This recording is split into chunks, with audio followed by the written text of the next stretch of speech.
Yeah, Legion Herbs. Yeah, Legion Herbs. That's easy. That's Hunter for sure. But who's the next guy? Who's Hunter? The hair The hair? and the eyes? and the beard. It's me. Isn't it Brolan? Yes, Where is Brolan? Bro, it is. I can see it now. Where? In the eyebrows. That's not his eyebrows. And There's the no way face. that's And his the hair. face. Really? Yeah, I don't see I it. can see it now. Okay, maybe. Sorry, Brolan. That's heavy god and I don't know. heavy god. I'm just gonna go double heavy god. Alexi, I actually wouldn't ever looks the same. Heavy God then? Oh, this one is higher. That's Heavy God. That's most of Heavy God. Wonderful, but no, bro. No, there's no other. Can This you? one is higher. Oh, you know it's higher. Yeah, but... my cousin Heavy God. Yeah, my cousin. What? Yeah, it's, Alexi. oh, it's Alex Miller. Okay, Yeah? so Who is that? What? I have nothing. You have something? No. It's NIP player because of the jersey. One NIP player for sure. Okay. Who do you got? Snappy. Ooh, okay. I have no clue, bro. Do we get a half point? Half point counts still, right? Okay, well. Who? So, do we agree we don't know? Yeah, I don't know. I don't know as well. It's gonna be obvious. Probably. So, Snappy and... Oh, Major. So it's not similar at all. Santaris and Blitz. Is that Blitz? I really think it's Blitz. Maybe it's not Blitz. Okay, I actually don't know now. Messina? Yeah, Mezzino. Okay, Mezzino Santaris and and Messina? Yeah. Okay. No way. No way. And who's this guy with glasses? The glass is of no way. Oh yeah. And no way was glass. Oh, it's Res. Yes. Oh yeah. It is no. Can you see it? No way in Res. Yeah. Yeah, because It's hard to see with Yeah, but FIFA no. glass. What? Monesa friend? Oh my god. Carrigan money. That's funny. next one. Jeez, it's Monaz and Carrigan. Yeah, that's easy. Monas and Kerrigan. That's a good one. That's fine. See, This is like the Carrigan and easiest Monas, one. see. Yeah, I know. It is. yeah. Monas and Kerrigan. Okay, That was a mix from Deep Web. Yeah. That's Fallen and Fallen, I think. That literally just looks like Fallen to me. It looks like just fallen. It literally just looks like Fallen. It looks like Fallen, but like a bit bigger. Hooksy! Hooksy. Oh my god, what the? Am I good at this? Dude, the hair threw me off. Who knows? Marky? What was your guess, Marky? It looks like Marky. Oh, okay. Xavier, I okay. was never guessed that. This one is probably Sonic Yes. with Zevi. Yes, that is correct. So far, you're one of the quickest duels to get that one. Okay. JKS and Zaiwu. Right? Yeah, okay. Yeah.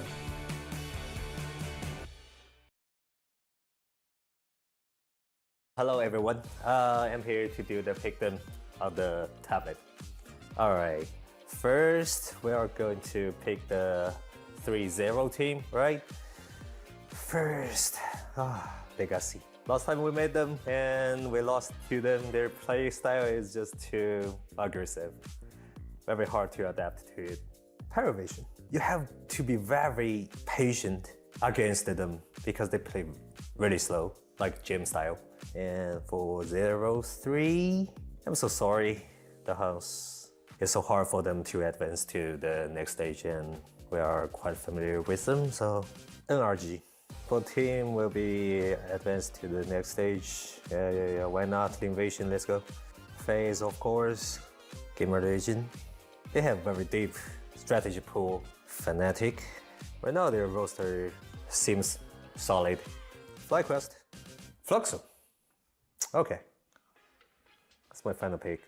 Let's start from FaZe. I think they should be 3-0. FaZe is biggest favorites here. Gamer Legion, they have just more experience than other teams because they played more tier 1 tournaments. Let's talk about eliminating teams. I don't know much about the teams, but it should be like Rare Atom, Energy, because they play without Nitro. 3-2, 3-1. I just believe it should be bait. I like this team. They like in same situation like us, young and hungry. It should be NAP. They have experienced leader, Exist and Snappy, and generally I think there is no pressure to them. Next team who will advance, it should be Legacy. They won one tournament and lost in final against Aurora, I think. Next, I think it will be Padivision. I believe that we can win these 3 games.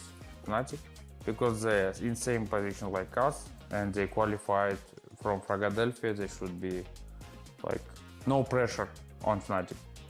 And last team, let's put Fluxo, just because Brazil scene. That's all. Perfect. That's it. It was Dastan and it's my picks.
Welcome back to day 3 of the StarLadder Budapest Major. We're getting into the action again. We lost some teams yesterday, Jason. We're going to lose some more along the way, but that's part of the fun, isn't it? Yeah, it is part of the fun. And I mean, look, you get to this stage of the game, and yeah, it kind of sucks to see teams eliminated and see like some of the dreams dash and everything like that, but it's the nature of the competition, so it makes the game so exciting. So all the pressure gets cranked back onto the teams as elimination and qualification on the cards in all the games we have. Yeah, absolutely. Well, looking forward to getting into the action today, Jason. What have you made so far of the Major that we've had? A lot of upsets. We can bring up the bracket as well, so we can look through some of the games that have happened. Obviously, a lot of upsets, a lot of favorites. Pick'ems have been a struggle fest, as I'm sure many of you know. Obviously, yesterday we had FlyQuest and M80 go through, which is really cool to see. M80 a surprise to us, but not so much to them, it seems, from their words and interviews. FlyQuest has looked good. This is a great result for a team on the rise as they qualify. Rare Atom and Linvision, the two teams we say goodbye to. But then you get like the teams like really kind of struggling to get their thing going. FaZe having a tough time with things in that 1-2 group. Gamer Legion haven't shown up. So I feel like we've seen a lot of individuals in the teams in this stage have a rough time playing up to their potential. Yeah, I think that 1 and 2 looks very scary indeed. FaZe should be able to get the job done versus the Red Canids, and Gamer Legion versus Paravision. We'll see how that one goes down, but Gamer Legion could be in a lot of trouble. Yeah. We've seen the Huns take a win against their opponents in Linvision yesterday, knocking them out 0-3.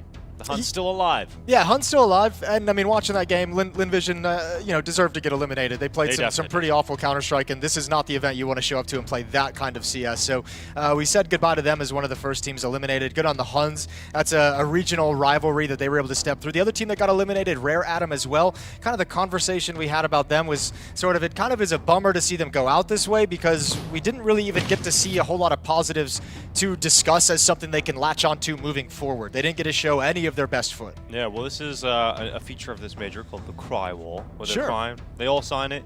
They're all eliminated, but we see say goodbye to them. And I think when you talk about Rare Atom, they're a team that came into this event and obviously can't have had expectations that it was going to be smooth sailing, right? You come in and maybe you get a best of one upset, maybe you mess those pick'ems up, Jason, Yeah. but they kind of lived up to expectations in a way. Yeah, they did, and that's unfortunate. But I mean, for them too, especially amongst a region that seems to be on the rise with more Asian teams and more teams out of Mongolia, challenging for spots and getting better on the world scale. For them, it's a bummer that we don't get to see them as well move forward. They're not the only team that was eliminated, as we mentioned. Linvision also we waved goodbye to yesterday after their loss to the Huns. We have a video. Banks got a chance to speak with them after that heartbreaking loss. Linvision go out here at the Budapest Major 0-3, and it wasn't the Linvision we were used to seeing when it comes to this. First of all, commiserations. I know this is not a team you would be expected to lose to. This is not the same Linvision we've seen, at least in majors, at least in recent performances. Just tell me how bad this all feels for you guys right now. Yeah, we just played like dog shit, and then of course we were super tilted. Yeah, and then that's like the worst ending we could have in this whole tournament. So, I mean, we're playing like shit, and then we deserve it. Yeah, there's nothing else to say. The result says everything. Yeah. Can you tell me like why this was happening with the communication? This has been a core 5 players that we've seen be able to do better. What did you see that was going wrong in the game that wasn't maybe going wrong before you came to the major? It's just a terrible start from us, and then like 0-2, we should probably have a little bit like fighting against an IP last night, and then we just the game started super late. Our hands is cold, our brain is slow, and no brain cells. We're just playing like brain dead. And then yeah, and then today we probably have some pressure, and then starting losing map 1. I don't know, like the thing we've been doing correct before, and we just did not perform, and then yeah, just everything just started going wrong, and then we just got like super tilted. Like of course, like even some little fights between teammates during the match, and then oh wow, yeah. But anyways, like it's just unfortunate. Yep. What does this mean for next year for Linvision? What do you look at changing or doing differently to make sure we can see the improvement, we can see the level rise again? Yeah, there will be lots of discussion and conversation tonight, or even in the future. But thinking in a good way, like Yeah, this is good. this is the worst result we could have. So next time, let's just not go 0-3. Yeah. Let's go back to making it through the stages, hopefully as well. We'll try our best. Yeah. Thank you for your thoughts. Call me Sue. Amelia, you're obviously a fan favorite. Everyone loved the energy and what you were showing so many times. Can I just get some final thoughts on this major, the run for you guys? We practice in Asia. We don't have time to practice in Europe. We lose mind, lose energy, lose anything, I think. Everything is bad. Played bad.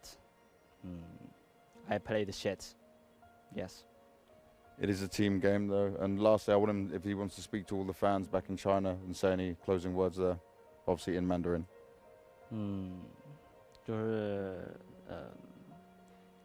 就觉得很抱歉，就大家这么支持我，我玩这么垃圾。Oh man, come in. Come in.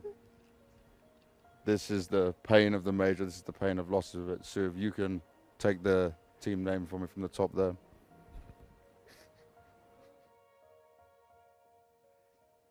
You can always come back stronger, yeah? 我们还有很多比赛呢，没事的。 And tell him it's not about individual performance, it's a team, yeah? Yeah. Yeah? Don't forget that. Yeah. He gives himself pressure too much. Yeah, too much. If you can place it up there, I'm going to get you to start signing it. Okay. Just right now? Yeah, start from down the bottom.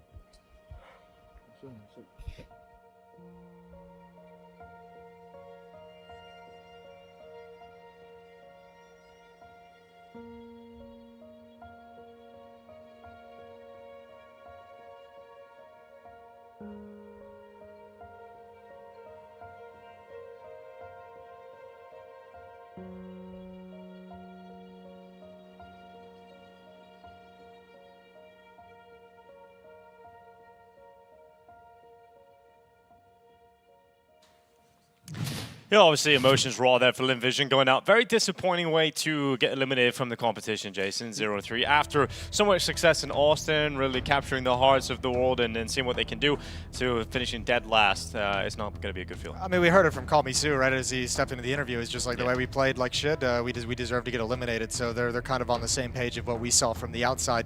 Yeah, very unfortunate to see the emotional state after that, but that's the nature of the competition. Regardless, we got plenty of competition today, potentially more tiers today. We're going to bring up the schedule that you've got to tune into for the Counter-Strike of this day of the Major, and that's just us. We've come right back. We Hello. are. How We doing? are definitely Yes. going to be here. Yeah. For some of the day. Yeah, for some of the day. Mainly this first game, yeah. Yeah, well, we're going to look at it now. Oh, we don't. hey, that's actually. us again. Hey, what's up? We are the schedule for the day. I'm going to bring that up really Why don't you just tell us what quickly. it is, Jason? Yeah, let's get into that. So our opening game, Legacy, a chance to really show up, and obviously they're going up against Baked here on the B stream. There we go. We got it. Okay, mainstream over on the mainstream. We're going to have Fluxo taking on NIP as the first game. Red Canids taking on FaZe. I'm really intrigued by that one. I'll be watching that intently. Gamer Legion taking on Paravision. By the way, that FaZe Red Canids, it's an elimination game. If Red Canids somehow find a way to upset FaZe, which seems very possible at this event, they're eliminated really early on in the Major. B stream, which you're tuning into right now, Bait taking on Legacy. NRG Fnatic as the second series. Imperial versus the Huns is the final series of the day. So a lot of Counter-Strike today for you. Yeah, Imperial versus the Huns. That could be an exciting game to round things out. We'll see with the Huns. I think I've seen enough from them to believe that they could take down Imperial today in that final matchup. But for me, I think the best game that I'm looking forward to is Bait Legacy. I know, oddly enough, it does feel like the best game of the day, so I'm super stoked for this one. Obviously gonna be incredible. Alex saying about Legacy, great team. Lux saying we're ready to rumble. Yeah, dude, Legacy gives some great interviews. We had Dumao always giving awesome ones, I think. Lux as well gave that interview where he's like, yeah, we have the pressure, but you know what, we also have the confidence. So leaning a lot, this Legacy team, on the turn of form that they've had coming into the Major, because you want to talk about peaking at the right moment. Legacy have found a way to do it. The two events coming into here, second at PGL Bucharest, first place winning CAC 2025. Yeah. That's a huge string of events, like back-to-back events right before you head into the biggest and most important one of the Major. Well, you mentioned Bucharest. We got to see this exact matchup plan out there. So we have Bait taking on Legacy.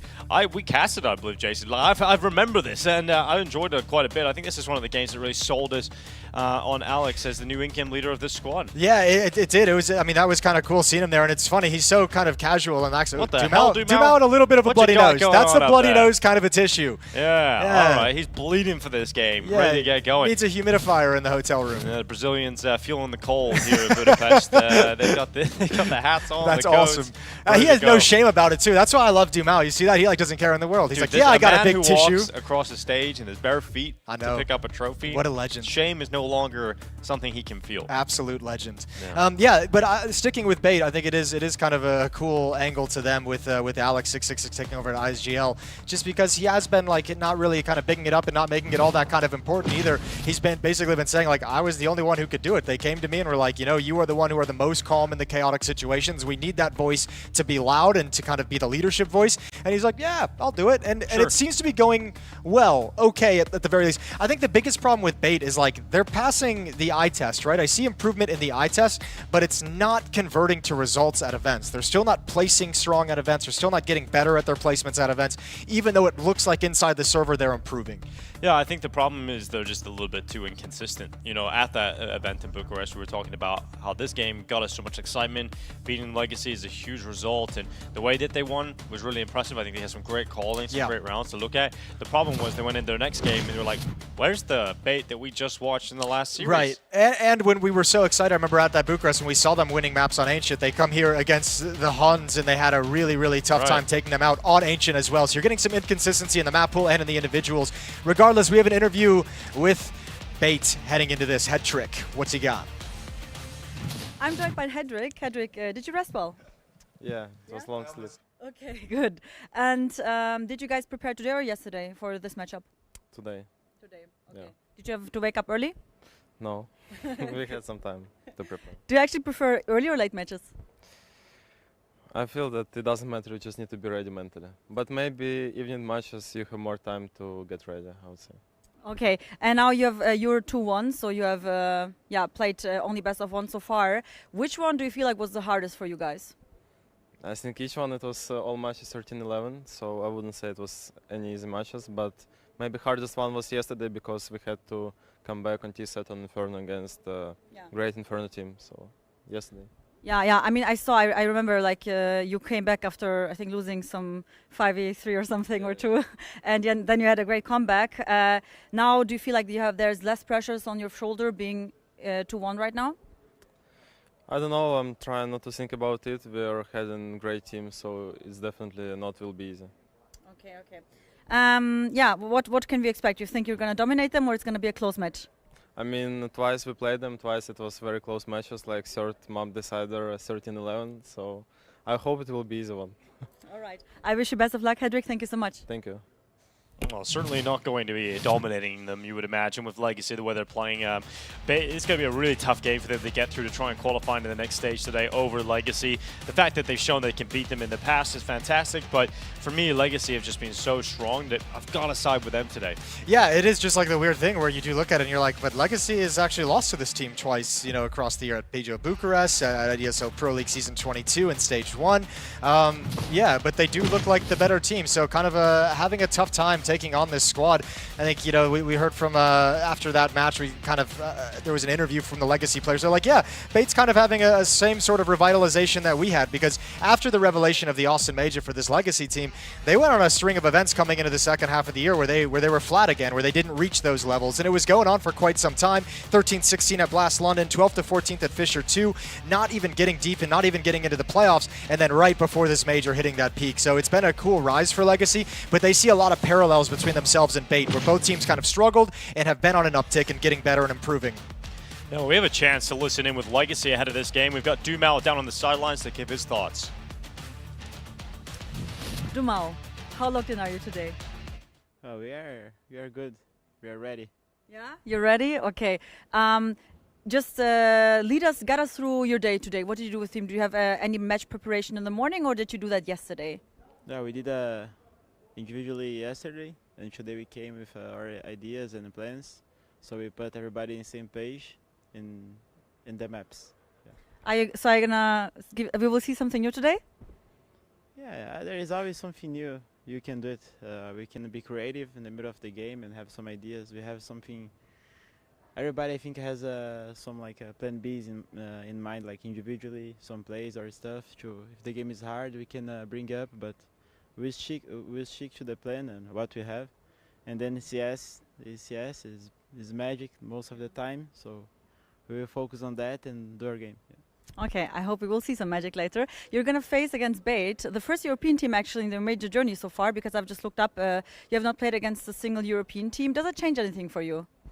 I don't think so, because everybody has their own style of playing, so they have their own style. They're a good team. It's going to be a great game for sure. And yeah, we like each other, the way we both play. We have some things similar, so we're gonna play, and that's it. Have fun, Yeah, it's also time for revenge, because I think you lost your last matches against Bate in other events. So yeah. One more thing. So now you're 2-1, right? Do you feel like, does that change anything for you in the matter of pressure? Do you feel like you're more relaxed because you still have chances even if you would not win today, or are you just as pressured? I think there is no room to failure. And I think as long as we think this way and we play our game, we will be ready to win against anybody. Yeah. All right. Looking forward to see your match. Thank you so much and good luck. Thank you so much. What I love about Dumao is he addresses you at home. You know, he looks you right in the eye. Stares into your soul. He does. You know, he looks right into your eyes. He addresses you, and I love him, man. He's just a great guy. I enjoy what the Chinese were calling him back in CAC. They were calling him like Lucky Smile. He Lucky Smile? He always has that big old smile on his face. That's pretty good. And looking forward to getting into this game. And one player I always talk about is kind of the X factor for Legacy is Sadzin, right? He's a player that can be very hit or miss. In the game that they last played against Bait, he was missing. And I feel like when he's having a good game, this team becomes an entirely different squad. We've got Dust 2 coming up first in the veto. This is a map that Legacy were able to win 13-3 the last time. It's been a map they're so comfortable to go towards every time.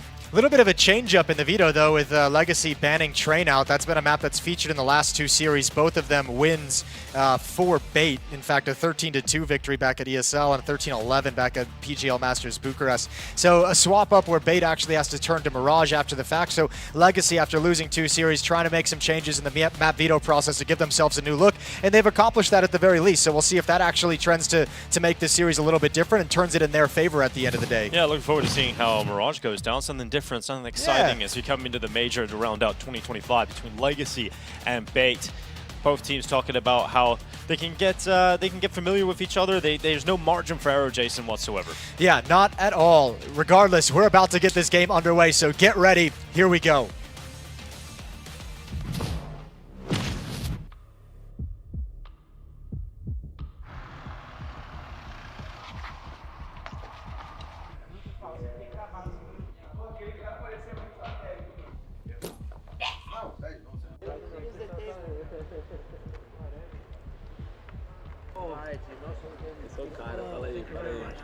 Yeah, every day when you wake up, you think it would be a great day. When you open the CS, you can have like that feeling. But when they started the nuke, I wasn't playing that good. Our communication wasn't on point.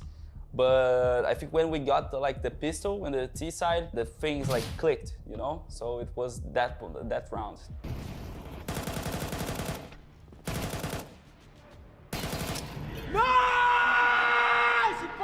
Yeah, I told the guys that even though we were playing like a team that is less ranked than us, we need to play with the same energy when we play in the big dogs, you know? So I think the guys really understood it and really showed, and this helped us a lot.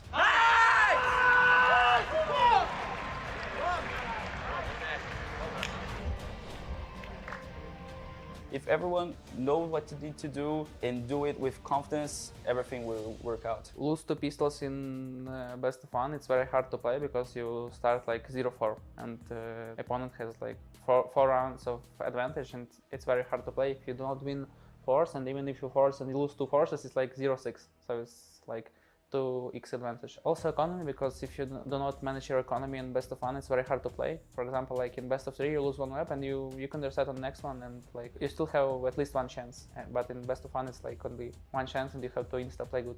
It's easier for us to handle best of 3. We didn't broke even under the pressure that we like was behind the opponent, and we like had 3 matches, so like first match against MATB was 10-2 down. Still we managed like to show a good game on City side. I would like to face teams that I never won, so Bait would be great because we never won these guys. I would like to face Legacy. We played against them 2 times at least this year, and I like to play against them. We was on boot camp in Serbia, and we was in same boot camp with them, and they're like our, I'd say, friends maybe, yeah, you know. And yeah, it's funny to play against them because they're a good team, and it's always like interesting to play against them. They always try to show like good CS. Be careful, because we are creating our legacy. Yeah, perhaps it'll be 3rd time lucky for Legacy to go 3-1 here at the Major, taking on Bait. Although if you're Bait, you're coming into this and you're saying to your teammates, you know, we haven't lost these guys. We beat them both times we played them. We beat them pretty recently at the last tournament. This is a good matchup for us. Let's go and take this and get into stage 2. It's really interesting hearing both these teams talk about each other as if like they're kind of like friends, like practice partners, buddies. They enjoy playing against each other. They both have kind of a similar styles and sense of like the philosophy behind it. Both teams like to get stuck into action. Neither team likes to sit back and wait for things. They like to be proactive on the map. So this should be a very fun game of Counter-Strike, especially with the way, I mean, Legacy in particular, I love watching them play. They never slow down. They never shy away from a fight. So yeah, tough for both teams, and teams that obviously know each other intimately. Not just 2 series play, but as you just mentioned, boot camp in Serbia, practicing against each other, boot camp partners. So let's get it on. Friends entering the server on Dust 2 facing off. Friendship goes out the window because qualification to Stage 2 on the line. Winning team moves on and losing team has to play again tomorrow for their final chance. It's going to be quite quick for Legacy over towards the tunnels. Look how many players here on the B bomb side, Jason. Bait are ready for a B play. Yeah, that's where this gets interesting, right? All the time playing against each other. They're going to be playing against ghosts, playing against ideas and moves that have happened in practice, happened in previous matches. Taking their time, though.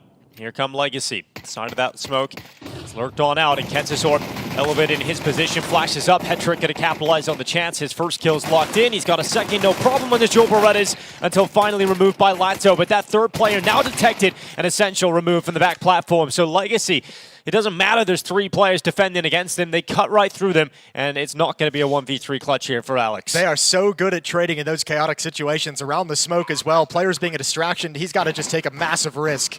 Here's one out to the left, but how do you go? Oh, what a shot! Well, there's one. He's got to send 2 more, 6 feet under. The first 6 picked up. Goes into the fight, and Lato to drop him at the doorway. Pistol won by Legacy. Yeah, admirable effort in the 1 versus 3. A near impossible retake for Alex. But man, I mean, that is a gut check right out of the gate. 4 players essentially at that B bomb site. 3 definitely there stacked. The 4th player rotated very, very quickly, and you still can't contain it.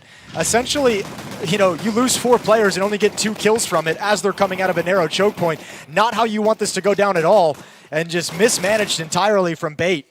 Huge pissed around victory for Legacy in a tough scenario. Yeah, Dumao getting loud early on. We've got Alex getting into the lower tunnels. Look at this short aggression coming through here from Bait. MP9, 5-7, pushing up towards Lux early on. Dumao going to jump around that corner. They detect the second player, but MPL actually gets away with 2 on the 5-7. Yeah, good start. They know one's over and lower. Great nade. Oh, brought down to 7 health. Alex has got to back off, and he will get away as Sadzin doesn't press the issue too quickly, but he is being hunted. Alex 666 awaits the top of the stairs. As Sadzin creeps below him, he clears him out no problem. Essential caught as well. And good work from Sadzin to make sure that this is going to be a Legacy 2nd round in a row. Hetrick definitely trying to be a threat up on short. He retreats all the way back to the bomb site. Nice job from Lato as well, not trying to be too involved in the action, letting his teammates, trusting them to take care of the tunnels, while he just looks for that flank coming out long, coming off catwalk, ready to cover their back so that they can't get wrapped upon. 2nd round for Legacy. Got a little sketchy at the start, but nice to see them not dropping the ball. Now, Dust 2 as a map in this series, they've picked this in the 2 series previously, and both of them have been extremely heavy wins. So this shouldn't surprise anyone if Legacy bodies Bait on this map. Don't let it kind of deter your feelings that this is going to be a close series. Back at PGL, they won 13-3 on Dust 2, and back at ESL Pro League, they won 13-4. So, I mean, we might be in store for a blowout, or has Bait finally put things together on this map to understand what they need to do? And Legacy have continued to keep Dust 2 as a staple of their map pool. I think that's one of the most impressive things about Legacy is the fact that their map pool feels really deep. And I think you've seen that in the best of 5s that they've played. They've gone the distance in all 5 and being competitive right down to the final map of those grand finals. Yeah, such a critical part of being a professional and being a very competitive top-tier Counter-Strike team is going to be your map pool. And obviously, I mean, it's one of the last things and one of the toughest things to really establish as a team kind of on the rise, right? But they have started to make it feel like Dust 2 is a very comfortable home map for them, very solid map in their pool, and they can go deep into it. And I mean, it shows here by changing up the nature of the veto, vetoing train so that it can't be picked against them.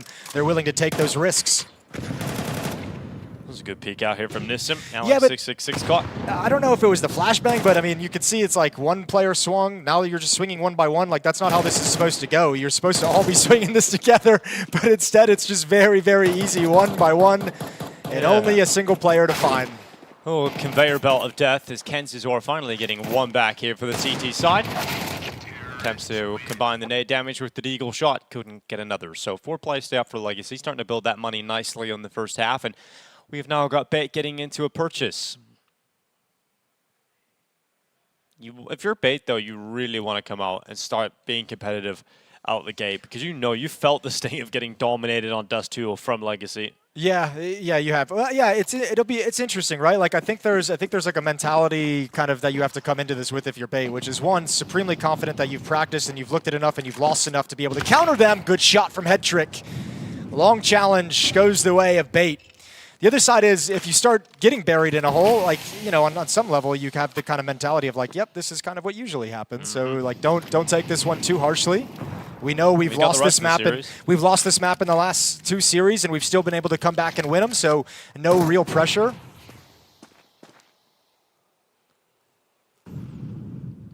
Five on 4, and the defenses are passive at the bomb sites. A lot of room for Legacy to work with. We saw it in their matchup earlier against the Huns, like, against Rare Atom. Legacy love to challenge out these double doors. They'll change the timings on you. They're going to bully in this position. They want to apply a lot of pressure and make this a sore spot throughout the entirety of the half.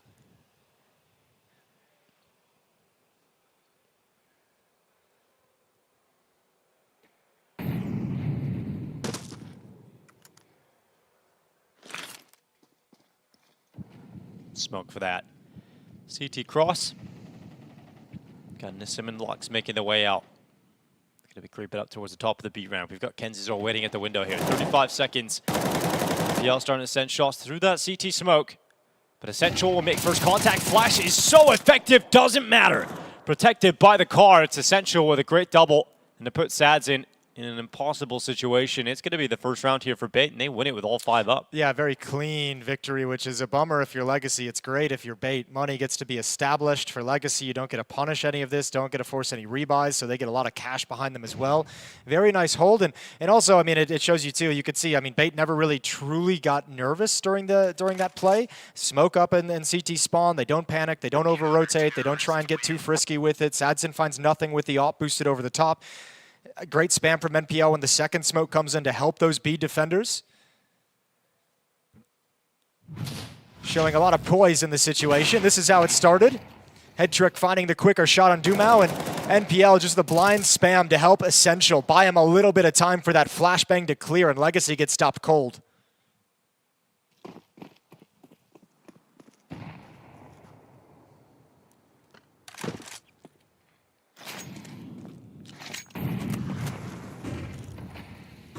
As Head Trick peering on over down into the lower tunnels. First peeks up and unable to capitalize on the chance, so they have to deconstruct that boost and run back. Yeah, had a great chance at it though. That was a pretty decent look for him for that. And getting the pick in the previous round would be huge. So Head Trick getting started very, very early on, being involved in the opening plays, the opening gambits from Bait's defense. It's nice to see.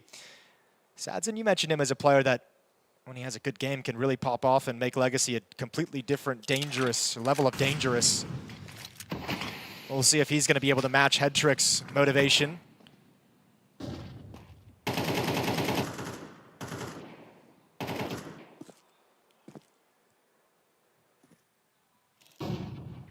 Same defense, very far back, not wanting to mess with middle, not shifting anyone to CT spawn despite the CT spawn smoke being up. Maybe confident in the fact that they handled it so well in the last round that Legacy won't go back to it this early.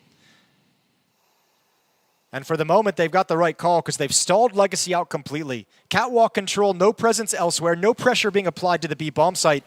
Everyone's stuck behind this smoke, and Legacy now are going to spread things out a little bit. They need to throw a distraction elsewhere, so they want to show another B split, and they're going to come back to Catwalk.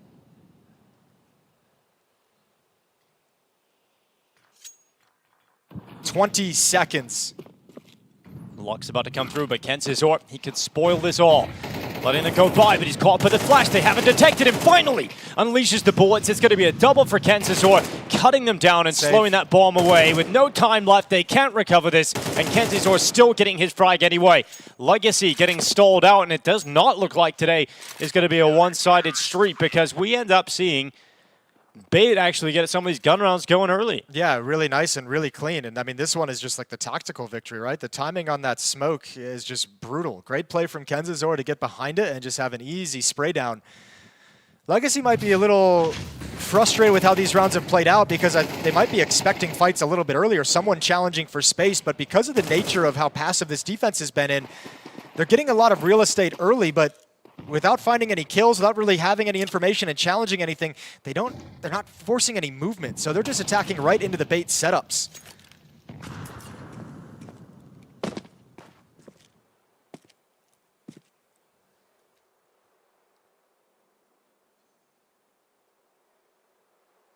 Mid-door smoke being thrown out. Gonna feel like you've got more pressure on your shoulders if you're Lato. make plays like that, take some risks, take some fights. And with the solo AK-47, Lato's grabbed the opener on Head Trick. I think he used that smoke as sort of a distraction. Head Trick sees it come in, and he kind of takes that moment of opportunity to go for the swing. Boy, does it work. Now they pick up the pace towards Catwalk early. They want to take advantage of the rotation, but not there yet. Yeah, MPL holding on, mowing them down. It's Alex666 to come in and help him out. But Sadsin all of a sudden getting another one on the AK-47, and we've got Nissim up against MPL all of a sudden in a 1v1. There's a full minute left to try and play this one if you're Nissim. Yeah, he needs to pick up a rifle, though, only with that Deagle still. So going to step in towards CT spawn where he found this kill earlier, AK-47 in hand. Yeah, the time left on the clock allows you to play the mind game a little bit at least. And no armor is going to be the hard part for Nissim. So, yeah, he's got to be really careful about this one. It's got to be a very clean shot and fight against NPL, who's just playing tucked behind the stairs on short. Yeah, by the time Nissim gets towards that bomb, he's not going to have many options whatsoever. You know, you've got MPL just blocking him off from accessing it. So it's got to be a kill here, and MPL is going to just take it. So no chance really there for Nissim. Wasn't ready for him on the stairway. And the tie game we've got here, 3-3. That's a good setup round, though, right? Like, obviously a bummer that you get it close, but you're not able to convert in the 1v1 clutch. But, I mean, you get 4 kills, you've chipped away at the money, and that's one thing that, you know, Legacy haven't really been able to do a great job of in the 2 gun rounds that they've lost. So at least here, able to do some damage to the money buildup of Bait. So starting to set things up for a round win leading into an economic break for the CT side. We've got to move in towards the long K from Lato. Just to Mac 10, though. Here we go. It's going to be a timing hit, a little bit delayed, and the defense just falls back. This time it's a catwalk setup, and oh, Kenzazor takes out Nissim. Now controls the middle of the map. Man, Bait looks really good. They look like all the practice, all the games they've played against Legacy on this map, they know what's coming. Here goes the flash out. Alex going into the swing. Luck's going to make sure that Alex eats dirt as they move up towards the bomb site. Legacy have everyone committed towards the site. They'll have the post-plant position set up for Sadzin already, but they have to get that plant going. And Head Trick, he's committed now. Oh, he's getting spammed down. Use of that smoke as cover. Trying to get away. Lato going to take his teammates out of the question, though, and it's starting to get a little bit scary now for Bait's defense. That bomb's still yet to go down, but the fights are all going the way of Legacy. And Head Trick just nailing one before he goes down as well. It is the lead reclaimed by Legacy. 4 versus 5 conversion. I think they caught the one round where Bait decides not to go into that standard, more passive defaulty setup for the CT side. They get aggressive in towards lower. They get aggressive on short.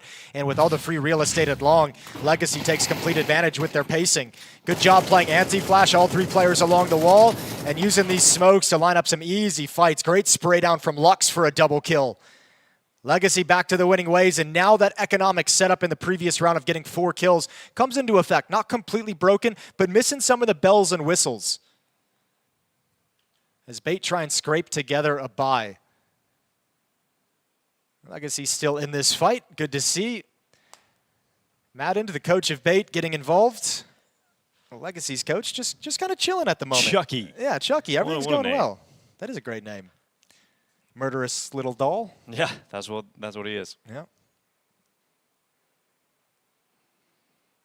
I'm enjoying what I'm seeing so far from this match. I hope this. Yeah, keeps I am up. too. Especially on a map that we've seen the last 2 times have been complete blowouts. Right. I think looking at Bait, I'm like, man, you guys seem like you finally kind of figured out what you can do on this map to handle Legacy. Let's see if they can keep that up. Yes, in a couple situations they've seemed to be a step or 2 ahead. Dumao was talking about in his pre-game interview the fact that that Legacy have this ability to be creative in the mid-round and on the fly, make plays like this. As Lato going to be opening things up. Great Molotov. Alex has to be ready for the fight. Lato may lose his jewel, but Dumao gets the double. And it's perfect for Legacy. That's so sad, especially because it's perfect because they wanted to go to the B bomb site, right? This is they like these B splits, but you get those 2 kills. Oh, he got the read as well. Yeah, exactly. You get those 2 kills, and you're like, we still got like a minute and 20 seconds with a 5-on-3. We don't have to do anything. Let's wait, and we can actually move to the A bomb site because those are likely the A defenders. And what an unfortunate timing to try and set up that boost as soon as the Molotov comes in. It's designed to ruin the day of one person. Legacy get the 2-for-1 special.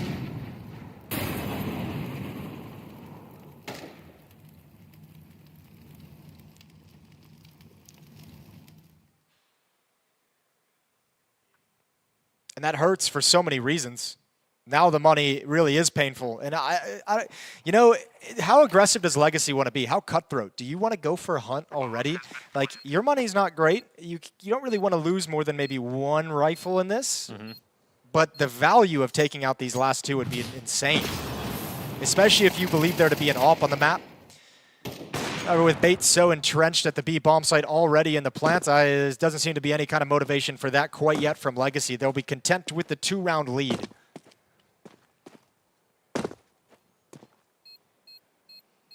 Yes, the way that round is won gives you quite a bit of confidence if you're Legacy, and now Beta are definitely going to have to address the mid-door issue, because it's not just this round where Lato's found that space. He did it in the previous as well when he had the solo AK, and he just took that straight fight against Headtrick.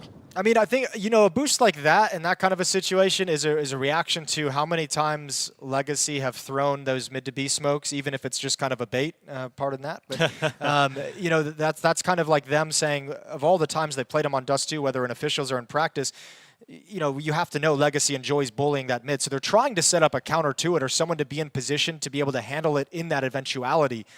Just the way Legacy approached this scenario ruins everything. So you can see that idea is there for Bait. Just unfortunate timing and unfortunate, you know, round to call that kind of a situation, but there's no way they could have known. So first time out from the Bait side of things to talk over this defense, especially now that their money has been taken away from them. So getting some kind of a plan now that you have one M4 save from the previous round, one AWP save from the previous round, and how you want to utilize those pistols to set up these two rifles.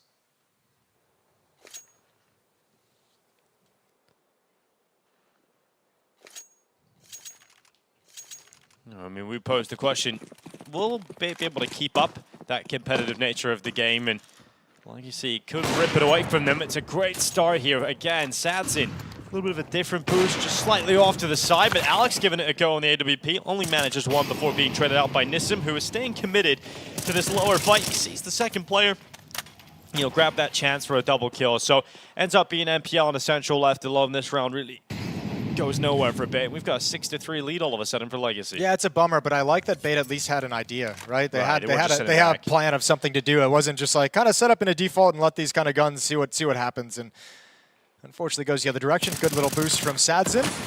Oh, nice shot from Essential as Nissim pokes his head up, and now they pick up the pace towards Catwalk. At least one player at the B bomb site. They know regardless of where the second is, it's going to be a 3-on-1. The bummer for Legacy is because of that kill on Nissim, there's no way they go for a hunt again. You've already lost two players. You don't want to lose and risk more of your economy. So Essential and NPL, once again, should be able to get away with the M4 and AWP, which is great money benefit for Bait moving forward. But it does increase the lead to 6-3 now, as Legacy have regained a bit of momentum after that 3-round streak from the defense. Lado and Dumao having a great event thus far, the first 2 days of their stage 4-1. Lado 1.42 rating, Dumao 1.27 rating. And for having so many teams in the stage 1 where we've been like kind of, you know, the star players, the point man for these teams aren't showing up. Yeah. Legacy have their 2 stars really delivering for them, which is great. And what stars they are, I mean, they really are the 2 that make this team very competitive. Without Dumao and Lato, you don't have a beating heart of Legacy. And obviously, the fact that you've got Lux as an in-game leader that's starting to perform, he can frag as well, which is really stylish to see. But your AWPer can be a little bit hit or miss, inconsistent, so it's so great to have just the 2 solid, usually consistent riflers inside of this Legacy squad. And I think we've seen it perfectly how it goes down in that round where they push through the mid doors and they catch the boost, because Lato is unable to, he creates the chaos, he makes things uncomfortable, he's unable to get a kill, but Dumao is so effective that he's just the second guy and he gets both kills. Yeah. They're just very good at playing off of one another. And Inferno on that B-ball, so I love watching them. They're just great players. Legacy's one of my favorite teams to watch at the moment. I like it, Dinko. You're getting nerdy jacked up. Yeah. It's great. Yeah. Legacy has made fans of us all. It's nice to have a team like that in stage 1. Yeah, it's true. I don't know if we might not be seeing them in stage 1 of majors for very long, though. They seem like they're on quite a nice rise at the moment. Enjoy your free trial. Well, we've got Lux taking a lot of damage, down to 50 HP. And they're making they're not shy to make it known they're here on short, making plenty of footsteps for the spawn player. That's great utility dump though. If you're Legacy, you're loving this. 2 HE grenades and a Molotov just dropped on Catwalk at the minute and 10-second mark. So that's a lot of resources the bomb site defense won't have later on, and because of that, they're going to pick up the pace.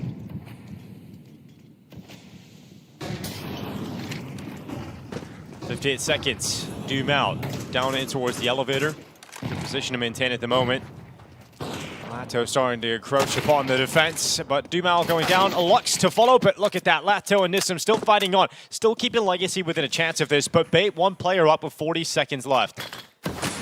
Bomb being dropped is a massive problem here for Legacy. You can't sort of duck out and go back to that B-bomb site. You've got to try and move forward, and that's the risk required for Sadzin, and it just doesn't work out. Yeah, Sadzin is probably a little bit frustrated with how that round actually played out due to the smokes and just due to the way things were happening on the map. He never got a chance to really get involved. You have that three-core group of players trying to attack into the bomb site, Lado, Dumao, and Lux. You have Sadzin with the op playing supportive, holding angles, trying to find that final player swinging up and down the ramp. Could never get a clean shot because of all the utility, and because they don't have any success at the A bomb site, Nissim doesn't have much to do on the lurk over in middle. Well defended from Bait. Back and forth with Gobe, and both teams have money. No team has been able to find that convincing round win to take away the economy.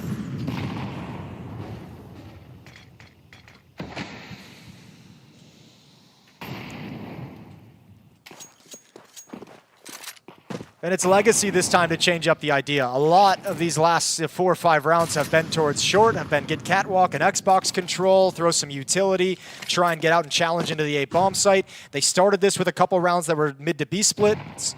Now going to line up once again for another split, but most of the forces coming through the B tunnels. It's Essential and Kenzazor to defend, and only one Molotov between them.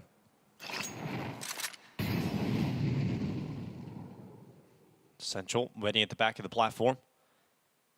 Every now and then, peeking his head up above that box. But eventually this fight is coming his way. And Legacy send the signs out. Oh, great utility. Essential still blinded, still effective. Goes up into the open. Again, trying to nip away with an extra kill. But he slowed this down. He stalled this out. And he still got help from his teammates.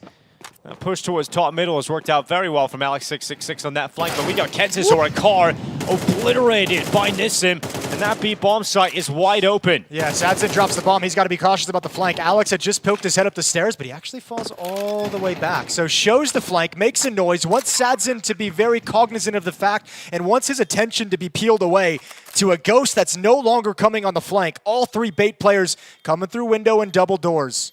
Double flash on the opper back in mid, that's head trick. If the riflers get nothing done, he saves the op, and actually they all start backing off. Okay, want nothing to do with it. Okay, well this is given 7 rounds to Legacy. Bait just don't feel like they can win this 3v3. I guess when you look at the money on the 2 players that are dead, they don't have a whole lot, but the 3 players alive certainly had enough to go for it personally. But look at the finances across the board, just playing the numbers here. I think I would have thought they would have at least gone for a shot. Like, throw the flashbang, see if anyone comes into the open, see if you can get any picks, because they would have been able to have a pretty decent buy if Headtrick just fell back and saved the op. But a conservative decision to ensure that everyone can have all the toys as we go into the final round of the opening half. Not as dominant as some of the other Dust 2s we've watched between these 2 teams. Bait keeping it competitive down the stretch. Just looking to see if they can keep it going, see if they can hold on.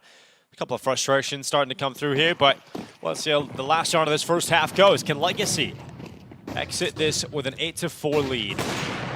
We got Lato going for that long peek with the AWP. Lux and him going to move out together and take some space in behind the blue bin. Well, Bait's defense looks like it's primed to kind of handle middle. They want to find a lurker. They want to find a player on the weak side of the attack. Hoping to maybe trap Legacy playing a standard mid control, but now that they haven't seen that utility and all that noise and all that attention, getting a little bit curious because they're going to start pushing through the mid double doors. A risky move, in my opinion, but getting a lot of information based off of it. And Nissim is going to go down eventually. How many can he take with him? Oh, everyone apparently, Jason. Let's see if he gets his gun out in time. No. Decides to throw a Molotov at him. I mean, it's an option. Not the most effective, but he does so well there in the tunnels to get 2 on that lower tunnels push. You couldn't have asked for much more out of him in that situation. There's a swing out from Alex, realizing a risk needed, needs some success, couldn't get the double, does well to at least get 1, but it's now on Headtrick to deliver some impact in this last round of the first half. If he can even get 1, he can set up Essential for a 1v2. Headtrick hoping he can get a little bit more than that. No all of flashbangs Legacy either. still at long as that resmoke comes in for the CT cross. Yeah, there's no utility to actually get them into the bomb site, but the support from Sadzin is perfect. Hedrick gets pulled into the peak, and now it's just essential. Yeah, 1v3 from short. They're moving in with a bomb. It's the last round of the half. He's got to go for it. He's going to change up that position. In fact, he's going all the way over towards B, going for the long way around. Since the bomb isn't planted yet. I guess he's hoping and praying that they fell all the way back. I think his mindset was kind of like, they probably would have crossed by now, and I don't really have a chance to stop them with this smoke being up, so I might as well you go can test see as well Sai on the camera as well. Yeah. Not enjoying this moment. He knows stepping up to this 1v3 is going to end in defeat. Legacy have put themselves in a position to win 8-4 here in the half, and that is exactly what they will secure. A strong T-side once again from the Brazilians here on Dust 2. They are looking to repeat history and win Dust 2 once again against Bait.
Welcome back to the StarLadder Budapest Major. We have got Legacy and Bait fighting for qualification into Stage 2.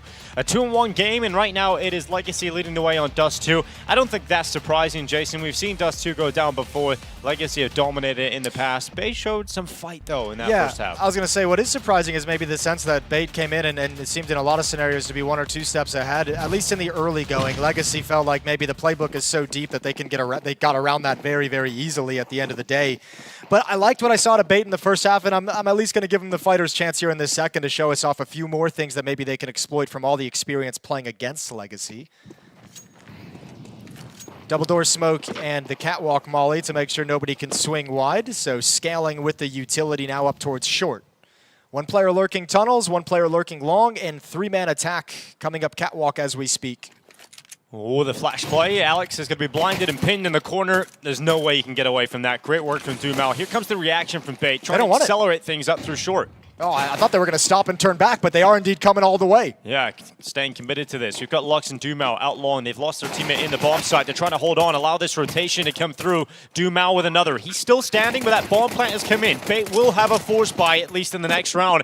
But let's see if they can close out this 3v3. Yeah, Nissim noticed that access from CT spawn is closed. Dumao's got to get something going, and coming up catwalk is the next best thing. Yeah, Dumao at car sends his first shot whizzing past the head of Hetrick, and we've got Kenzisor racing down short, catching Nissim on that retake attempt. It's got to be Dumao to do everything, and look at that. Bomb is not planted for the 2 remaining Bait players. Now they know Dumao's not on the defusal, and the time is against him, but Dumao is killing everybody, and at least trying to bring everybody down with him, as Dumao will collect all 5 of the kills, but he's unable to win the round due to the defusal, and that'll end up being a round win for Bait, but some style points for Dumao. Yeah, good shooting, but obviously an ace in a losing effort. I don't even know if that really counts as an ace at the end of the day. Does, statistically, he's going to get it. It's all 5. Statistically, he's going to get it. I do like on the HUD, though. It gives you kind of the ace of yeah, spades. the ace of spades. It's nice. It is good. Tech issue, though. Tech issue, of course. Dumal was like, "Where?" You know. From the guy who got the ace. Hey guys. He's like, this PC isn't really working. It feels like I'm playing 1v5 right now. Something's wrong. None of my teammates got kills that round. Yeah. Dumal playing with a... All right, Nissim playing with a hoodie. You almost give him the old Nitham? Yeah, I give him a little Mike Tyson right All there. right, Nitham. Hey, Nitham. Hey, what's up, Nitham? Thank you for throwing me under the bus. Yeah, I got you. Good. The buff. Round 14. I'll remember that. This is stage 1, Jason. We've got 3 weeks. Plenty more buses coming. Buthers. This year, Buthin. Let's go. We've got Hetrick running out long, and Sadson having a little look towards top middle. Here's Dumal. It's all the way up top. He's got a great position early on here. Essential. He's going to be so mad. Woo! There we go, through the smoke. Oh, no. He didn't actually walk towards him. As Alex is going to be his... Oh, what? How has Dumal got nothing from that? Oh, he was Dumal. His eyes were bigger than his stomach there. That was a little bit too much. He wanted the multi-kill, so he swings out a little bit wide, thinking nobody's going to be looking in this direction. Could have been more patient, and that might have been the chance to win the round.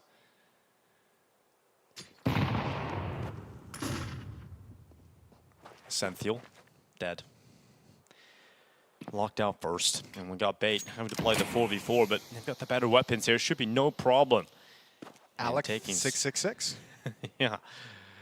Latzo, dead to Hetrick. So no problem for bait at the moment. Going to start closing this gap, and that early buffer Legacy had, it's shrinking. Well, unfortunately, they had the round-winning move and the round-winning play, right? Everything aligned to make that perfect. You kill the player dropping down from the T side. That gives Dumal like a little piece of movement to stay out of vision. He had one player dead to rights, wanted a double kill, which is the right play, the fair play. Just didn't really need to swing out to go find what else was coming.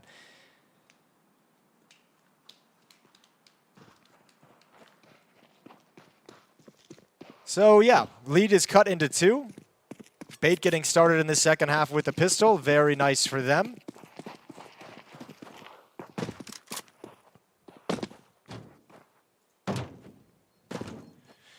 That'll match the pistol round and conversion that Legacy got in the first half. So now we get to see how Alex is going to call once the guns come out for the defensive side. They still have a scout, still a Galil, still a MAC-10 on Nissim. Nothing too crazy, nothing too scary. But some elements of danger. You might see something aggressive with the MAC-10, for instance. Over on the A stream. Yes, sir. We've got the Ninjas in pajamas taking on Fluxo. How's that going? Well, NIP are winning 12-5. Okay, so it's going great for the Ninjas. Yeah, going really well for the Ninjas.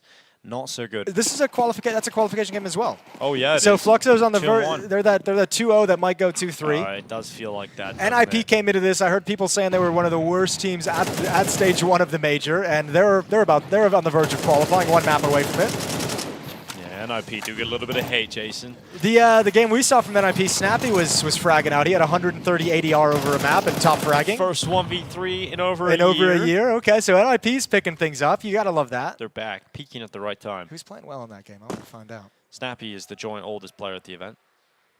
Joint with Kerrigan. who? Kerrigan? That makes sense. Boomers. Well, careful now. Hey, they're younger than you? Probably. Yeah, they are, I think. I'm still more of a kid, though. Kaspersky is over there putting in work for NIP. 23-8. Not too shabby. xKacpersky. All right, well, Bait and Legacy just kind of chilling. Nothing's happened in these 30 seconds. We've been talking about a match on a different stream entirely. Well, that's over now. Look at that. That was it was a good run. Here's a good map. 13-5. Way to go, NIP. All right, finally, Nitham doing something. Here he goes into the tunnels. The push right towards Kenzazor, and he's dead. So give us a little bit of action. At least you know that B-bomb site's now very likely to be open. They'll move through, they'll confirm that. That bomb will go down, and the round will be done. And Legacy will finally have enough money to get a gun round going again. Yeah. First in this second half, Sadson's got 3,500, so he's going to have the AWP out in the field right out of the gate. Very first gun round. Dumal just looking to take a couple kills down the stretch, hoping more people challenge him. They don't have to. They can obviously just bail out, but let's see what Dumal can do.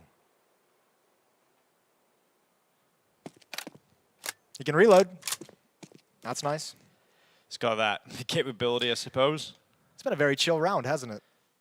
Way too chill, Jason. That's why I'm hoping the next gun round is going to be messy. Exciting. Right. Opening kills well spread across both teams. Sadzin with the AWP obviously getting the better hand of everyone in the server with 3, but it makes sense the op is grabbing a few more than anything else. NPL goes down with the bomb. And we'll get into that first buy round between these two squads. The closest Dust 2 we've seen these two teams play all year long. Got to be happy about that if you're Bait, putting work into this map, likely doing a lot of review of the games against Legacy on this map that you've lost in such heavy fashion. And now you're seeing the results of that work. 7 to 8, 1 round back, and still a chance to win this very much in the opening map of this qualification series.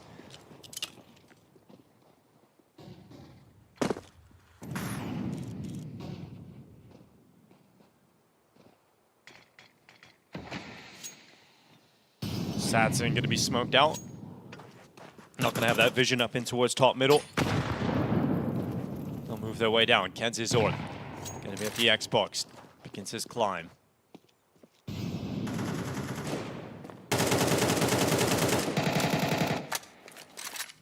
Well, they've got that default control that they were looking for, which is taking short. The Molotov around the corner to confirm it. Legacy showing any CT aggression whatsoever. They're just sitting back at the moment. Lux down in CT spawn. He's got Lato out defending the B ramp.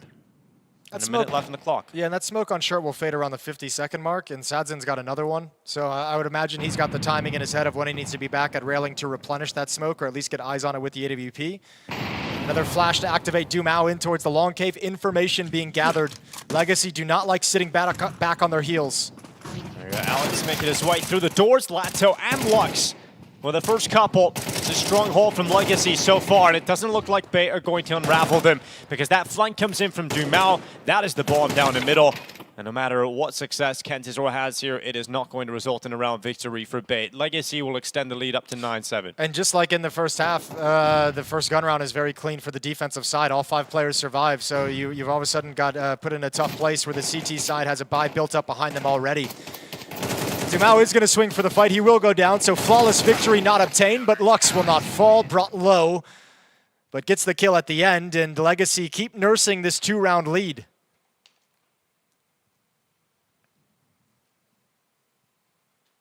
Lovely little crossfire set up in middle.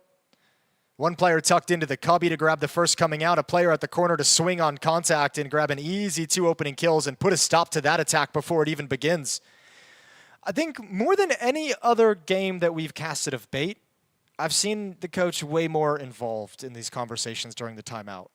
And we've talked about it a bunch. Like we've talked about a bunch Bait seems like one of those teams that is a little bit of brittle in terms of their mentality. Like when things get tough, they break down rather than kind of strengthen themselves, and they kind of fall out of games and get frustrated out of games. Yeah. So I like the fact that we're seeing Madden actually be a little bit more vocal and be a little bit more involved and have a few more ideas and try and be involved more in the conversation to keep the emotions in check. Especially when you add in the context of what you were saying before this game. You know, Alex coming into the team, new IGL has only been doing this for a couple of months, right? And then you also add in the fact that he's doing it out of necessity rather than, you know, him being an in-game leader. Burning desire. Yeah, exactly. So I think having your coach to lean on is obviously something that Bait will definitely enjoy. Yeah, and I mean, it helps him as well. I mean, Alex has also said, oh, look at, dude, this is wild from Dumao. Yeah, but these are like the risks that make them such a tough team to play against because it's just happening at such a weird time. Oh, they line up. I couldn't have gone any better. Oh, Dumao even gets a chance on a third player as well. And Dumao gets away. Oh, you get a clap. You get a clap for that one. Great decision making. I'm so happy he's made that call to just back away. He's done the damage. Don't give him a kill back, and you've just ruined everything they want to do. Because this is also part of it going into it is that's also a risk taken in a round that comes out of a timeout. So you know in the back of their minds, Bait is thinking the strategy they called, what everyone's going to do, what their responsibility is. You know they're kind of hardcore focused on the tactic, and he just finds a gap in that focus to be able to punish them. And that's the double kill he wanted in round 2. He gets it a few rounds later. Well done, Dumao. That just makes things so difficult for Bait to get a read on the game as well. When you're playing your default, and at any point you could just be getting flanked at long, get a bit paranoid about that for the rounds to come, even though Dumao is unlikely to make that play ever again throughout regulation. It's just the precedent has been set that is possible. Once again, a round gets nowhere for Bait. Legacy are starting to really level up here, switching it up a gear, and Bait just don't really have the money to keep going. This is going to end up likely being 11-7, and we'll get one goodbye out of Bait again before Legacy are on that point. Once they've switched over to the CT side, just been so dominant. Guns came out, and all of a sudden, Bait, they don't get that same feeling like we had in the first half, where they had a game plan that put them 1 step ahead, 2 steps ahead, like they knew I was coming. Now, this past gun round, especially with the way Dumao throws that spanner in the works, feels like they're getting a little bit disorganized now on this T side. So final timeout called to discuss things. Going into a save round, once again, Madden being very vocal, very authoritative, trying to get these boys united around an idea that they can come back into this second half. It's like a young Edward. Yeah, he's definitely mad. You can see that. He's not too happy about what's happening at the moment. Young Edward. You see it? I see it. I can definitely see it. I get a little bit of Edward in that face, yeah.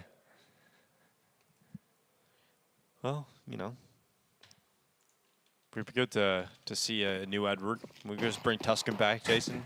You know, then we see a big step up. Sure. Maybe a revolver, Jason, at the Major. Oh, at the Major. Come on, Kenzie. At the Major, we've got a revolver. Come on, Kenzie. Why have we got this? Ah, dude, I'm into it. Sign me up. Why has he got it equipped? We saw this at Bucharest too. He was using it. We had the same kind of reaction, and he's got some ideas with it, right? Dude, just let it happen. I vividly Dinko. remember nothing happening with it. Actually, he shot some with it. Yeah, he shot a bullet out of it. I mean, it's around like this. Doesn't matter, right? I suppose, but it's still just crazy we're seeing it. All right, give it a go. Everyone's like, holy guys, he has a revolver. Listen to how intimidating it is. He definitely brings this out in practice, though, right? For sure. So they're like, oh, he's done it again. Kenzor's had his revolver moment. You know, I might start using the revolver in my loadout because the Deagle's useless anyways. So I might as well just give another shot at something else.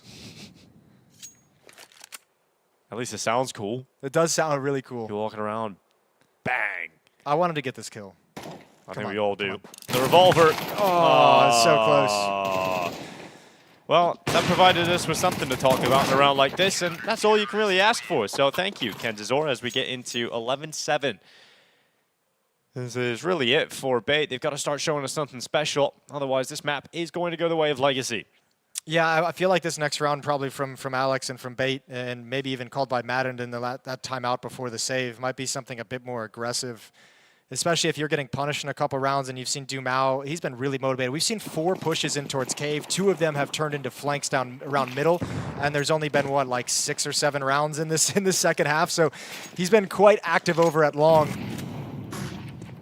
So I think if you're Bait, you might want to pick up the pacing and find a bit of a quicker timing to get your round started. It's a good swing here from Nissan. Going to open up quite quickly here onto Essential. Lato on his walk down the bottom of the B ramp. It's Lux. A little bit of an off angle dealt with by Head Trick. I think him falling off the box is what dropped him into the headshot. Into the Head Trick. Now we've got Dumao getting cleared out. Kenzor. Really important frags being picked up here from Bait. All of a sudden this round was close. And it's now no longer. It's a 4-2 lead on the player count. Here's the reaction from Nissan, realizing a risk is required. Does this play get them back into the round? It very well could with the timing. Low HP on one player, Head Trick, who's just jumping up now. NPL's watching for this. Oh, beautiful okay. shot from NPL. Yeah, aware of that possibility. NPL, great work, great shots. And we're now looking at an 8-11 scoreline. Bait, really important that they win this round. Otherwise, it felt like the map was over. Yeah, Sadzin's got to try and save this AWP. Crossing over to the B bomb site. Double doors is a danger point. Nobody peeking. Bait probably not, I don't know. You know it's the only Opera alive, so you could go for a hunt, but with the money it is, I think more likely they just, you know, stand their ground and are happy with the victory. So still a little bit of fight left in this Bait squad. No one's going home today. It's not the pressure of elimination in this particular matchup. It's the pressure of qualification, moving on to that stage 2 and getting ready for the next round of the Swiss system in the next stage. Yeah, no one's going home in this game. But a little bit later on, we got FaZe, Red Knids. I'm so down for it. See how that one goes. Paravision So down for it. versus Gamer Legion. Imperial versus the Huns. Then we also have another progression game.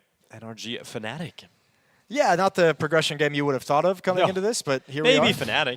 I just don't think. I have Fnatic going through my pick'ems. Yeah, I just think for NRG, playing with the DAP stand-in situation just like kind of ruins any, because I was actually considering them when I saw them beat M80 in the best of 5 back at Philadelphia, and then the stand-in situation just kind of ruined my idea to take that sort of a gamble.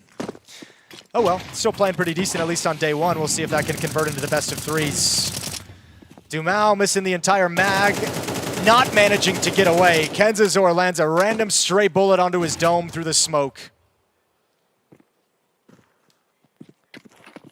Well, a good start here for Bait. Yo, Legacy got to be really careful in this round. If they end up losing this, look at the money. It's not pretty. So, I mean, at some point, if you're in a situation where a loss seems likely, it might be time to just stack up and gamble so that you can prioritize saving some weapons. Because if you get broken at 11-9, they get to 11-10 before you can buy again, like that's right back into the game. So at this point, there's got to be some level of priority placed for Legacy to preserve weapons for the next round so that they can maximize the number of rounds they get to fight for down the stretch.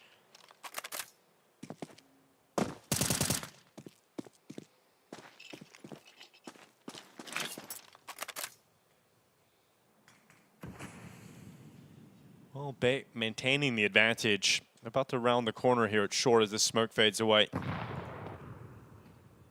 the pack move up. The bomb just joining them. Nearly getting caught in the Xbox for that second kill. It's going to be tough to see them get back into this round, but maybe there's some way thanks to Sadzin's orb. Oh my god, crossing into the site. He's actually got away with a second.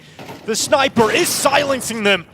And he's still alive. 22 seconds. His teammate Lux goes down. The dink's now landing as Sadzin is the only player left. And he does well to at least keep his team in the fight for a moment, but the rest of his teammates unable to deliver the goods, and we now see Bait move up to 9. Yeah, that's the problem. A couple of nice kills there, and yeah, it's maybe a little frustration. Probably feels like he should have had a third on that shot. Wasn't anything too crazy, but a tough sequence for him to manage a triple kill. But then also, yeah, you've got the 2 kills that let your teammates give them the freedom to get involved in the action, but they provide you nothing to give you the space in return. Nice shooting from Sadzin, but a loss at the end of the day, and they lose everything.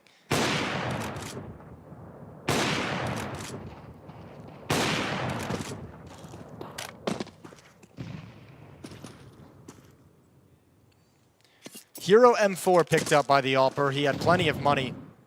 And they're going to execute a push into the upper bomb site. This M4 looking to trade Lado with a USP who will likely swing wide. Zeus, oh, too slow on the draw. Here's the push into the tunnels, just trying to overwhelm Essential. They'll do that effectively enough. Doesn't matter though, 11-10. Lato and Sadzin just going to try and hold on to the rifles, but Kenzazor was already up in T-spawn. Gets a chance to remove Lato, and actually a chance for both, as Sadzin is just out to that left side. So Kenzazor going to deal with that threat, dropping Sadzin, and the other rifle will fall as well. Zero mercy given on over, as Bait getting in position to potentially steal the map away. Take Dust 2, which we just didn't really think was a possibility coming into this series. Yeah, 13-3, 13-4, the scorelines of Legacy wins in the previous 2 series they've played. Dust 2 in those series. Yeah. I mean, like, it's, yeah, this is lovely, but I mean, it comes down to that conversation we've had over the years of how hard it is to continually beat the same team on the same map, because they're always reviewing those demos and always picking them apart in detail of what they can do differently, and they're the ones who make the most changes. So Bait giving a lot of difficulty over to Legacy today. Yeah, MPL crossing a little bit too early. That also, the mid-door smoke doesn't bloom all the way up, right? So there would have been a gap for Sadzin to peer over regardless. So MPL going to be frustrated that he's the first death conceded. Here goes Kenzazor and Alex as they move up towards short. Yeah, not a bad timing. Smoke might delay it, although there's a gap on that left side if they want to work their way through, and indeed they do. Okay, oh, Lux. Yeah. Going to move on it. Lux keeps his head down. His teammate racing back from CT spawn to get in a position to fight. That's Lado, but the rifle's gone. Great response here from Essential. Lux could burn. He's down to low HP. They're going to run him down regardless. His teammate can't save him from the pit. And now they know there's a player in pit. You can see Kenzazor communicating that rapidly to his teammates.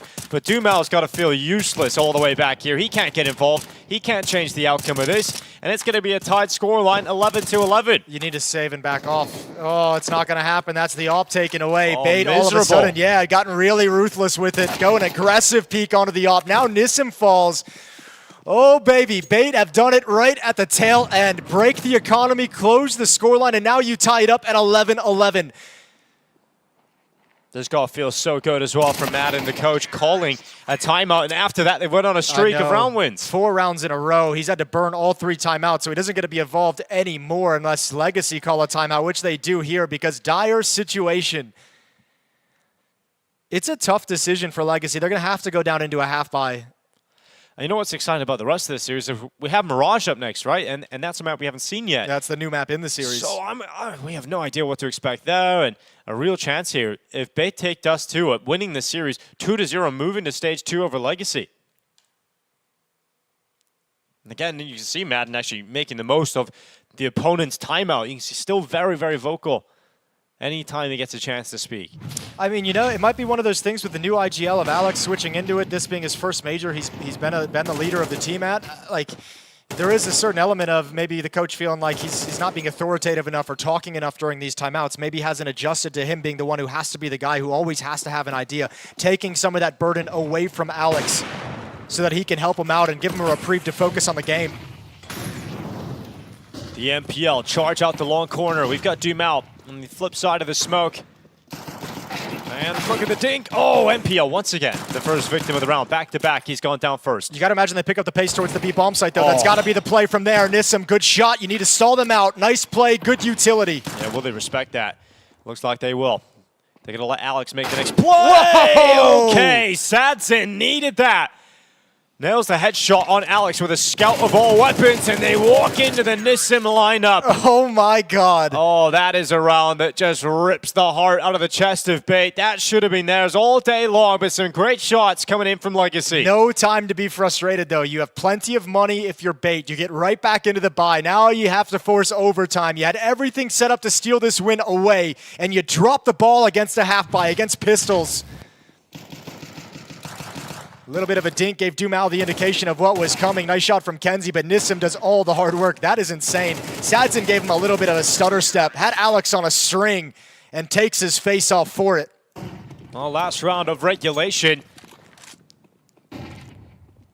2 AKs fall into the hands of the Legacy defenders of Dumal and Nissim. Head trick searching for the opener. There's back-to-back rounds now. Bait have suffered the opening kill. Going against them in favor of Legacy. MPL definitely not wanting to be that first player to go down this time. Oh. Well, thank God no one's there. Yeah, thank God no one's home. Well, as we all know, crunch time, everyone gets conservative. Nobody wants to make the mistakes. Not seeing Legacy challenge anything. No fast plays from the Bait attack.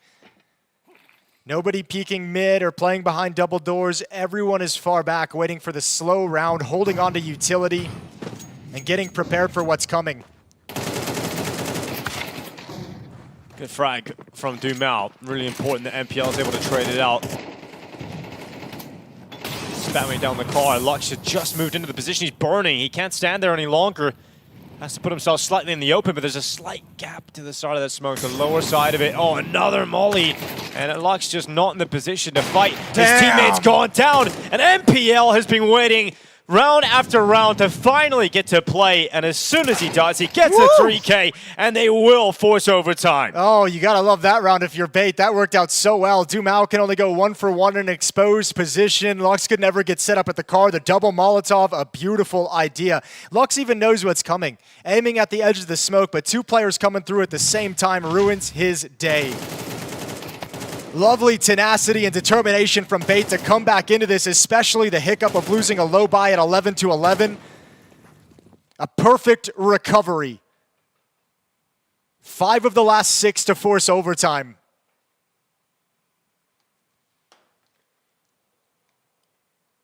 A tech issue, unfortunately, to kick off OT. But you gotta love that if you're MPL. It's been having a good game, you know, frustrating last couple of rounds that. But coming in the last round of regulation, the difference maker was the man to trade out and Dumal coming out long and some great shots as he continued up into the site. So, all right, thumbs up or in. Hopefully that's a sign that we're getting right back into it. Freeze time has been canceled. We're ready to get going again. Here we go. Well, very different from the last time they played in Bucharest. It was Yeah. a 13-3 win from Legacy on Dust 2. Now we're here in overtime. Yeah, and you'd wonder. I mean, you know, I think sometimes we think there's players are thinking more about pressure than they actually are. But from our side, it seems like there should be some pressure. If this were to be a loss, this is a map that Legacy's always relied upon winning in these series. But if it gets taken away from them, not ideal, because Bait has won both of the series despite losing Dust 2. Goes back to that point I mentioned earlier, though, Jason, the fact that Legacy have such a deep map pool. And so I'm not massively worried for them, but I'm just happy that the series gets competitive. It gets exciting, and I think Legacy still will be able to compete going into the second. So let's see how it all shakes out here. We have got Lato having to deal with the threat of Alex just walking that fade on the smoke, and it's a great opening move from the in-game leader of Bait. First time in 4 rounds they've had the opening kill here for Bait, at least from... Yeah, nice luxury. Yeah. Untraded as well. So Nissim is going to be left alone to his own devices over at the B-bomb site. Dumao making a move in towards the long cave, playing behind the double doors while the short take is happening. He's gathering information, can hear the footsteps. Nissim's going to get all the love. 4 players coming in through the upper tunnels, 1 player lurking in middle. There's no support. Lux is going to have to take a huge risk to cross over and get to this B-bomb site. Oh, Nissim fired his feet and fired up as he takes 2. Kansas or Essential, both victims of his rifle. A post-mortem kill, though, from Essential's flames. We've got Lux coming through the side of the smoke. Head trick successful on the sniper, but decides to go to the AK. 24 seconds. Bomb arrives at B. Plant secured, and Alex still in middle. Interesting. Sadzin's playing this so slow, looking for this lurk, but will he clear deep into the cubby? I think Dumao will get ever closer to the tunnels as well. He has to let Dumao play first. And Dumao needs to get a move on. If Dumao gets this kill, Alex is going to have to move. Making his way out of the tunnels. Alex got the kill in mid, and that's a great kill from Dumao. He slips into the site. He runs it down. He taps that defuse. Pressure's on. Here comes Alex. Open the round now, looking to close it. Time is ticking on the fuse. And it's Alex with a sigh of relief as the headshot connects, and the in-game leader steps up for Bay. Now it starts to feel really sketchy if you're Legacy, because if you lose this round with the way overtime money works, you start with 10,000. You invested in an AWP as well, which is an expensive weapon. You lose this next round as the CT side. Money's going to be hurting. It's going to be really painful for that 3rd round in OT. Nicely done from Nissim. He had that huge round with the 5-7 to put a stop to the B hit and the low buy they won at 11-11. He gets a double kill now standing in the flames, essentially in a 1 versus 4 at that bomb site. Still makes it work. He's playing very, very well, but Legacy still can't convert the round. They burned their overtime timeout.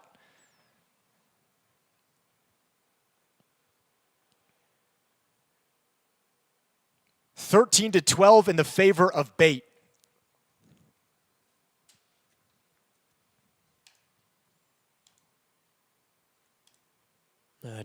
We had Donna raising a good point in the interview ahead of this, saying that Legacy haven't had to play a European side yet at the Major. They played FlyQuest in the opener, Rare Adam, and then Red Canids.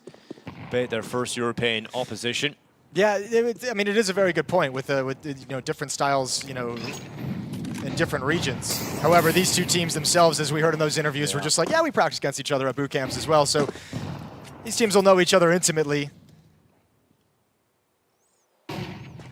That's why we're here in OT. We've got MPL making his way through the mid doors. It was Alex who made this play in the previous round, this time MPL. Bomb has dropped all the way back outside of the B hole, so I'm assuming this is going to turn into a mid to B split. This time you've got 2 players committed to the B bomb site. Nissim going to be in the window. Lato, good peek, good kill. Oh, and the second.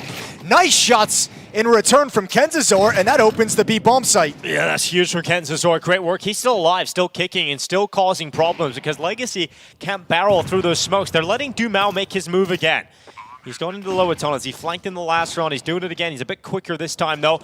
The head trick has taken Lux out of this equation, and it really does fall on Dumao to step up and make the play because Sadzin's got to feel claustrophobic with his AWP. He's pinned back at CT, and a re-smoke's just come in, so Dumao's had to fight through it, and his teammate is now gone. So a tough round ahead of Dumao here, doing what he can through the sides of these smokes. Time is starting to tick. That fuse is burning away. And the flames enter the site. It's a little bit chaotic, but Kenzazor will continue to close out on a solid round individually from him. Man, down the stretch of this game, Bait have just taken complete control. They were down 11-7 at one point. and they went 5 of the last 6 in regulation. Now they've won 2 here in overtime. So they're sitting at 7 of 8 rounds at the tail end of this map. A map in which it looked like Legacy, you know, some hiccups at the start, maybe a slow start for Legacy, but it really seemed like they grabbed control of this, you know, through a big chunk of the second half especially. What a great turnaround from Bait. Very impressive stuff on Dust 2. Yeah, they're going to be very happy with themselves if they close this one out. Now you're missing utility, you're missing defuse kits, you've had to drop down to a scout for Sadzin if you're Legacy.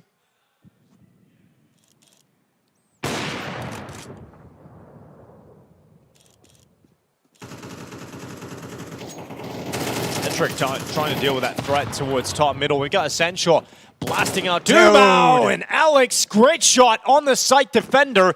All of a sudden, it's a 5v3 with Bait in pole position to take map point on Dust 2. Bait never looked this good against some of the other teams that they played. Against the Huns, they didn't look this good. Lost to M80, but now against Legacy, it's their challenge. They've risen to the call. Qualification on the cards. Oh! Nice double from Lux, but it's not enough. Yeah, Nissim charging his way back in. It's going to be a very tough, almost impossible scenario, and a head trick will confirm that it is. That AWP rings out. Another round added to the tally of Bait, and it is hard to see how they will lose Dust 2 now.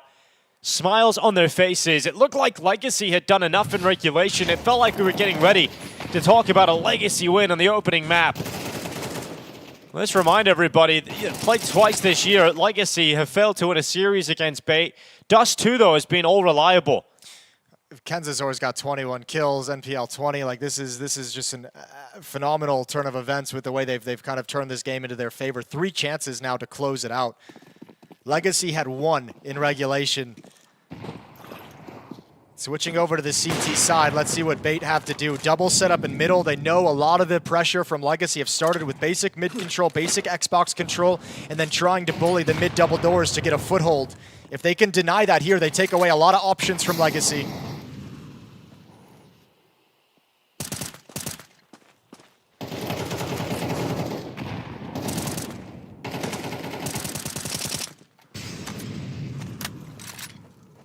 The skirmish for the opening kill in and around those smokes, but it's about short, and Alex is going to drop 2 up blinded. NPL stepping up with a 3rd, and we've got Sadzin and Nissim left alone. Alex is really going for everything now. He wants to close this map out without any worries. I can't believe he just tried to peek an op with a USP. That's insane. He's feeling it after the double kill blind. Thinks he can do no wrong. 4 on 2, and Bait back off of the middle of the map, back off of the pressure.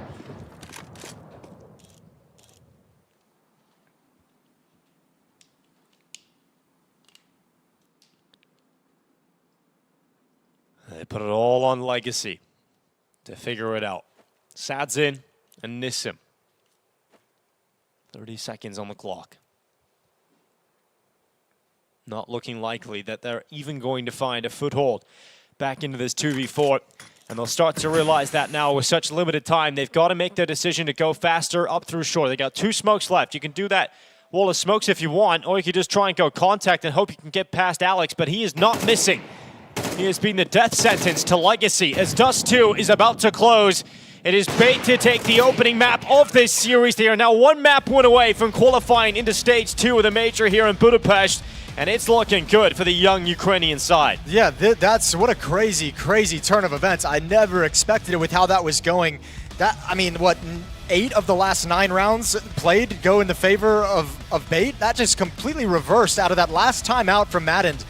Yeah, Bait came in with a completely different kind of attitude. We definitely noticed straight after that timeout that round victory started just piling up, and Madden's got to feel good about that. Really solid work across the board here from Bait. Everyone just staying locked in and focused as they know Legacy is still going to be a tough fight going into Mirage, but it's got to feel good to win Dust 2, a map you got absolutely destroyed on the last time you played just a few weeks ago. Yeah, it's one of those kinds of wins that you don't realize how good it's going to feel until it actually gets there. We're going to head off to a break. When we get back, we will have Mirage coming in.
with that is embedded up top of the throne of this mean.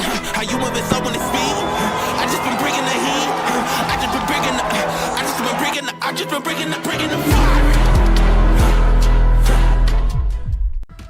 CS2 has certainly been explosive this year. Final epic stage, the pinnacle of Counter-Strike. It's what every player dreams of, to overcome fear, doubt, rivals, titans, and lift the trophy that transforms them from contenders to legends.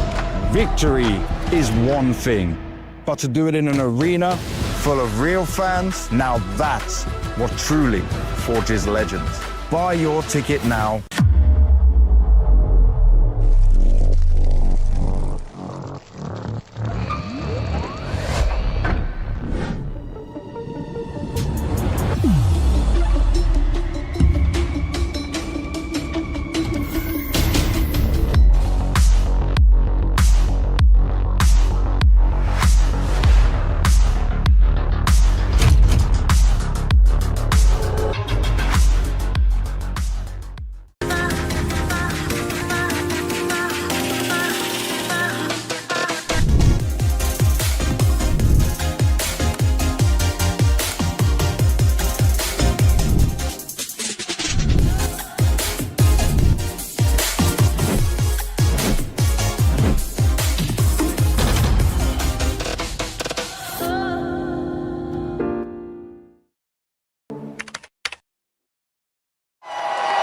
Fueled by the same passion as esports athletes, Zowie continuously develops tailored products, empowering gamers to bring their best out. Today, we are launching the all-new XL2566X Plus, which uses the newly developed Fast TN panel and upgraded Diac 2 technology. The new monitor series continue to evolve, refining details to ensure players can perform their best consistently in games.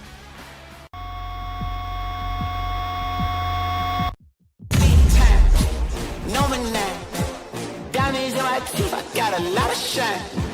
Running up the number, that's a lot of crime.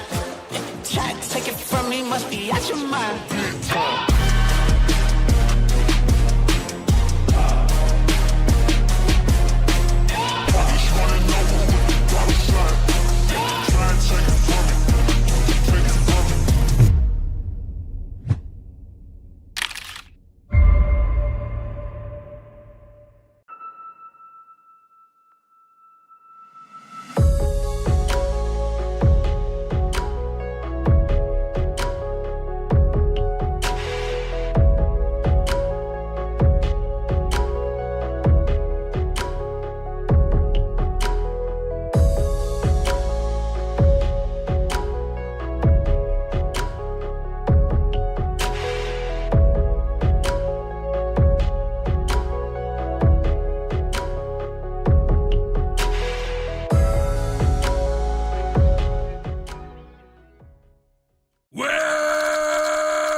Where are you playing the best of these matches?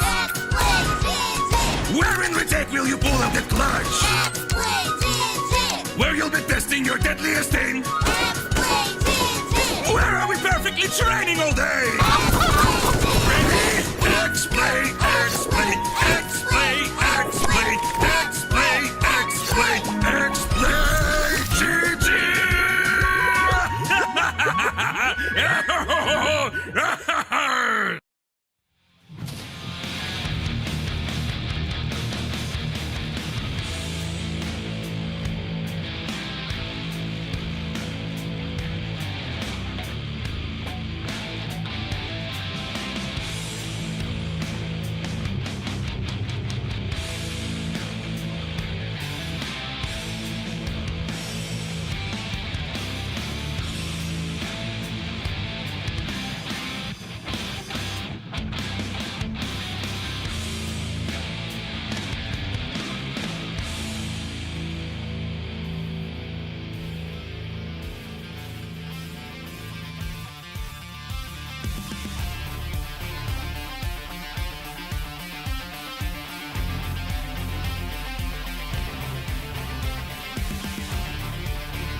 Welcome back to the StarLadder Major here, live from Budapest. We're getting into the second map of Bait versus Legacy, and Bait have taken Dust 2. Jason, they are now looking like the team that are going to qualify into the next stage. Yeah, it gets a little bit spicy, doesn't it now? Yeah, well, I mean, that's the thing. Like, it's kind of an interesting. I wonder what the feeling is like in the Bait squad, because I bet there's a level of elation. I'd be mostly worried that they're maybe too happy and excited because they've lost Dust 2 in both series previously to this, and they've still won the series. But now that you win Dust 2, I imagine there's a point where, as a player at the moment, you're like, well, shit, we got this in the bag. You know, we've never had Dust 2. Now we're fine. 2-0 on the cards. Yeah, well, Mirage is one of the maps you just haven't seen between these two squads. So hey, what's up? I like this transition though. It's cool. Like just whip this is a nice little StarLadder refresh. Yeah. You know, it's like just keep you entertained. Right. You know, we all got. You TikTok think it's going to change, but it's not. And now you're on the edge of your seat, wondering what's coming next. Dude, is it going to go back to the casters? No, Oh. we're looking at 5 players right here, Jason. And tell us a little bit about them. These are the top 5 KDRs of the previous map of Dust 2. So you got your performance out of Sadzin. Didn't actually turn into anything crazy. That's kills and deaths per round. Kills per deaths in a round. Yeah. Yes, indeed. KDR. Lost my mind trying to explain it. Yeah. Headtrick had the most. So there we go. That's Way all to you go, really need Headtrick. to know. Shout out Headtrick one time. Opper's having a good day. Doing super well. MPL also some real solid impact throughout that map, Sure. especially towards the end there. He's Yeah. nice 3K cutting through and getting this team back. Great in work overtime. from the nipple. Yes, fantastic nipple work, in fact. And it's really brought us here to Mirage, which is exactly where we want to be. I was just kind of peeking at it because the two teams haven't actually played each other on this map in the series, so I was just kind of getting a glimpse of kind of how they've been performing on the map. For Legacy, back at PGL Masters Bucharest, they lost to Aurora 13-8. They beat Liquid 13-11. For Bait, you know, they lost to M80 on this map 11-13 at their first game of the major. They beat Aurora 13-8 on this at Bucharest. Same with Pain. So yeah, they've some wins and some losses. I don't think either team is going to say we're the shit on this map, but obviously coming into it, Bait's like, we're going to be well prepared on this, and we're going to be ready for you. Yeah, well, I'm looking forward to getting into this.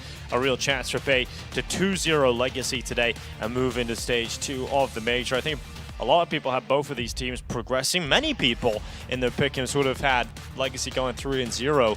They're having a tough old time. They lost their opening game to FlyQuest. I have Legacy going through 3-0, but I had Bait going through in the 3-1, 3-2 group. Yeah, so, you know, we're going to at least get maybe that 3-1 here today for Bait, but Legacy, they're going to have to fight down to the final day, and that's quite uncomfortable for them. It's an uphill battle. One of the reasons why Bait would have picked this map, and one of the reasons why they would feel comfortable coming into the second map of the series, is just the win rate for Legacy. 38% on 13 maps played in the last 3 months of Mirage, so it's not exactly the strongest map. So I mean, with that change in the veto process, Bait saying you might take out Train, we don't mind. We're still going to attack one of your weak maps again. So a punish pick coming in as the second map. So Dinko, we really get a test to see how deep Legacy's map pool actually will be. Oh, well, I'm looking forward to it. And, you know, when these two teams go head-to-head, it's always exciting. Let's take a look at another head-to-head we've got going on at the moment between Kenzazor and Dumao. Yeah, I mean, two strong players. Then Kenzazor really picked it up at the end of Dust 2, had some really impactful rounds. Not much you need to say about Dumao. You know he's going to get stuck into the action. Pretty good job on Dust 2, had some nice rounds. Really good with his flanks, with his lurks. That was where he found most of his impact on the CT side. Dust 2 pushing out that long cave a number of times. But down the stretch, not able to find a whole lot. Not able to pick up and be able to salvage any of those rounds at the end of the game. It's a little bit brutal, but now we get to see him do his work on Mirage. Yeah, looking forward to seeing what he can do on Mirage. And I always say with Legacy, and we're saying it throughout Dust 2, is the fact that they have such a deep map pool. I don't really worry about them like getting lost on a map. It's going to be fine on Mirage. And I'm hoping we get another game like we did on Dust 2, because the closeness of that one was just exciting to watch develop. Yeah, it was really cool seeing that, knowing that it had just been blowouts before that. So obvious that Bait came into this with a very, very well-structured game plan and preparation going on. So yeah, that was cool to see. But now we get to see what it is on Mirage, right? They've been able to like kind of work Train against them as a weak map in the pool of Legacy, despite Legacy being able to go deep into it. And now you have another similar situation where the win rate on Train for Legacy is very similar to their win rate on Mirage. Yeah, absolutely. For Legacy, you know, obviously going to be having to do it the hard way with Dust 2 not in their back pocket, but I've watched them lose Dust 2 before. I remember in that CAC final, which they won. Yeah. They got body on their own map pick of Dust 2, and they bounce back because they do have other options in their pool. So I'm not worried too much here for Legacy. I feel like we absolutely still could go to 3. I'm not worried that we're going to see them completely capitulate, but I am worried that we're going to see them unable to really handle what Bait brings to the table, because I think more than any other map I've seen out of Bait, I feel like their individual skill here on Mirage can shine. You have a lot of open space, a lot of those like mid-range, long-range, one-on-one heads-up fights. I think that's going to lend itself to the Bait guys. Those are fights they're going to be very, very comfortable with. So yeah, I'm worried that we're going to see a Legacy that's putting up a fight, but not anything significant. That's my biggest concern at the moment, because I'm with you. I don't think the mentality is going to shatter in any sense. It's part of the reason why I like the Dumao interviews, is because he is so focused on kind of like the emotional and mental side of it. When you speak with him privately, he's very much talking about how he handles different situations and how he views different situations. So I think the mental game is going to be solid. It's everything else that kind of scares me a little bit.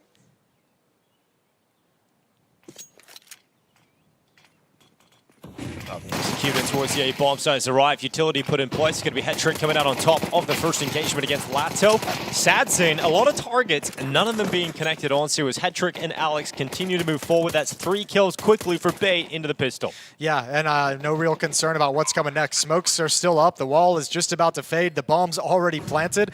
So there's nothing you can do in this retake. Beautiful job, beautiful opening kills, and the round's already cooked. Ooh.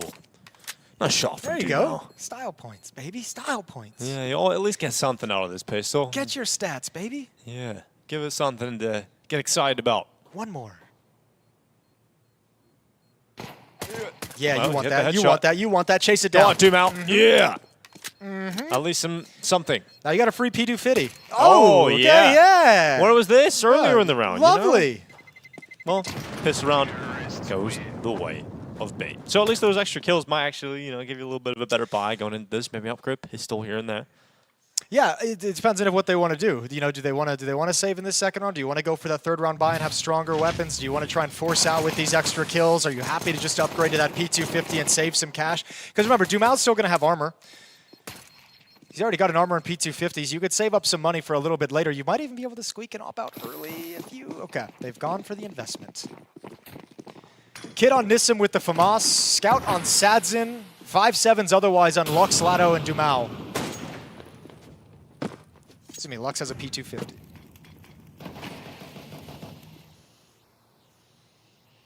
He's a gentleman and a scholar.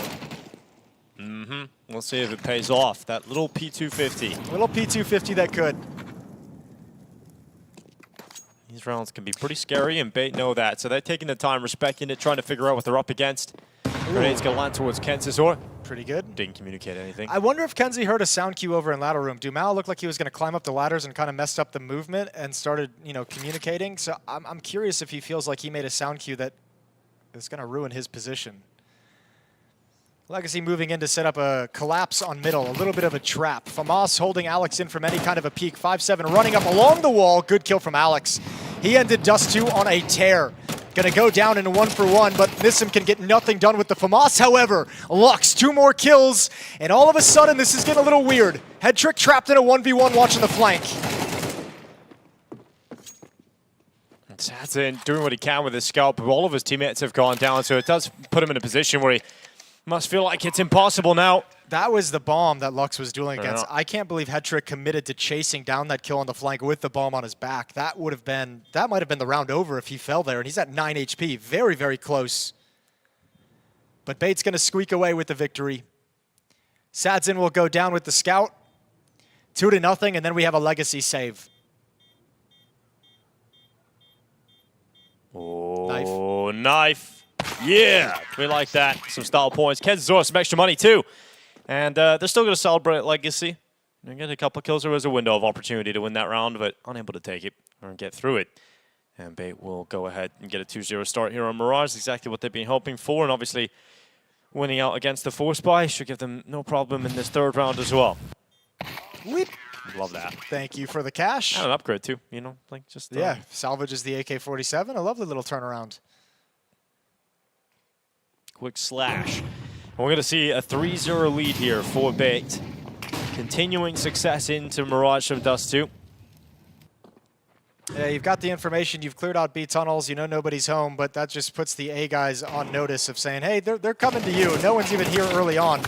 One kill for Sadzin, but taken down from behind. And yeah, an easy mop-up. So 3-0, but we get the gun rounds coming out. Sadzin will have the AWP in this fourth round coming up. And then all rifles will be around that. And we see what kind of a defense Legacy can actually mount. This is now, you have to be careful if you're Legacy to get a good start when these guns come out, because remember that run from Bait was like 9 of the last 10 rounds on Dust 2 in their favor. And then all of a sudden you start out Mirage like 5-0. If you're Legacy, you're thinking back and you probably forgot the last round you won. You know, it's been so long ago.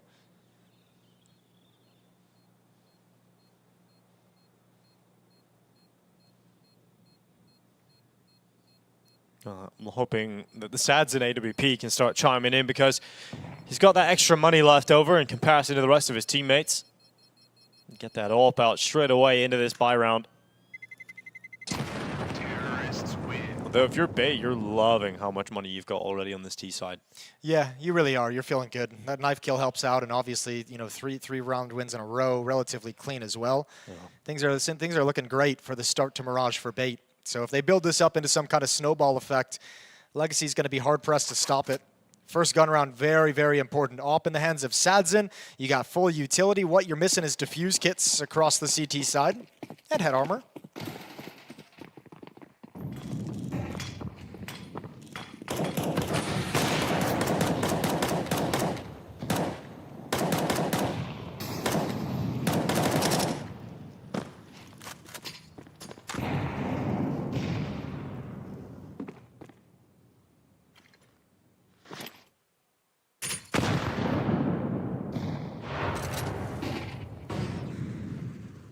Great chip damage onto Essential, down to 44 HP. Fine nade work into the underpass. Bait have taken complete mid control. They've got a player positioned underneath the window. They can leave him here now. Mission accomplished. You've put up utility. You're showing Legacy that you have presence in middle, but everyone's actually slipped away. And while the smokes are still up, Legacy's going to be nervous about that mid presence, about where they're scaling and what they're getting prepared to attack. But during this time, Bait has reassembled in the B tunnels. And this will be the final play right at Nissim. Dumao in ladder room can transition over to short to help out.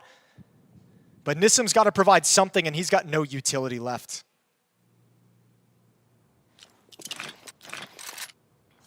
Yeah, no friends that can get to him that quickly And they want either. this smoke shows catwalk, so they want Dumao to be occupied at short while they attack B. Yeah, it comes down to this fight though. Lux, with that kill at short, has removed Alex, and that really is the only threat coming up through catwalk. Can Nissim hold on? He's done very well to get one, and no longer is he alone. He's got his teammate Dumao, and a double rings out from his M4 out from short. It is Essential, who can't get anything done, and Dumao lets out a yell. That's a big shutdown from him from short. That's the one kill you needed. Not only the short one, but Nissim getting that one frag takes away the kind of point of that attack and buys Dumao the extra time to wheel himself around towards short and get prepared for the follow-up fights. Works out perfectly for Legacy, and first gun round goes firmly in their favor. No issues whatsoever. But you just touched on all the money that Bait had built up in those first 3 rounds. Plenty of cash to come in for another rebuy, and some money left over as well.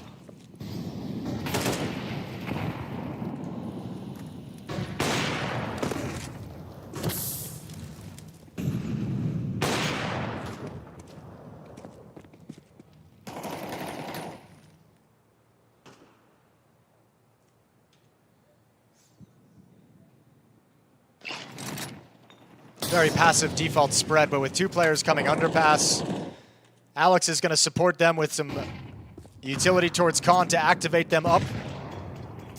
He'll eventually just leave these 2 up to their own devices to be the mid-presence, pick up the bomb, and this will be an attempted split towards the A bomb site. A boost up into the window, into that smoke. Kenzazor will come through Khan. Him and NPL are just going to be nuisances that Legacy has to deal with, while the main strength of this attack comes from 2 ramp and 1 palace. Oh, here comes Hetrick. Into the site. Could be MPL from window finding success. Essential continue to move out from Palace, but it's just the one as Sadzin and Lato combine their powers together, but right back into the fight again are Hetrick and MPL. It puts it all on Nissim. And he's coming in from B. They know he's the B bomb site player. That flash is missed.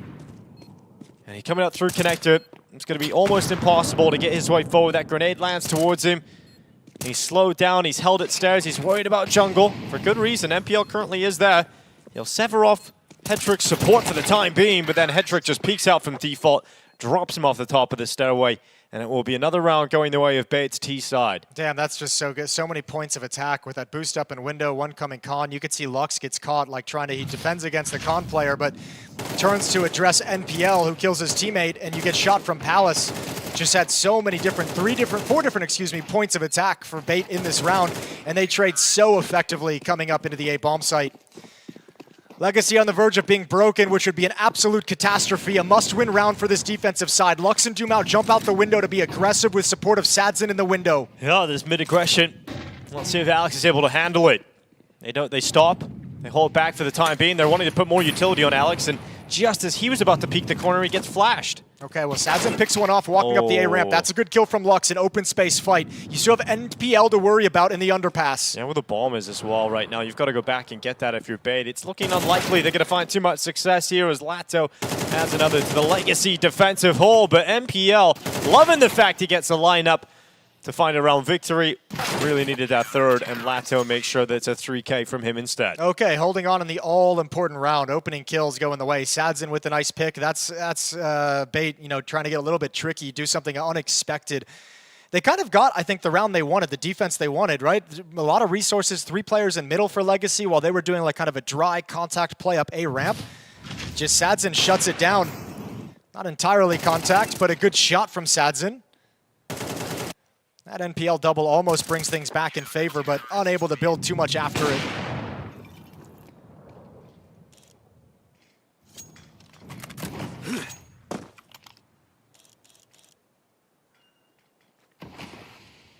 Legacy really need to get a grip of this game and actually rattle off a few in a row. Take the money away, which would be a victory here. It's exactly what that would accomplish. Sadzin again doing work at range. A couple of great kills here from Sadzin out towards CT. It's going to be Alex dropping Lato. Bait still trying to find their way forward into the bomb site. Lux not going to make that easy. The bomb is loose on the ground, going in for a fight. He's not feeling comfortable about putting it down yet, as Alex is now alone. He's lost his teammate. It's a quick headshot on Lux, but it's still such a tough scenario for Alex here, trying to figure out all the information as to where they possibly could be, where that other player's gotten off to. And in his mind, he can't actually plant the bomb because he knows Sadzin has been ticketed and CT spawn this whole time, so he's kind of got to weigh that risk. So clears it out a little bit deep, looking for the follow-up peek. Nobody's home. Time to get the bomb planted, get that bonus money for your teammates. Alex has been on fire since the end of Dust 2. He's got a real shot at this clutch. Especially with the space they've given him, right? Yep. To plant the bomb, get over towards CT. They're actually giving him isolated fights right now as well. A tough one to land with just the head of Nissim showing, and he'll make sure to make the most of the opportunity. So Legacy now shrink their lead just down to 1. So really starting to come back into it now on Mirage. Good patient play and good reposition from Sadzin in that clutch. I mean, Alex was so convinced the whole time that he was going to get pressure from CT spawn, which is why he feels motivated to be aggressive and take that headshot fight against the M4 at the very end. Tough fight to win, tough fight to hit, especially without head armor, but he knew he wanted to eliminate that and then address CT spawn after the fact. But Legacy have done it. They fought back in a very gutsy fashion to take the economy away from Bait and finally start getting into this CT side. They need to build up some cash in this round where they have a chance.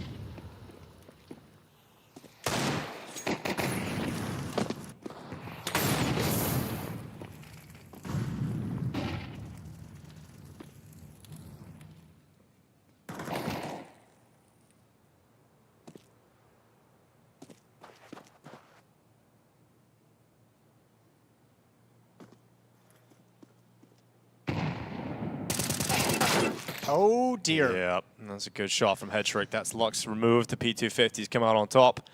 It's Dumal waiting out with the rifle. Mowing down Hedrick. It's nice to get that kill, but it still doesn't like give you, no still hasn't presented created. a new opportunity, right? You're still kind of, you still don't really have a good decision to make here. Especially when Dumal immediately finds the trade. He shuts down any hole.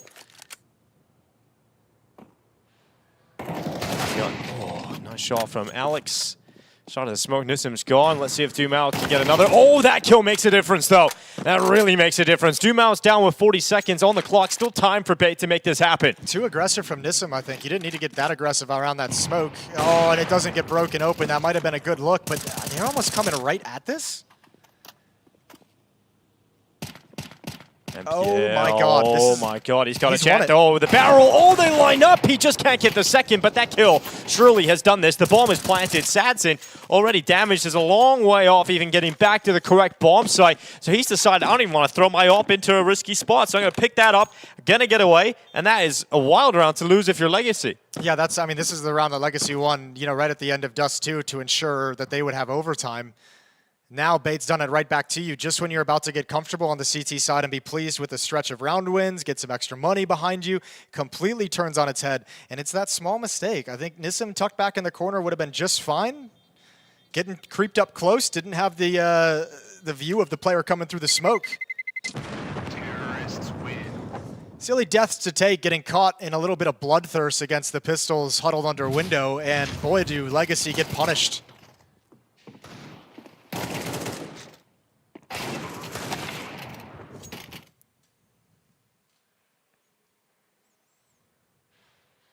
Frustrated, perhaps with himself, and that scenario is Nissim. Round number 9. Legacy, no money behind this buy. They've answered the call when they've been in this situation before. Win this round to not get broken. But how many times can you do it? How many times in one half can you pull that off?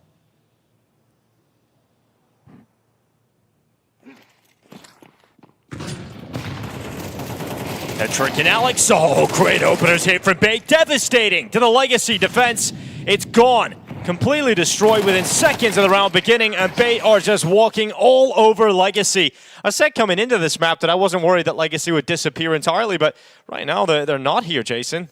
I mean, that's the kind of round that might have just won you the map, to be honest with you. Like, you're already a little bit frustrated if you're Legacy. We know they have a pretty strong mental game, but you have a setup that you've called to win against that exact round, against mid-presence, right?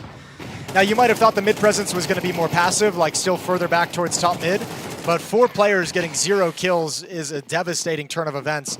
And now Bait just filled with confidence.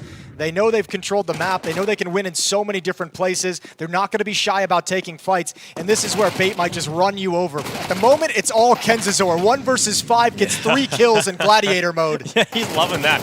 That just feels like a little bit of deathmatch warm-up for him inside of middle. Shutting everybody down, no problem. And we've got Dumal left now, just carrying away, retreating with that Mac-10. And this is wild to see Bait. Just looking so good on this T side. And we'll see what the loss bonus, the leftover cash. We'll get another buy here for Legacy going in the next round, but not really showing us anything at the moment.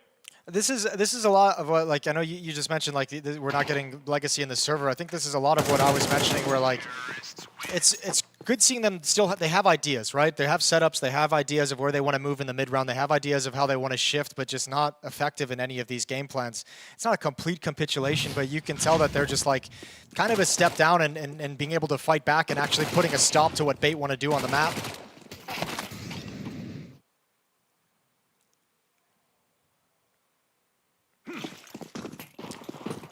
Bait just 6 rounds away from qualification to stage 2 of the Major here in Budapest.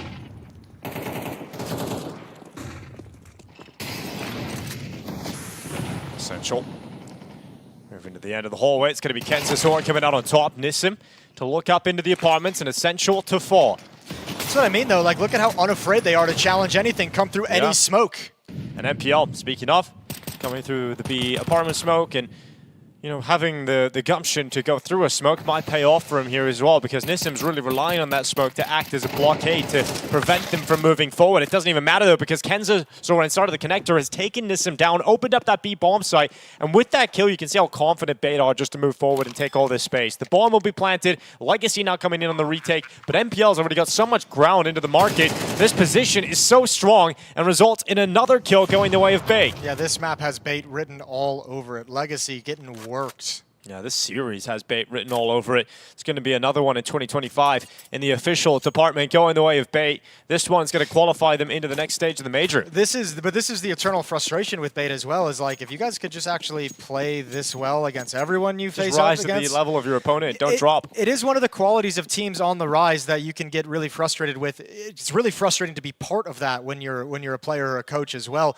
where you're a team who plays up or down to the level of your competition. And that really pisses you off. So Wait, can we just have like some sort of consistent base level? yes. It's about raising the floor at some point. Everyone always so focused on raising the ceiling, they forget to just get a baseline that you can play with on a consistent match-to-match basis. Well, Legacy were competitive for the first few rounds here of this half, but it is anything. Oh my, Essential still gets frustrated. My brother, you're up 5 rounds, 8-3. He's still. My brother. He's still very mad. Very passionate, shall we say. I think that's a good way to put it, Yeah. Jason. Passionate here at the Major. I think we're going to get that little A-ramp, that contact play, excuse me. A-ramp contact plays. It looks like they're just around to turn the corner, and there goes Lado. Exactly Yeah. what it was after the Molotov fades. Oh, my Oh, there God. it is. The fragging from Bait just turns into a bulldozer at some point. Well, you got Dumal coming back out through the lower tunnels. NPL going to be caught out. Kenzie's got a third. Yeah, look, Dumal's going to die as well. Okay, nice and easy for Bait. No problems. They're just running at them. Now it's capitulation. Yeah, now it's complete and utter collapse for Legacy. Nowhere to be seen in this first half. Bait just dominating them. And they're now looking like they are going to be the team to qualify in the Stage 2 of the StarLadder Major here in Budapest. Fantastic performance from Bait. And we wonder what Mirage would look like between the two teams. Right now we're getting a very one-sided, dominant performance from the Ukrainians.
Well, looking like this second half could be very quick if we see a pissed-around win from Bait Esports. 9-3 up as they now switch to the CT side of Mirage. That dominant streak at the end, Jason, was it 5 rounds on the T side there? Yeah, right to close it out. I mean, much like Dust 2, right, where they just routed off at the close, but this one had the exclamation point of that round number 9, that trap that was set up in middle by 4 players of Legacy, that Bait handles by getting all 4 kills clean, and that was the round, it feels like, where this turned from a game that Legacy was struggling to stay in to then a complete stomp from that point on. 3 players at the B-bomb site for Bait. Kenzie's taken an aggressive stance, deep angle. Lado's already made his way over towards the kitchen. Nissim gonna step up. What does Kenzizor do after spotted?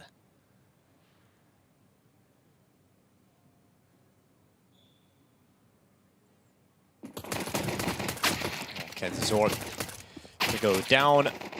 Hedrick playing off the back of the bench. Moving into the site, it's gonna be MPL to grab another one, this time from the market. Looks the victim, Dumal, to move forward, and that's Hedrick to fall down, no issue. Alex has the kit, remember, bomb's not even planted, not yet anyway. They're just hopping out into the site, and those fights won by Legacy. They needed that pistol round, and at least they've picked it up. Yeah, they absolutely did. I was surprised, actually, Bait just didn't try and keep the bomb was over at bench. They spotted a jump across. I thought they'd just kind of try and keep it trapped and make sure that Legacy had to come to them for the fights to get the bomb out or try and grab the bomb carrier on the crossover. But getting aggressive, can't blame them for that decision. and getting shut down. Now, yeah, I mean, with the way Legacy plays, they have a very similar, we said at the start of the series, similar kind of style in the sense that they like to be aggressive, they like to kind of look for fights, they like to bully you. They too can snowball into some critical mass of just fragging ability that you just stop being able to contain in any sense. They didn't get a chance to build up into that on the CT side. Let's see if they can do it when they get to dictate the action. Oh dear. Oh dear indeed. It's a good start, at least for Kenzizor, but it's traded out immediately by Dumao. Alex hears all these footsteps. He's calling his teammates over to the A-bomb site, but no one's going to be able to help him. No, he really needs something ridiculous to go his way. He ends up getting tagged through that smoke, finished off by Lato. I think Lato's even spamming for the back boxes. He's just trying to slide through to get something tricky going on. So NPL gets smoked off. This round in control of Legacy. Sticking around, trying to get some cheeky kills through the smoke that would make a retake doable, but it's very pie in the sky hopes there. And Legacy will shut it down before any kind of retake can begin or even seem possible. They get up to 5 now within 4 rounds. But the first gun round will be very, very telling of how this is going to play out if we're going to get some kind of a comeback.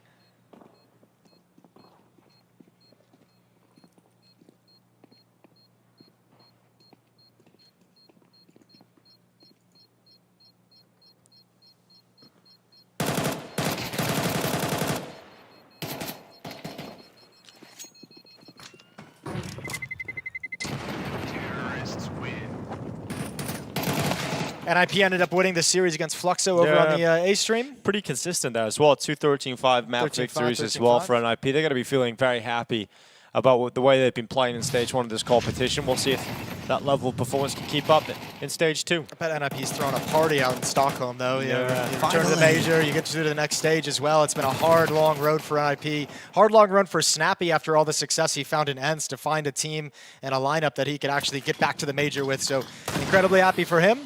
Cool to see the Ninjas back advancing through the major stages. Yeah, we'll see what they can do in Stage 2. For Legacy, shouldn't have too much resistance in a round like this. 9-6 should be the scoreline ringing out. Say that again? Yeah, one more time. A nice little deagle shot there from Essential. Is there anything else? Yes, there is. He's got another one in him. Essential going back for 3. There's one from Kenzizor, and I eat my words as they eat lead. It's now Sadsin left in the apartments. The AK alone versus 5. A round that should never have gone Bait's way, as Sadsin has to fight on, denied by Kenzizor, and Essential Deeking grabbing another round win for Bait. Oh my God, that is incredible shooting from Essential. And he's so casual about it, not even cracking a smile after the fact. Just another day in the office, he has just wrecked Legacy. And these are 2 incredible, I mean, you think the round in middle in the previous half where they stopped that trap and now this one, those are not just great individual rounds, those are momentum stopping rounds. Those are map winning rounds.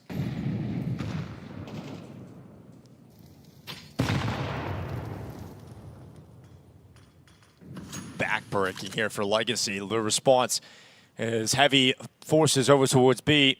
You want to go back for a little taste of that Essential setup again? Well, good luck. He's looking very sharp. It's going to be some fake smokes being thrown out here from Nissim into the A bomb site. Going to try and adjust the players over at B, but Legacy are coming at this B bomb site. Alex seeing there's no one committing with this. Yeah, they haven't bid on the fake whatsoever, have they? No, they know. They know it's a B play. Kenzizor, NPL, shutting this one down. Essential gets nothing this time, but the rest of his teammates deliver. More than enough work being done by Bait. And Legacy shattered here on Mirage. Yeah, I mean, it's cool, though. It's awesome for Bait. This is, I mean, you think you've beat them in the past 2 series. Legacy try and throw a little bit of confusion to change up the map veto to regain an advantage elsewhere. And you handle it. Not only on Dust 2, which you'd lost 2 times previously, but now the new map that comes into play, Mirage, because they banned out Train instead, you wreck them on that as well. So Legacy, again, in this matchup, going to be scratching their heads thinking, what do we have to do? What's the trick to beating this Bait team?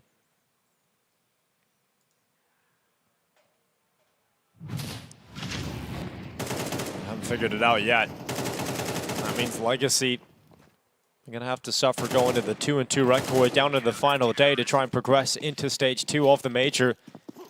A team that have had some great results recently, winning CAC, making it to the final of PGL Bucharest.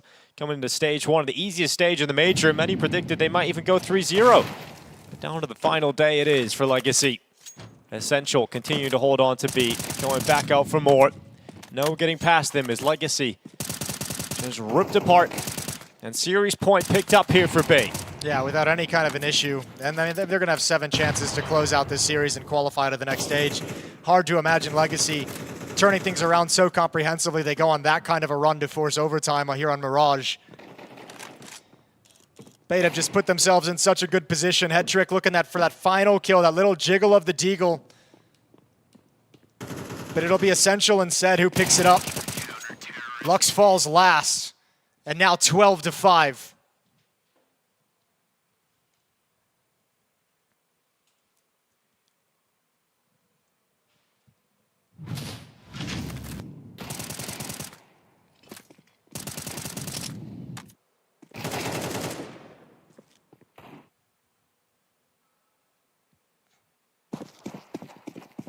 Head Trick with Yorp. Everyone else on a rifle. And Legacy come to bear with 5 AK-47s. Let's see what they can do with it. The Brazilians need a massive comeback, and it's Head Trick to get things started with an opening kill. Kenzazor to follow up, and this map will end as it has gone all map long. Pure domination for Bait. They are going to stage 2 of this major in Budapest.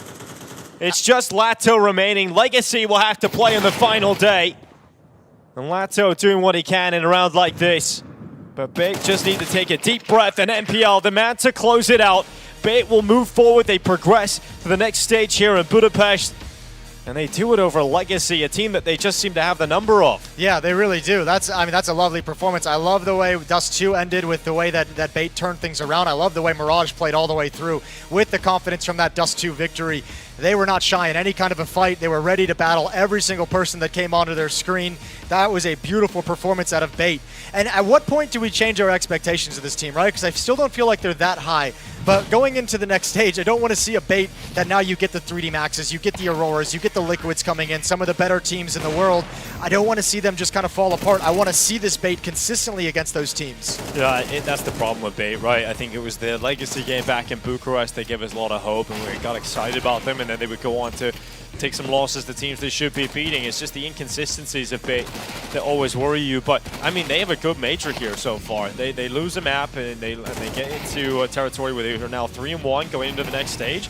Gotta be happy with that if you're Bait. You've got the job done. I think, too, one of the other weaknesses that we talk about them with is their mentality, but they've won some very close games. I mean, all their best of ones were 13-11. They beat the Huns 13-11, beat Paravision 13-11.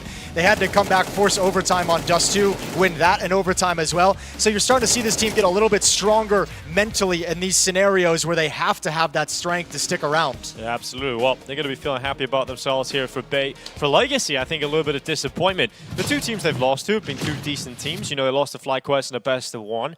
Then they've gone on to lose to Bait. But I think it's the fashion in which they've lost this series today that's going to really sting for Legacy. Yeah, I mean, losing Dust 2 is going to be a bummer. I think obviously Mirage needs a little bit of work. They probably knew that was going to be a weakness and prepared for it. Probably when you go to ban train and do that trick in the veto, you know Mirage is probably the map that's going to be coming up, so some frustration there. But I think those guys are going to be looking towards tomorrow and who they get in the 2-2 match, which it could be a little bit scary. You know, FaZe is down there in that 2-2 match. Yeah. I haven't possibly looked out, Redkins. I haven't looked out the regional one. I haven't looked at the eventualities, but you know, the one thing about being in that 2-2 game is no matter how much of favorites you came into stage 1 as, obviously a lot of teams picking Legacy to go 3-0 with the way they've looked recently, anything can happen. Whole different kind of pressure when the potential is elimination. Because everything comes down to the majors, where the event everybody wants to peak at. You know, you obviously win a tournament CAC, you win you get to a final against Aurora that goes through all 5 maps. What really is exciting about that is that the major's just around the corner. You think, okay, guys, we're getting informed. Let's actually make a run at the major, the one that matters the most. And it would be so disappointing to watch them go out in stage 1 of this competition. Yeah, it really would. It'd be disappointing for everyone involved because they've looked great. But you know, the other side of that is kind of congratulating the winners and saying how cool would it be if this Bait team kept up this level. It's true. If they are truly a team that rises and falls to the level of their opposition, with the stronger opposition coming in the next stage, if they're just going to rise up to that level, that's a very exciting team that can cause some damage. I don't know if I'd pick them to go through, but they can certainly ruin, at the very least, at a minimum, they can ruin the major for other teams. No, that's the thing. They definitely definitely have that level to them. I think when you look at when they're feeling it, when they're confident, they're just swinging out, taking fights. Like Kenzazor is literally running out ramp as a solo berserker. They're going to be one of the dangerous, the scariest teams in the best of ones to start stage 2, especially. Yeah, because now they're coming out of this tournament stage with some confidence and momentum. They just styled on Legacy. They'll have a number of days off before we get into it. But here's a reminder of how things went down in this game. Some of the top performers: NPL, Kenzazor, Alex, Headtrick, Dumao. Yeah, I'm with you. Kenzazor, like that last round on Mirage is just like awesome. Go do it. Just go wreck everyone. Run at them. I mean, unlikely to work against some of the better teams, obviously. Sure. But, yeah, that's where the difference comes in, right? Is some of those plays, you know, maybe it's a 1-for-1 trade instead of a double kill to start things off. You know, those kind of plays are, you know, can still be effective but less effective, and that's where Bait has to find the right balance. But you only get that by experiencing that in the server and losing a bunch of those games, starting to win some of those games and building it up. Well, Train was removed earlier in the veto process by Legacy, which means we ended up having Mirage as an option for Bait. Seemed to work out very well for Bait. They had to be very happy. Yeah. I mean, although I think they would have been pleased to do Train as well. They've bodied Legacy on that, you know, in the 2 times they've played it. So yeah, this was always going to be a little bit of a tough one for Legacy, but not being able to put up much of a fight on the second map is painful. Well, Kenzazor getting the MVP of the last match, so let's look at that. His stats looking pretty impressive, a 1.61 rating. 8 first kills is what kind of sticks out to me. Great round swing. I mean, that's a lovely performance from Kenzazor in a qualifying game. So he's got to be pleased. Team's got to be happy. Take him out to a nice dinner tonight. He deserves it. You get some days off that you get to prepare for the next stage. We've got an interview now with Bait ready to go. Well, that was quite a game you put on the server, and congratulations, you just qualified to the next stage. How do you feel? We feel very, very, very good. We wanted this win a lot, so yeah, we are happy. Okay, now you look happy. Before the interview we were just like neutral. So good to see you smile. And today you can celebrate with your team. Did you expect that it would go quite fast, especially in the second map? I could say no, but maybe after first map we just was very confident and we just started to run and shoot like always on Mirage. So yeah, it helped us. But on DAS it was super hard. Like as always, they was dominating us on T side. It was hard, but we managed to come back. So yeah, so we did this. Yeah, I mean your comeback was quite impressive. Yeah, they were leading till up to map point, and then in OT it was absolutely flawless. At what point would you say in DAS 2 was like the breaking point where you knew like, yeah, we're winning this? Because our coach took a pause and he started to shouting like, guys, let's just run, like let's just take mid, like let's just run, don't wait any smokes, just run. And yeah, we just was doing it and it started to work. Okay, that's great gameplay. I'm gonna try that out. Thank you so much. Any words you want to say to the fans out there who supported you today? Thank you everyone for support. We feel it. So yeah, just keep doing it. Thank you so much. Thank you. Yeah, Alex extremely happy with the progression game going his way. Moving into stage 2 of the major here in Budapest, the new in-game leader, that's got to be a good feeling. Yeah, really does. And I think I like that he gives credit to the coach as well, and I like that kind of read from the coach also. I mean, great job from Madden as well, saying, look, let's stop drinking too much. Stop thinking about the timing of the smokes and the flash thing that's going to come. I was like, yeah, it might have been a Freudian slip. It's very possible. But yeah, like just the idea of like take the decisions out of your players' hands. We're struggling, nothing's going well. Let's change it up completely. Just focus on running, as he's saying, and just focus on the kills. Like, don't think about everything else going on, so you take a lot of the decision-making away from them. Let him focus on the fragging, so great call from the coach. Yeah, absolutely. Well, we're going to go to a break. When we come back, it'll be Harry and Hugo taking over the commentary duties here on the B Stream. Crazy, crazy kids.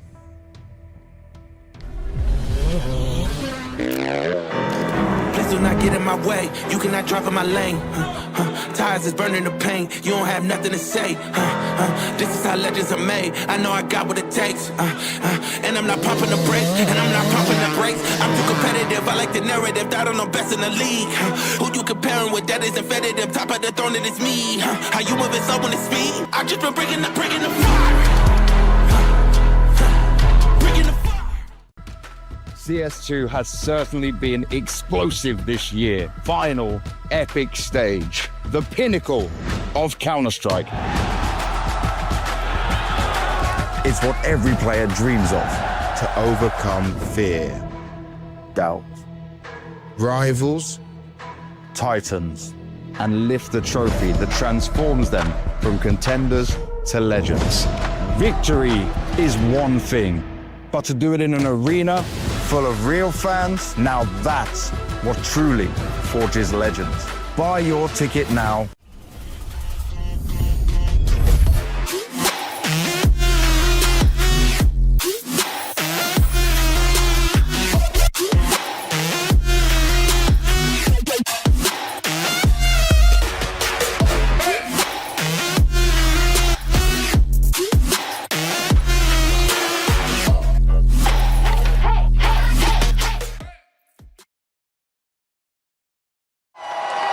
Fueled by the same passion as esports athletes, Zowie continuously develops tailored products, empowering gamers to bring their best out. Today, we are launching the all-new XL2566X Plus, which uses the newly developed Fast TN panel and upgraded DIAC2 technology. The new monitor series continue to evolve, refining details to ensure players can perform their best consistently in games.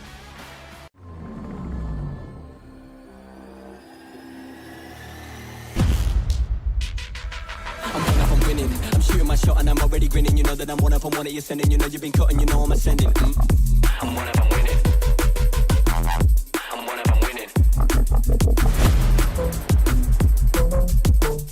I'm one of them winning. I'm one of them winning.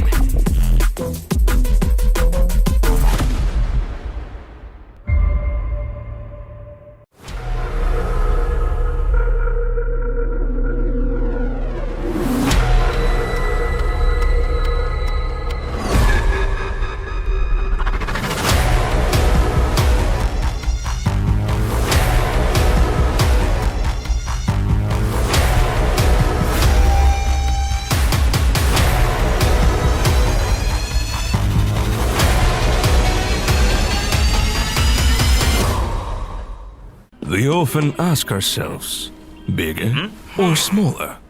But first, you need to figure it out. Do you have a massive FPS? Or a tiny ping? Is that good? Nice. Yes, it's fantastic! xPlay GG. High FPS and low ping servers.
I do la la.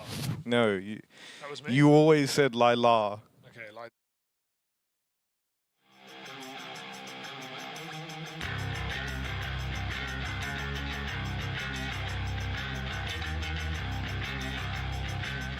First match we have a bad start.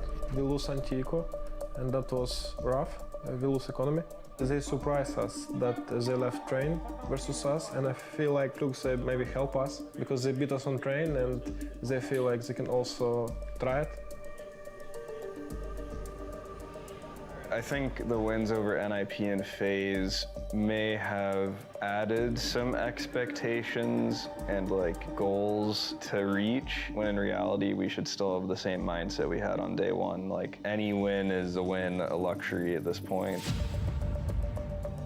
Second game we didn't manage to close it up. Everything was very smooth, but in the end we didn't feel the timing when to peak or didn't peak, and that was crucial, and they come back. The first day was a lot of upsets, and that's why right now this 2-1, even 1-2 pool is pretty stuck.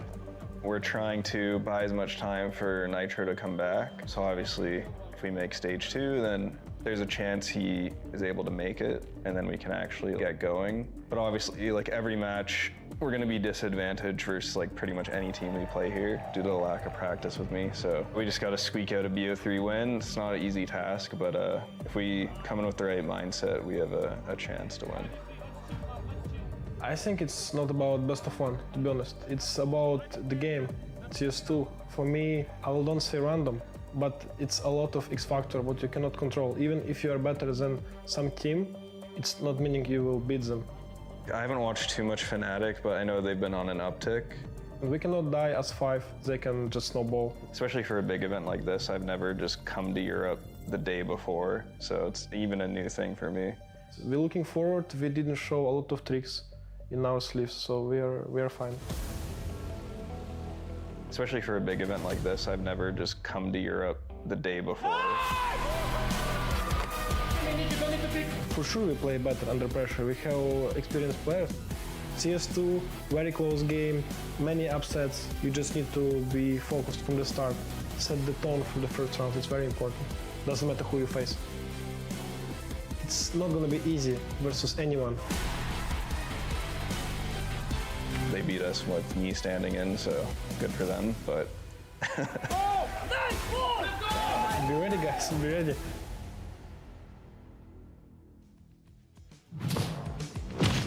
All right, we're getting into the exciting part of the StarLadder Budapest Major. NRG versus Fnatic going to be our game right now. It's a 2-1 matchup. Winner of this moving in to stage 2. You got Fnatic pulling up here. They've had an interesting run, a close game to open up on day 1 versus the Red Canids that they were able to close out. Bit of a disaster v Fluxo, but then swift revenge. Up until now, they've only matched up against Brazilian squads. Well, now they get a bit of a taste of NA, Hugo. Their opponents, NRG. Expectations were low coming in to stage 1 of the Major with Nitro out. Daps having a move in on limited timing, but thus far they have well and truly exceeded any and all expectations you might have had. Absolutely, but the question for NRG is this when reality sets in? Is this when the BO3s hit hard against the team with a coach standing in for their in-game leader? And I feel like, when we got those 2-0 games, when we got those matchups, 4 unexpected teams in the 2-0 range, we looked at that, and a lot of us said in the green room, I think this is a major where these 2-0 teams might go 2-3, both of them. In fact, we look at Fluxo already making a similar run, having just lost to NIP going into that final day of play. We look at NRG, who are not the favorites in this game by any means, up against a Fnatic who are warming up and warming into this tournament, looking to take them on and try and qualify to stage 2 as well. Progression in the Major for Fnatic, but survival in the Major for NRG. That's the way I'm looking at this team right now. They lost in the domestic game against M80 heavy-handedly. And yeah, sure, their wins are super legit, right? You can't discount a dominant map over NIP and even a win over FaZe despite all the form under question. But to see them up against Fnatic is going to be no easy feat. Let's hear what Bro had to say ahead of this matchup. I'm standing here with Bro from NRG ahead of yet another best of 3. Hello, hello. I wanted to ask, it is almost a year now that you are part of, your NA journey, I would say. How has Bro evolved in the past year in the region that is maybe less competitive than the European one where you originally started from? I mean, I've probably evolved in the way that discipline has taken a toll on my career. In that sense, I've matured quite a bit. Speaking of practice in NA, not that much of it. So it also takes some disciplines in a sense of still keeping up the level and still developing and exploring the play. So yeah. All right, talking about the actual match you're about to face. Against Fnatic, is Veto situation a little bit peculiar, I would say, because their best map is your permaban, while your worst map is their permaban. So is this something that you are actually looking into when it comes to the Veto, that you are having maybe slight upper hand, even though maybe you're not the favorites in this matchup? I would never call it an upper hand, because that is, again, giving yourself expectations or meeting something that is not quite realistic yet. But yeah, it's a good Veto for us. Definitely some maps that we would like to play. And again, it's nice to play comfort in terms of playing something that you would be more uncomfortable with. So yeah. All right, we always ask players who are playing against you, how is it to play against the coach? So I will reverse the question, how is it to play with the coach? How does it feel when you hit the tab after a half, let's say, and Taps is above you in the scoreboard? Does it take any toll, or are you just memeing about it, that he's performing a little bit better? How was the situation there like? I mean, personally, I haven't like opened tab and seen him above me, but and I hope it doesn't come, even like, no offense to Taps, but it's like, I mean, it's fine. It removes a lot of the pressure that a major or any tournament in that case comes with. But yeah, I mean, it's just playing with a friend of the team, which is the coach. So yeah. You seem very relaxed about everything, so I will just wish you good luck coming into this best of 3. Thank you. Look, Daps is good, but he's not as good as me, says Bro, coming into this matchup. And yeah, the numbers definitely speak to that so far. I think there's a couple of really exciting pieces of this NRG side in Bro and Exotic as well. It's something we can talk about later in the game, but we're speeding through this show right now as we flip conversation to Fnatic. This has been a team, Harry, that we followed a little bit in these couple of days. And while they started a little shaky against Red Canids, it was a win they picked up, and they've improved, actually, going into the game versus Imperial, destroying them. Yeah. You don't like that? I don't know, man. I don't know. They're up and they're down. The Fnatic squad, thus far, I felt kind of underwhelmed. And I wouldn't even say my expectations were super high, I'll be honest. Ancient, day one, meant to be kind of their go-to or one of them. And they barely beat Red Canids on it. Then, you know, you would Fluxo pick Fnatic's most played map in Train and wreck them on it. And then sure, Imperial tried the exact same gamble, but that was a gamble in the Veto. They could have taken it to Mirage. It might have been a more comfortable time. Imperial decided to try and face them on Train. The one thing I'll say is the only change that I did notice between day one and day two was day one, they felt a little bit nervy. They felt a little bit slow and awkward, like they were kind of lumbering around the map. And that's not really what I've come to associate with this Fnatic team. Instead, it was more composed and more confident, certainly. And so hopefully that's a track record that keeps up. In fact, we're going to hear from BlameF right now to see if he feels the same way. Standing here with BlameF ahead of the best of 3 against NRG. Couple of questions here. I want to ask about the Brazilian best of 1 fever dream that you've had so far throughout this major. 2-1 is a scoreline. Are you happy with personally? Yeah, I think I'm happy. For sure. Of course, we would have liked to win all 3 games, but B1s is hard and you don't always know what to expect from Brazilian teams. They can play very different from European teams, I think. They can play a little bit more in your face and stuff, so we also had to adapt a little bit to that. So overall, yeah, I think 2-1 is not a bad situation to be in, I think. Expectation is the word that you mentioned, but still you're not playing that European competition just yet here heading into the NRG. Is this something that you would feel more comfortable with? Obviously they're attending some tournaments, but is it more familiar playstyle that you can reckon? Probably it is more familiar playstyle, but that doesn't mean that it's easier or anything like that. For us, I think we just treat every opponent like a new match, honestly. We try to study how they play and we try to understand how they play, and maybe they play more structured, maybe they play a little bit more in your face, you know, like we just try to adapt to whatever it could be. Also some European teams can play like that, so I think we're fine playing anyone, honestly. A lot of players are mentioning confidence so far throughout this major. What does it mean to you and to Fnatic to play confident Counter-Strike? How can we adapt and spot it on the stream? What is confident Fnatic looking like?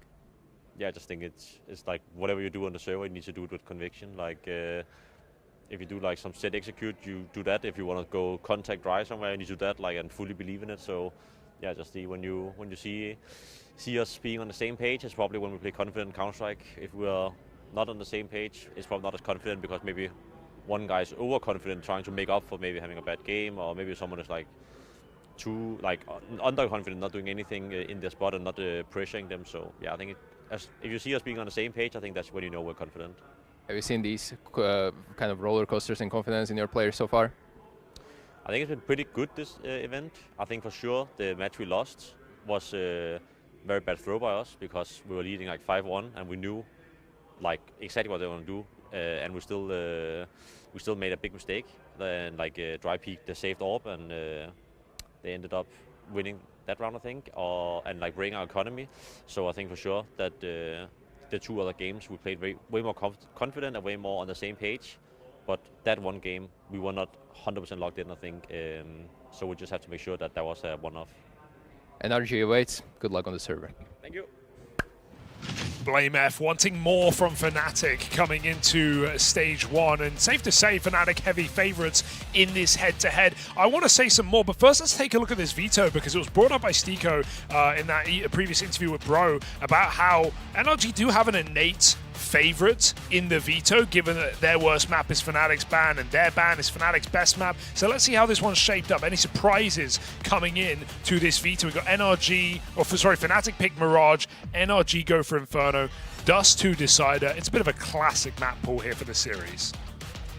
Yeah, and I think it's one that ultimately NRG are going to feel pretty happy about. Like you say, because of that advantage in the veto, there was kind of never a world where this could go terribly wrong, right? Having two kind of nice outcomes from the bans alone leaves you in a good position.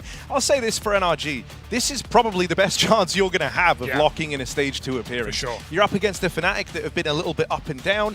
Even after their win yesterday, Crims was kind of echoing this sentiment, the idea that the confidence hasn't really been there yet, and how he was happy at the end of day 2 because it felt like they were building in the right direction. But I don't think Fnatic are quite at their peak yet in stage 1. You have the advantage from the veto. For NRG, this is quickly feeling like this would be your best opportunity. 100%. And even them, not favoured. So going to have to fight this uphill battle against a Fnatic who are picking up, in confidence at least, a dominant win in their last BO1. NRG coming off of a loss from 2-0, trying to buy time for the return of Nitro. It's a fast pistol round here from Fnatic, but Sonic holds the shot off for a moment. Looking to get overran. He gets out with a double. He's very much done his part in the round, and now it's down to the rest of the team. Naps died in the downtime as well, so it's left 3-on-3 with that plant. A little bit of time to get comfortable here if you're Fnatic. And a flash play out towards CT. They were going to go for it, but something called Fear back. As a result, he gets hung out to dry, and that's going to leave it all on BlameF over here at ramp. A lot of work to do, but BlameF's meant to be the guy for the job. They're on that bomb, and he's not going to get there in time. Not planted for him. And so a pistol round that can be quickly forgotten about for Fnatic. Yeah, well played by Sonic there, definitely. Getting 2 kills out from that position is shocking when BlameF is not giving him a clean headshot. He's able to flick up and find a Crims. George on the stick, awkward post plant for Fnatic. Don't like to see that default bomb plant when 2 players are so out of position. Yeah, it feels awkward because they did have an intention to go and fight for CT. It looked like that was going to be the call, but then something changed that in the middle of the round. Was that Fnatic or was that I mean, yeah, I think the smoke had been there for a little while. I thought they were just going to play right through it, but they changed their mind. And the big problem with that is you were dead on. They didn't have any space past that point. You know, you were both stuck on the default boxes. In a round like that, you're expecting the CTs to group up and spawn, right? Play 2-3 players there together. It was actually only George after Daps got picked. So maybe Fnatic expecting more resistance there. There was a conversation in those interviews about, you know, different play styles, different regions, and some, you know, not necessarily always knowing what you're up against when you're playing these Brazilian or these North American teams. And so Fnatic, have they done their homework? And how much does that change going up against a team who have got a coach in standby? I think the one thing that makes it easier, at least, is Daps is just fitting into Nitro spots, right? Very familiar with them, being the coach of this team anyway. able to call some shots during live rounds. I think it probably helps as well because it's not like he's coming in replacing the best player on the team, you know? Sure, you'd always rather have the full 5. But in a way, this is one that you could stomach a little bit better if you're NRG. I would love, if NRG do make next stage, be it today or tomorrow, I would love it if Nitro made it back in time. I think they would too. I think everyone would like that. Ooh. Really cool idea if that's going to be the case, but first you got to get through Fnatic, and Crims is already kicking up a bit of a fuss with this force by Deagle. Headshot connects and Jambo cuts off rotations. This is a problem now in window. George needs something here, and that is not enough. Blame runs him down, and Fnatic are in an excellent position right now. Oh, Blame bottles it. Could have gone for a close smoke. Instead, retake is on. Sonic coming back. This is a death sentence. Might wait and see if Daps can clear out the window, gets the spot, but brought down low. And Jambo in this position just has so much control over both CTs. I think they're writing this off. With Sonic tagged up, it really came down to that Daps fight. And sure, they gave him the respect to go for it. But with so much damage done, it will just be a save here for NRG. Fnatic able to bounce back quickly after that pistol round. That's a pointless attempt at an exit, to be honest. Would have loved to save M4 there. Sonic maybe hot hands after 2 kills, but such a waste of a save, really. You just get away with an MP9, and now you're probably force buying. That M4 would have made all the difference into this follow-up round.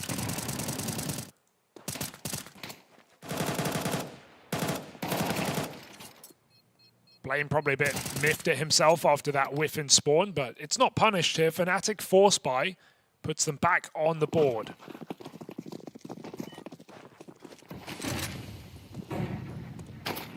Oh, smoke shot with a scout hits Jambo. Crims has found Daps early.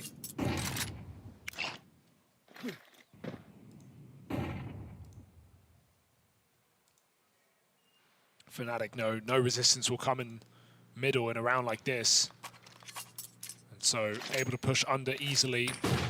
xKacper resets, leave Blame on the lurk. Fnatic are really slow default with a 5-on-4 like this. They don't feel any burden.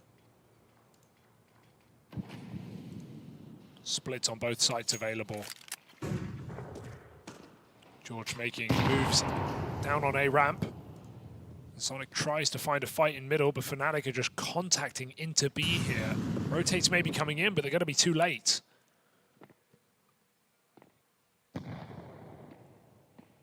I mean, the play slowed down to a snail's pace for Fnatic.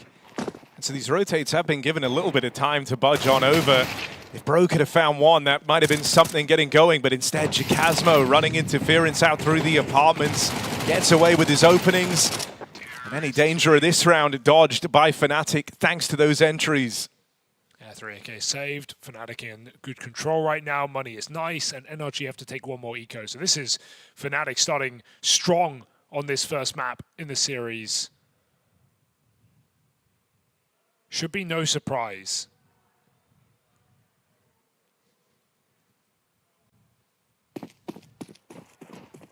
I know you're a little bit out on Fnatic, Harry, and understandably with some of the games we have seen, even coming into this event, but at the same time, this is a team with two players in the top 10 rated players of this event so far, despite having lost a match. Right, Jambo at number 8, Blame F at number 10. NRG nowhere near that conversation. They certainly were until yesterday when they got absolutely smashed by M80. Exotic has been a bit of a revelation in this squad. But Fnatic have the numbers to back it up right now. Damn. Yeah, okay. Bro's whiff too. Oh, he's got his. Dink down range, another for Bro. Why has this gotten so weird? They found him now. Surely they deal with him. No problem. Crims is taking the bomb B. Need to try and finish the job. Bro is milking this for all it's worth. Jambo's got another molly. There's nowhere to go. Oh, dear. Headshot over the box. Considering it's 2 USPs and a 2v5, you will take 3 kills all damn day. Yes, you will. Good damage, but it's only going to matter if you start winning gun rounds. Crazy shots for Bro, man. Not here.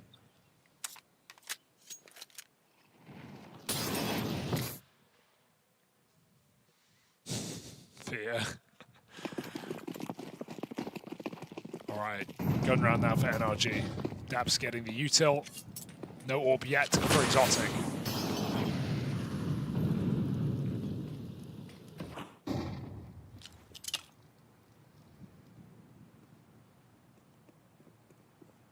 Full exec, no one in the bomb site. How is NRG's retake protocol?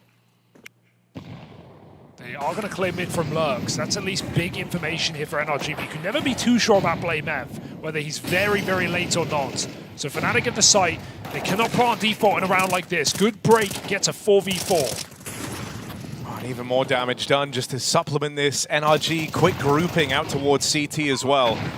Another break on the smoke, and it nets a bit more success. That's until BlameF and xKacpersky get involved. They claw back a 3-on-3, or 3-on-2 rather.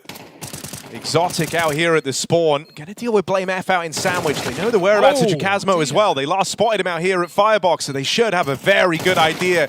Know where he could have gone. They hunt him down, and that's a 2v3 on the retake out of NRG. Very impressive retake for NRG there. Exotic hitting some banging shots, and Blame probably kicking himself because, again, he gets a really nice position, gets the kill towards Connector, but then he repauses. If he stays towards Pistol, Fnatic piecing together a buy.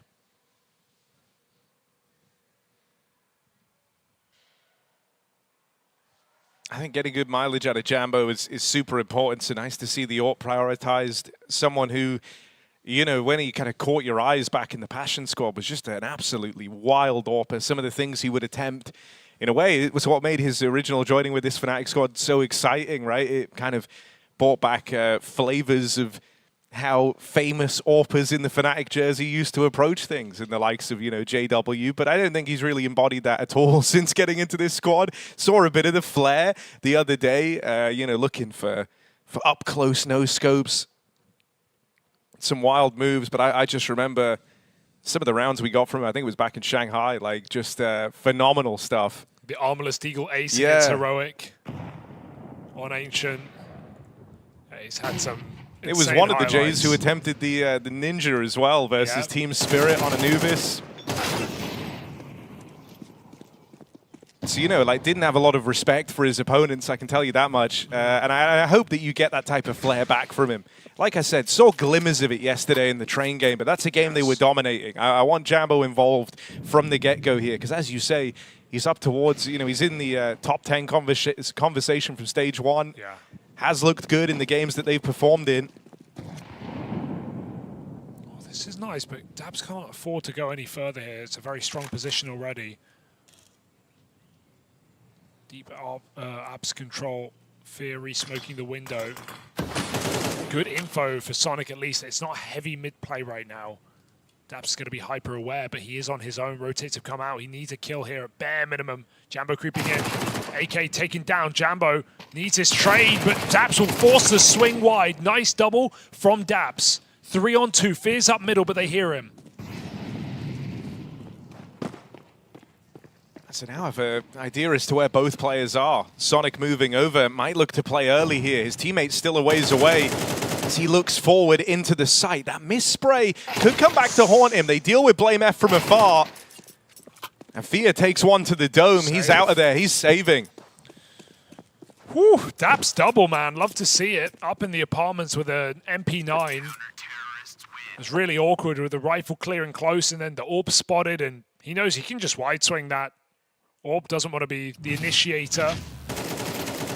Dabs, the thing is, you know, you see sometimes coaches come through and play in teams, and they're often just, to be blunt, complete liabilities, like complete liabilities, because these are coaches that haven't played in, you know, maybe a decade or half a decade. Dabs, a recent playing career, recent enough, and still good form. Like, we've seen some nice highlight moments, some nice multi-kills for him so far in the couple of games. He's, you know, he's not meant to be the star of this squad by any means, but he's held his own. Enough, at least, for, you know, his team.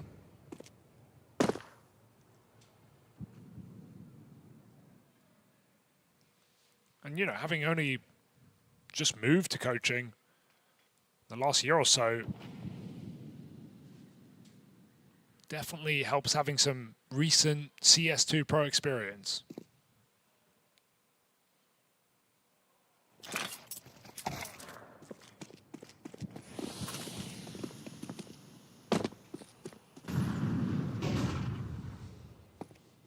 Yeah, I mean, also he's been around long enough to like know that the games aren't really riding or dying on him. It's like if he can get one in a round, that's good. That's fine. That's more than enough, in fact. And won't have any like crazy expectation of himself or feel like he's going to let everyone down.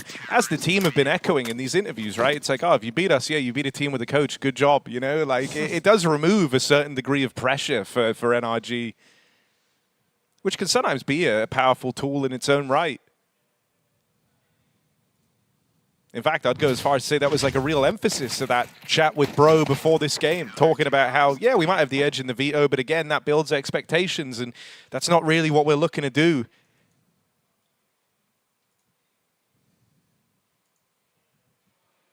Really, the bar is just any round that Daps doesn't go and die first and give up map control is kind of a win. You know, just let the rest of the guys play their game. Yeah. Don't be a liability.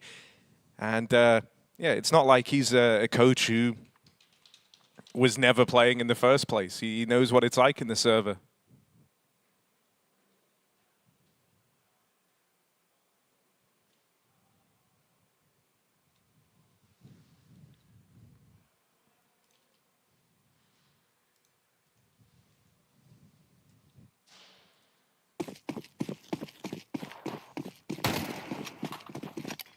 Well, we got the guns back out. Mid-spawn on Bro, and xKacpersky takes the AWP out, looking for a mid-fight. Bro lands the jump into ladder as well, so a very mid-focused round here from NRG. No one with eyes on lower yet. BlameF is closing in quickly, and xKacpersky isn't even considering that, so shot in the back of the head. And this attempt to fight for mid has gone pretty disastrously for NRG. A man down, but not just anyone. It's that AWP dropped back in connector. Good pick up here for Bro, at least, to level the playing field back into a 4-on-4. It looked like for a moment they were considering doubling down on these mid-fights, but a re-smoke in at the window. Wonder if that changes the game plan. You can see Sonic is still toying with the idea of playing through this con smoke. Here's the reload. Yes. Sees that as his time to go, and BlameF doesn't know what hit him. Just shot him through the smoke, using audio really well there. Jambo caught. And they're just trading peaks here in middle. Fnatic can't get a grip on the round. And meanwhile, George has even pushed the ramp. This is a free kill. Back turn for Fear. George takes it with the bomb. And Crim's lurk is a surprise to no one. Caught with nades out. Well played by Sonic. Everyone's having their moments right now here for NRG. Dude, I think the other thing, you know, with the whole coach situation is it forces you to remain active, remain in control, and you're seeing that from the rest of the team, right? In the same way we talk about Daps, his whole thing is just like, don't be a liability. For everyone else, it's like, yeah, let's remain active, you know, keep the comms good, because if we're going to win these games, we are in a worse spot. We have to all be at 100%. And so it kind of dials you in for the rest of the crew. There were some really nice mid-round moves in that round. They stuck to their guns on the mid-take. They knew what Fnatic were doing. I'm liking what we're getting out of NRG so far. Considering Fnatic start this game as strong as they do, winning that force buy and going on an early streak, I really thought we were in for a Fnatic-sided game. Still can be, but this is looking like a 6-3 lead right now for NRG. No complaints for the North American side. In a game that you feel like is made for Fnatic to progress into stage 2, and Sonic is just having none of it. Another double, fighting straight up top mid, and fearlessly so. He'll finally pay the price. There's Bro swinging in off Cat to trade out, and he won't let this get out of control. Bomb will not be able to re-swing on 14 health. xKacpersky waits a B to strike. That bomb is not even going there, and it may even be heard out top mid as xKacpersky tries to fake it out. Now they have fallen for it. No one's playing A right now. George will be nearby. But unless xKacpersky gets a kill, this fake will work not. And Daps buying time. xKacpersky is in the site. Meanwhile, the bomb's been dropped, and so forget about it. It's NRG with one casualty. defeating that anti-eco with ease.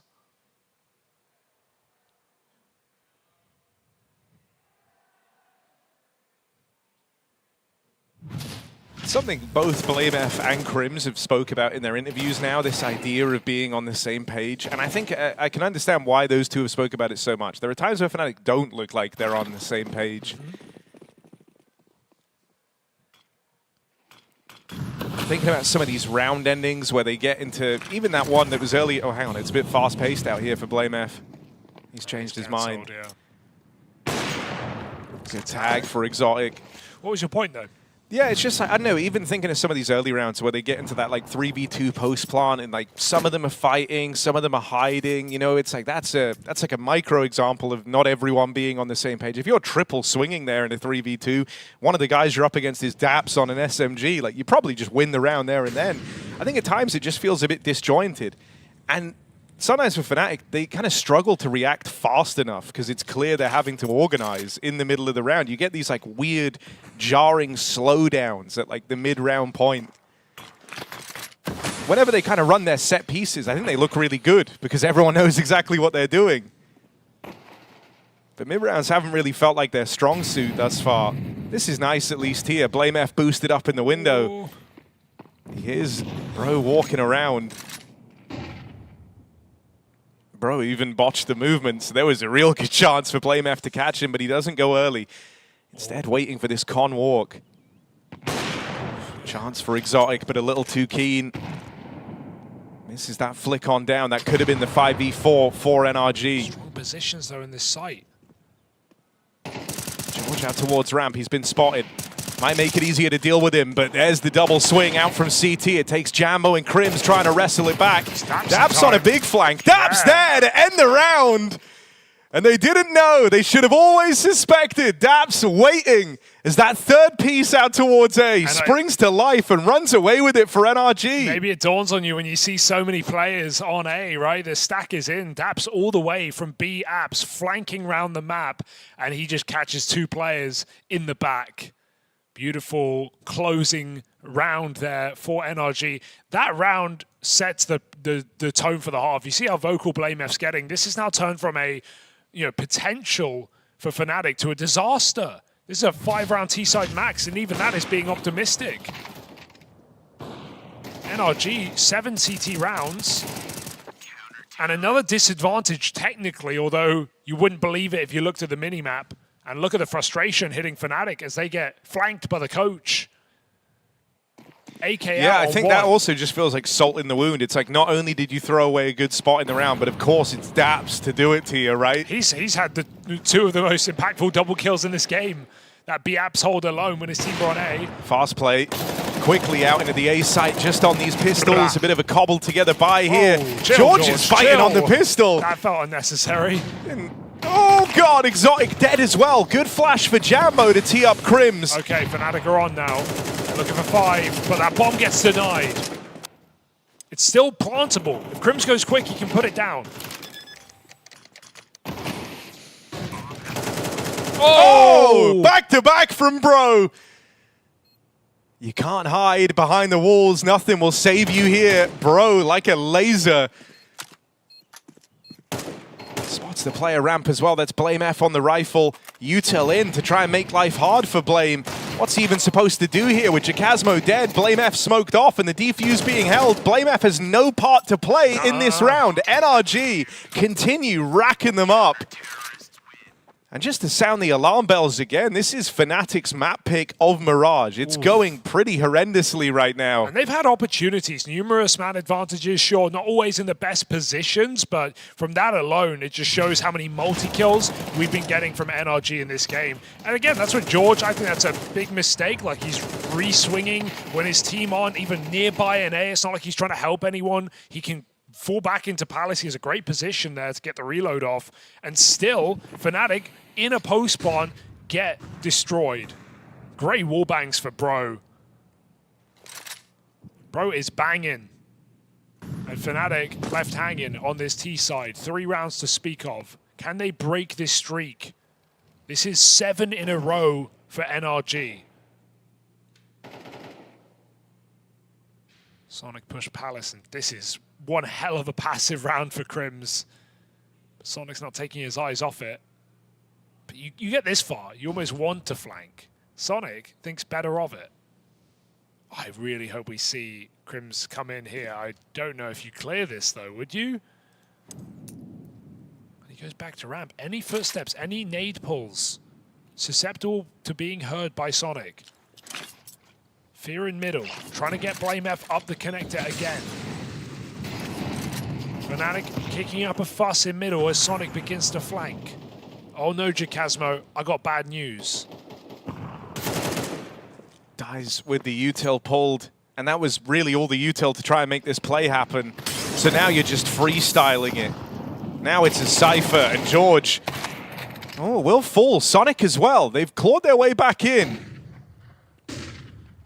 Exotic moves around, Bro opens on the AWP, and Exotic's got a freebie. Crims planting out in the open. Frustrating game for Crims right now. Blame F, last guy standing, and he won't be able to recover this. It's one hell of a streak for NRG on the map pick of Fnatic. They have pulled up looking hot to open up this series.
NRG bringing exactly that to the server today. 9 rounds on the CT side of Mirage. This is Fnatic's map pick in a series where we felt like the veto was the problem, but even in Fnatic's T side, unable to convert any post plants, any man advantages. Multi-kills galore coming down the line for NRG, and Dabs, third highest fragger to boot. What more do you want here from NRG, who look to make it to stage 2 in an unlikely run?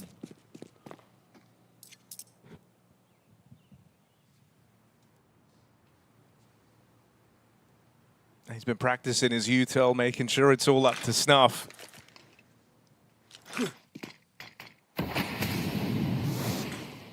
There's the rollout, and you know if you find success in this pistol, continue building upon this streak from the first half, you've basically won the map. And, well, here they are, basically winning the map. 3 kills in a matter of seconds, smokes fall in, no path to rotate for Fear and Crims. They're locked out of this 2v4. Oh, wow, a post plant. I almost forgot what these felt like. 2v4, no kits. No hope. Giving them nothing. Reswing off of that contact, and Crims has headshot immediately. They just come chasing. NRG bring the NA to EU and take that pistol round. 10-3. 9 in a row. I mean, just look at Fnatic's faces. Like, no one feels good about this. They were getting pissed off early. You know, everyone was kind of chatting early on, looking for solutions, but It looks a lot more dead now, and with good reason, right? You go and give up 10 rounds straight. You've just lost the pistol on your map pick in this, series that graduates you in a stage 2. It might be a decisive win for your opponents, and it's not even like a full strength NRG. It's them with DAP standing in for the roster. There's so many reasons to feel disappointed with how decisively this game has gotten away from you.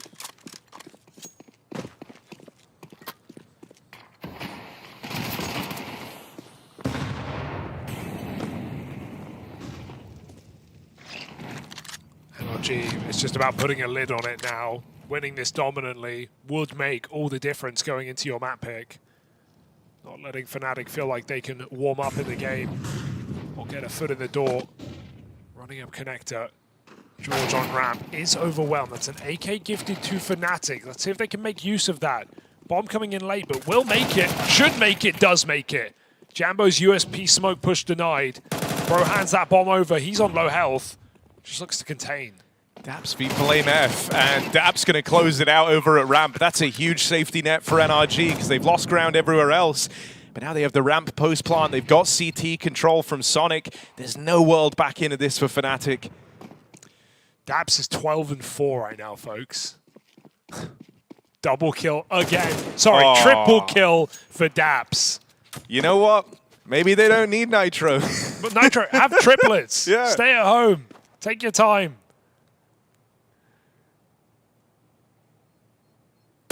Enjoy the paternity leave, man. Daps has got this. And NRG converting, stopping that force buy. We're never going to see rifles if this keeps up. Fnatic getting trashed in this game.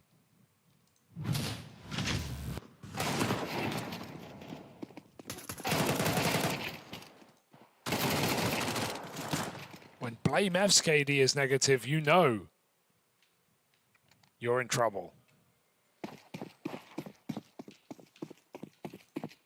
There's a strong world where this could be one of Dab's best major performances ever. It's just crazy to think about. Oh, that's funny. That is, yeah. What a world. We'll know at the end. I'm checking. I'm going to let you all know if this is Dabs' best major performance. Not just here in stage 1, but across all of his career. Do you mean like rating on a map? Or Yeah, do you mean, yeah, like rating on a map. Wow.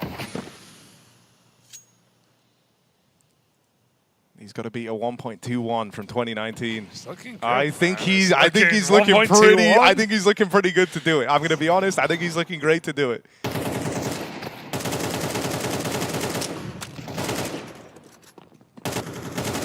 Let's go get some of these ecos, man. We're all rooting for you.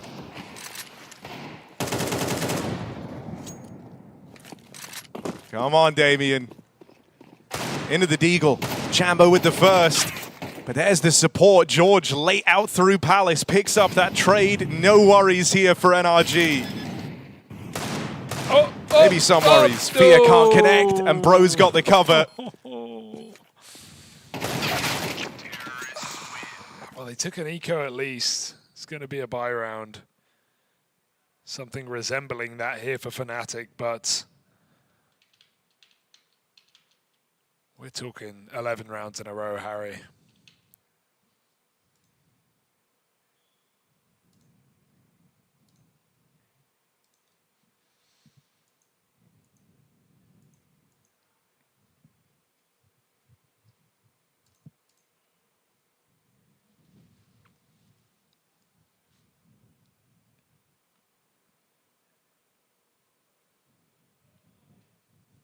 Inferno up next.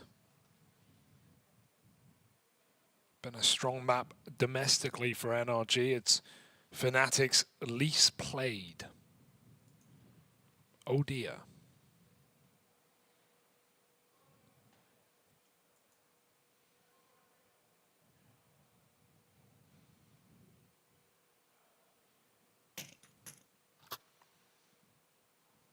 Now they're just in a tailspin. never able to recover once this streak started. And they don't have a solid leg to stand on, right? Now you're hoping for, what, 9 rounds in a row and you haven't been able to break this streak for so long. This is where you kind of have to face the challenge and overcome. Daps, yo, he might be onto something here. Pushed in through the apartments. Daps gets out with 2. That's gotta be They put all their resources into dealing with Daps and he makes them pay. Nobody home. A site open. And Daps secured that lead right off the top of this final round of play.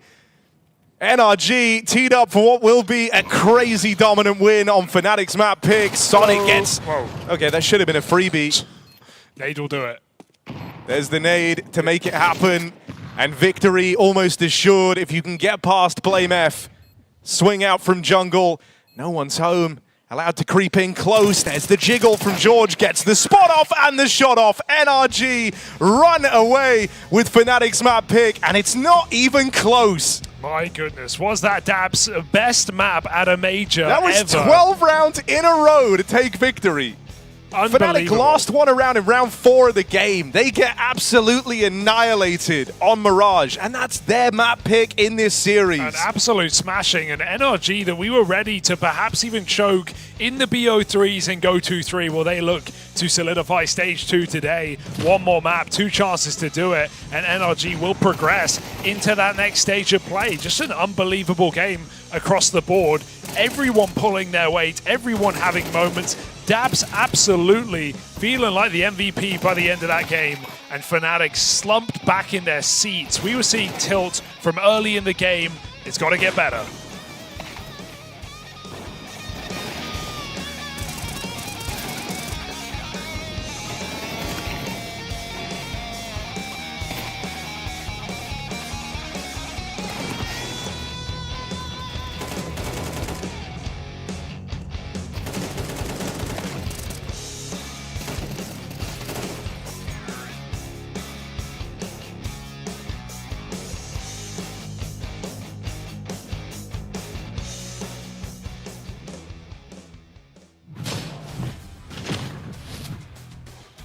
Who's the best coach of all time?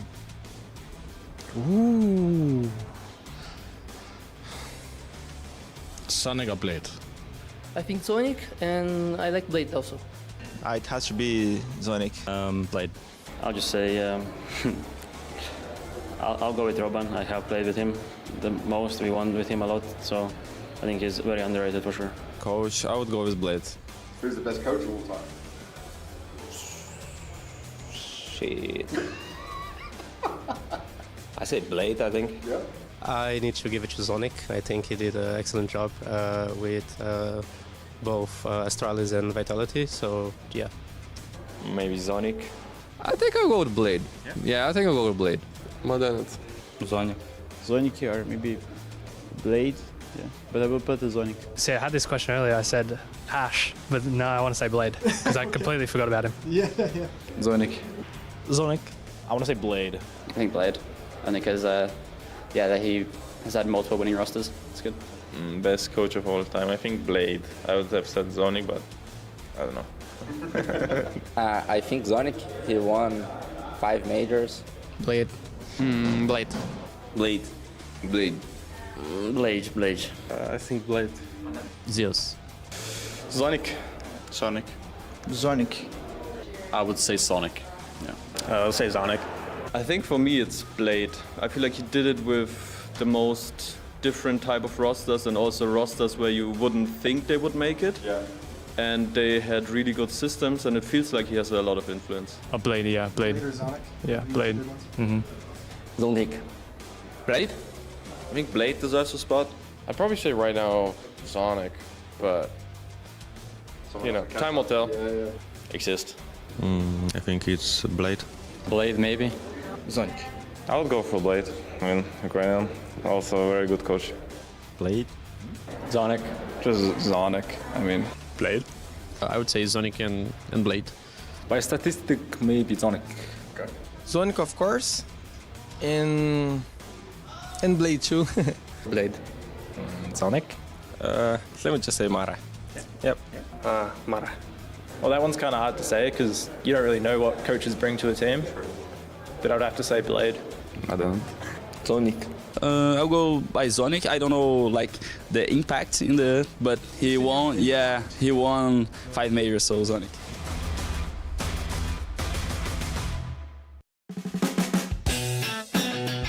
I think I said this in another interview, but I said like tactical consistency. I don't really like esports titles that change meta too drastically often. Obviously, meta does change in CS, but a lot of things stay relatively the same, and I think that creates good storylines. And also, I mean, a lot of people call it the chess of esports, so I like that aspect. The competition, honestly, I think that is just amazing how like the high level that you can reach in this game. Probably just like the competitiveness. Like the game has a lot of depth to it, you know? Like it's not just shooting, it's strategy, teamwork, like there's a lot to it, like a lot of levels. The capabilities of being creative and like putting your own style to everything you do, so I would say that. I love that it's competitive. Yeah. Headshots. Yeah. Like makes me to want to wake up, you know? Yeah. Are they just very satisfying? Yeah, it's very satisfying. Yeah. Oh my god, I think competitiveness, I don't know, team play, popping heads, you know, but a lot of good things about Counter-Strike. Probably just like the feeling of winning, honestly. I'm a super competitive guy, and then just like winning games is just like everything. I feel that this game is very dynamic, you know, and you can have a lot of great situations in the game. You can change, like to do some clashes, you can change the result of the game on your own, which is really fun to play.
The year of Daps is upon us, Hugo. It just happened. He just had his highest ever LAN rating. LAN rating, not just major rating. In his whole career, while he's standing in for Nitro at the Major, absolutely bodying Fnatic. They destroy them here. We were saying maybe his best performance at Majors ever. No, that was his best ever LAN game. Over 18-time Major attendee Crims. Yeah, that was a shambolic game from Fnatic, right? No doubt about it. Like all the props in the world to NRG and some of the moments from individuals and from Daps, but at the same time, Fnatic just looking absolutely lost in the sauce. Harry, we were talking during the break. You were saying that this is a team that looks like it's two teams in one, not on the same page, talking in two languages. I mean, what is up with Fnatic right now? They are facing a dominant loss to NRG going into NRG's map pick now on Inferno. Look at those numbers. Just insane to think of, man. 1.86 rating. He had openers. He had multi-kills. 0.9 KPR. And Bro said going into this series, I've never hit tab and seen Daps above me. Well, oh, how the turns have tabled, my friend. Yes. Upside Big down. Daddy showed little Bro how it's done. Exactly. Daddy Daps doing it. And Father Nitro hopefully watching on, because that was just a beautiful game of CS from NRG, top to bottom, winning a lot of man-down rounds. Some great mechanics shown. Daps got to be feeling great. NRG a map away from stage 2. That's the big headline here. We're going into Inferno. It's NRG's map pick as well. It's Fnatic's least played map with the exception of their ban. And we said coming into this game, yeah, there is a bit of a flip in the veto in the sense of Fnatic's best map is NRG's Instaban. NRG's Instaban. No, that's the same thing. I'm just doing it reverse. It's all good. Collect yourself. Yeah, Think I'm losing for a it. second. I'm losing it. Fnatic's best map is NRG's Perma. And NRG's worst, and NRG's worst map is Fnatic's Perma. There we go. You helped me out there. Thank you. I got so you. if we look at the veto, it was always going to be favored for NRG, but that still didn't feel like enough. I know, and you see what we just did there, Hugo? We worked together to come up with a solution. That's what Fnatic weren't able to accomplish back on Mirage. Yeah. Look, here's the win rates. I don't remember where I was going to go with that. Those are some numbers. The point I was going to say is for Fnatic, yes, it was kind of diabolical. There's no getting away from it. They look like two different teams trying to operate on just the wrong wavelengths, different wavelengths, frankly. And it's something now that Crims and BlameF have both spoke about in their interviews, the idea that sometimes they're not on the same page. When they are on the same page, everything looks so good. But none of that's going to matter if you end up falling out from this major. This was after, Fnatic did kind of the unthinkable in the first place and getting back to one on that grind, playing a bunch of tier 2 events just to try and grind VRS points to get here. And sure, they did it with a slightly different version of the roster. Then they bring in xKacpersky, supposed to make things even better, but we haven't seen that. And this is also after an almost month break at the tail end of Bucharest. So it's not like they are still exhausted. They grinded for a long time. Then they had a couple of weeks to try and get in shape for the major. And you're not really seeing any signs of that. In fact, things might look worse than they did in Bucharest. Yeah, arguably. I mean, it's weird because in certain days and certain games, right, we get like that CT side from Fnatic yesterday on Train where they just look like the best team in the world, just destroying everything Imperial wanted to do, getting ahead of them, right? Not even letting Imperial run and execute in that game. Fnatic was so disruptive, but then you put them on this one and they just fall flat on their face. Even to Fluxo on the very same map of Train, the first day, they looked shambolic there as well. They were just getting run at by Art in the big 2025, 20-9 in that game. So it's hard to know what we're going to get from Fnatic game to game, day to day, but it's put up or shut up right now on Inferno. NRG with a map in the pocket, looking to lock in stage 2 here and now.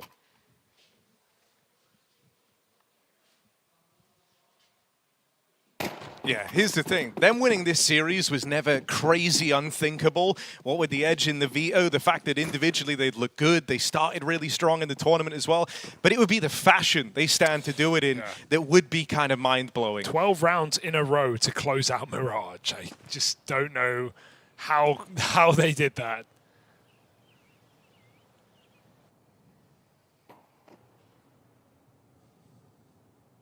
Can Fnatic break a 12-round streak in this pistol? Bro getting set up out boiler, but this does look to be a B hit here, and Fnatic are considering that third rotation. Fear is floating nearby.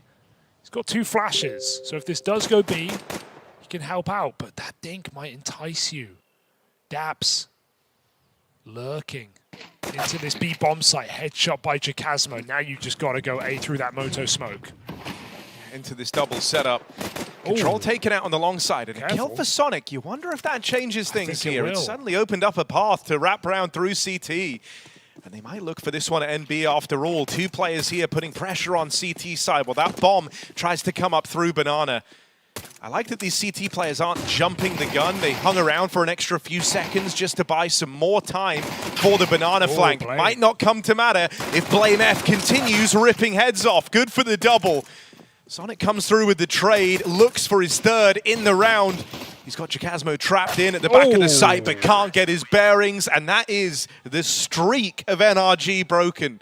After 12 rounds, Fnatic finally taste victory again. Yeah, I hear them yelling through the walls as well, so trying to bring some hype back into this squad after a dismal previous map. A sick 3K from xKacpersky, that one tap to Daps, and then following up very well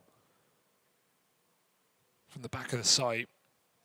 Shame for NRG, who may have had a very different case if they committed to that A hit. They had everyone primed on short and long, but Fnatic, with a couple of smokes, blocked the play. So well-used util here for Fnatic. And an eco for NRG. Grim's low early. Nev, careful. Oh, that's a very clean tap, and Crim's low. This could be a problem. is really low. This could be a huge problem. If You they don't speed want to up. lose to this. It's basically a Glock round. Huge. I'm surprised he didn't speed up short. With Crim so low, the opportunity was there. Oh, bro. Daps on Glock. It can't be Daps with a Glock. Get him. A coach, a manager. No, he's shut down, falling into the pit. On your bike. Bro still offers up resistance here. Eagle hungry for a little bit more, just spamming these fights. Damage done under xKacpersky. You don't want to lose to what was almost a full eco Fnatic. There's the kill on Bro. Hopefully alleviates the pressure. Exotic! No way! So low on health. Fear, don't fumble this! The Glocks have done it! NRG, the unthinkable! The unforgivable. Eco win. A couple of upgrades, not a Kevlar in sight. Crims is head in hands. That's an unforgivable round loss. Cool up, JW. Run back the years. Dabs still can't do. Dabs is still in shock. Dabs was not prepared for this. Dude, Fear. How?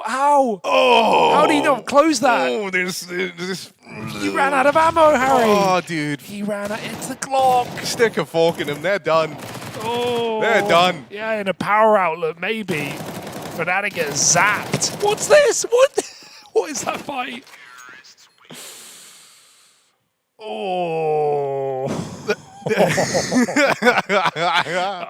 don't want to keep watching. No, Fnatic, come on, man. Not every round is actually losable. Like, there's a limit.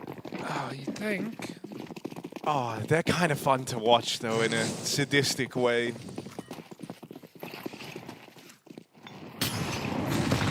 Oh, exotic isn't the truth. And this B site is going to crumble. Dabs, just keep it going. Break another record, son. Yeah, if Dabs does it again. Oh, I'm happy. I'm really happy. It's great. It's entertaining. I'm so happy. It's cinema. xKacpersky, the one standing tool in this game for Fnatic. 3K in the pistol, 2K to resist this B hit. Don't know why NRG stopped there. It was open for the taking the whole time, maybe fearing a stack. And that allows the stack to come into play. Now they've, again, got to speed up. Realizing Fnatic have rotated heavy. Grouped up in middle, all three. This is open right now. Can Crims get into the site in time? Long. It's interesting routing. They see Crims make it across. They hear players rotating in as well. xKacpersky's dead. Whoa. Okay, he survived that. Lucky. George knocks out Jambo, and they know about xKacpersky back here as well. Yeah, go B. Suddenly, you could pick either site. You know you've got a 1v1 at both of them, and they're going to go right into Crims. Saw him look just so angry on the cams after that lost clutch, and he will fall here. Crim's not enjoying this game. Can BlameF try and bring them back into the fold? It's a 1v2. Type of player BlameF is. Gets left in these situations a lot. Often a cool head on his shoulders. And so let's see if he can get something going. BlameF around the corner. Can't get his bearings. George takes him down. And so 5v3 for Fnatic, not enough. Yeah, that's, a couple of early kills for xKacpersky, but Fnatic full rotate. I don't blame them really, but NRG just stay grouped. Everyone side by side trading these kills out. Team game right now for NRG. That was the case back on Mirage. Everyone pulling their weight. Fnatic need a hero. In the old days, when they used to say Nip Magic, Fnatic BS, this isn't what they meant. It's working the wrong way.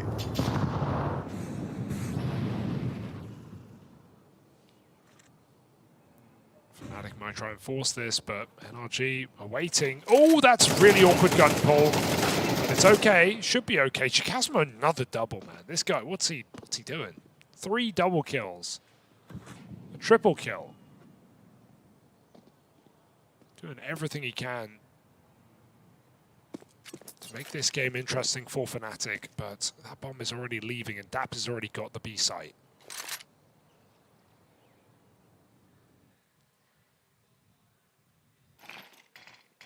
Well played by George. That block just wins the round now. Fnatic aren't going to try and get back up Banana. They've got 2 AKs they're going to hold on. It's best case scenario from this position, but does mean NRG are back on their streak, Harry. 3 in a row. How many will it be?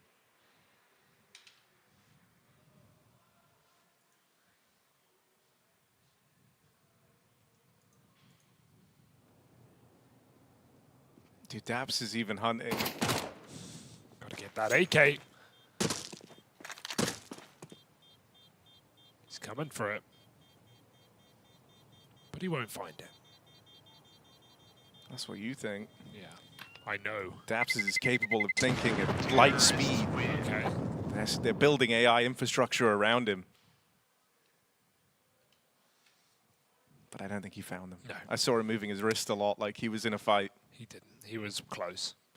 3-1 though. And this is Fnatic full buying around the AKs. Almost everything they could possibly need in this round. Now how will they lose this one? Probably in a horrible, horrible way if I know them. Let's see.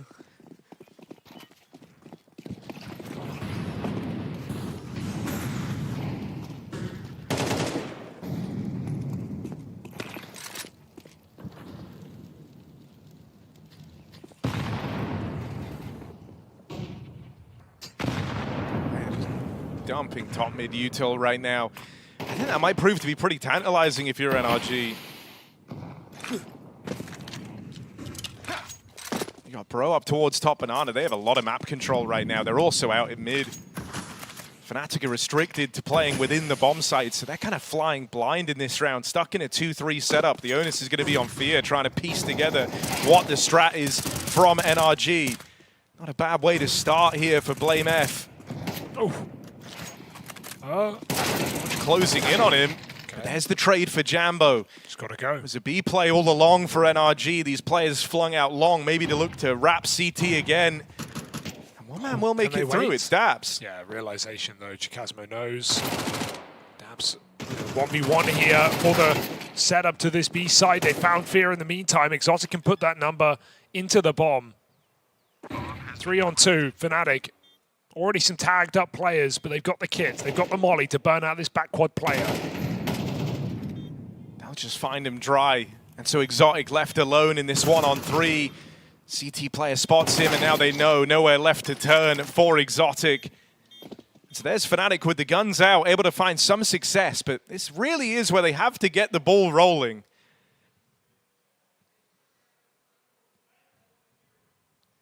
It's just xKacpersky right now. He is the hero, the unlikely hero in this team. He has got 2 3Ks, 2 double kills. No one else from Fnatic doing anything. But it's not too late on this CT side. Picking up that retake. Holding on to the back of Ruins to stop the Dab's flank. Fnatic even call a timeout early in this game, which I like. You know, try and restabilize. You know NRG have definitely got the money to rebuy at this point in the game. So make sure you know what you want to do on this B-bomb site especially.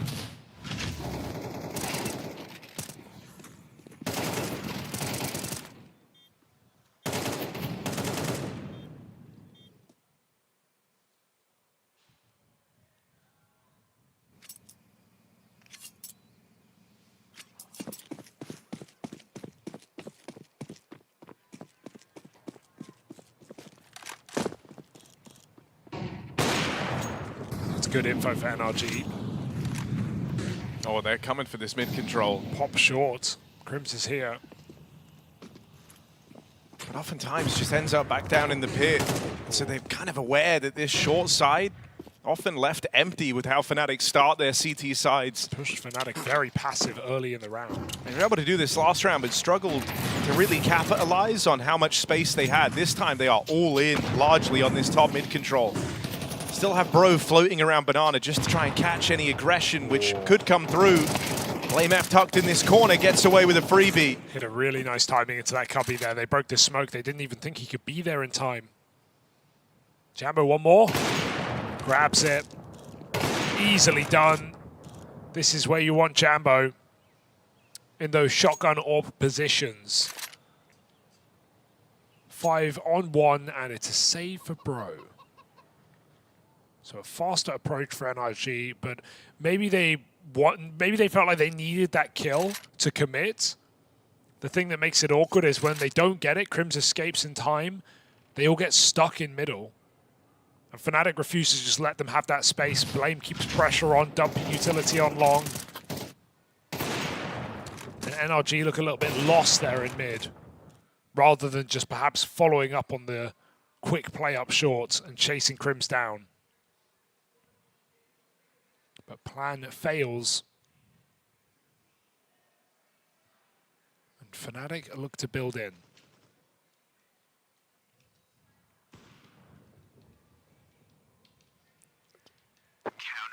Guess I just shot BlameF at the end of the round. Yeah, where? It's fine. Well, I saw that. How, though? How? Why? Where? Is it a wallbang? Infighting?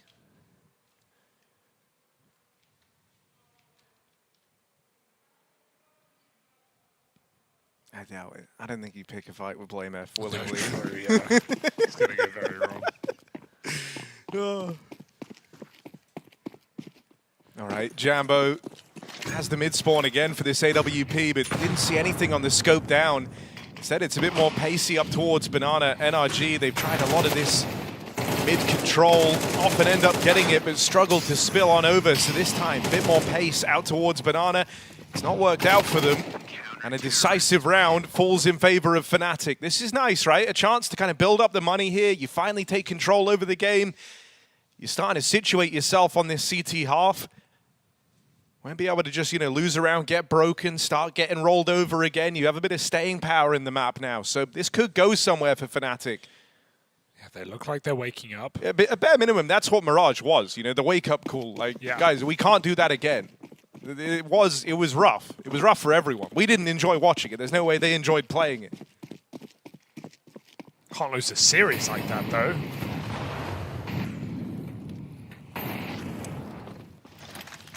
Sometimes you can take a loss at a good time, right? And first map of the series kind of is that time in a way.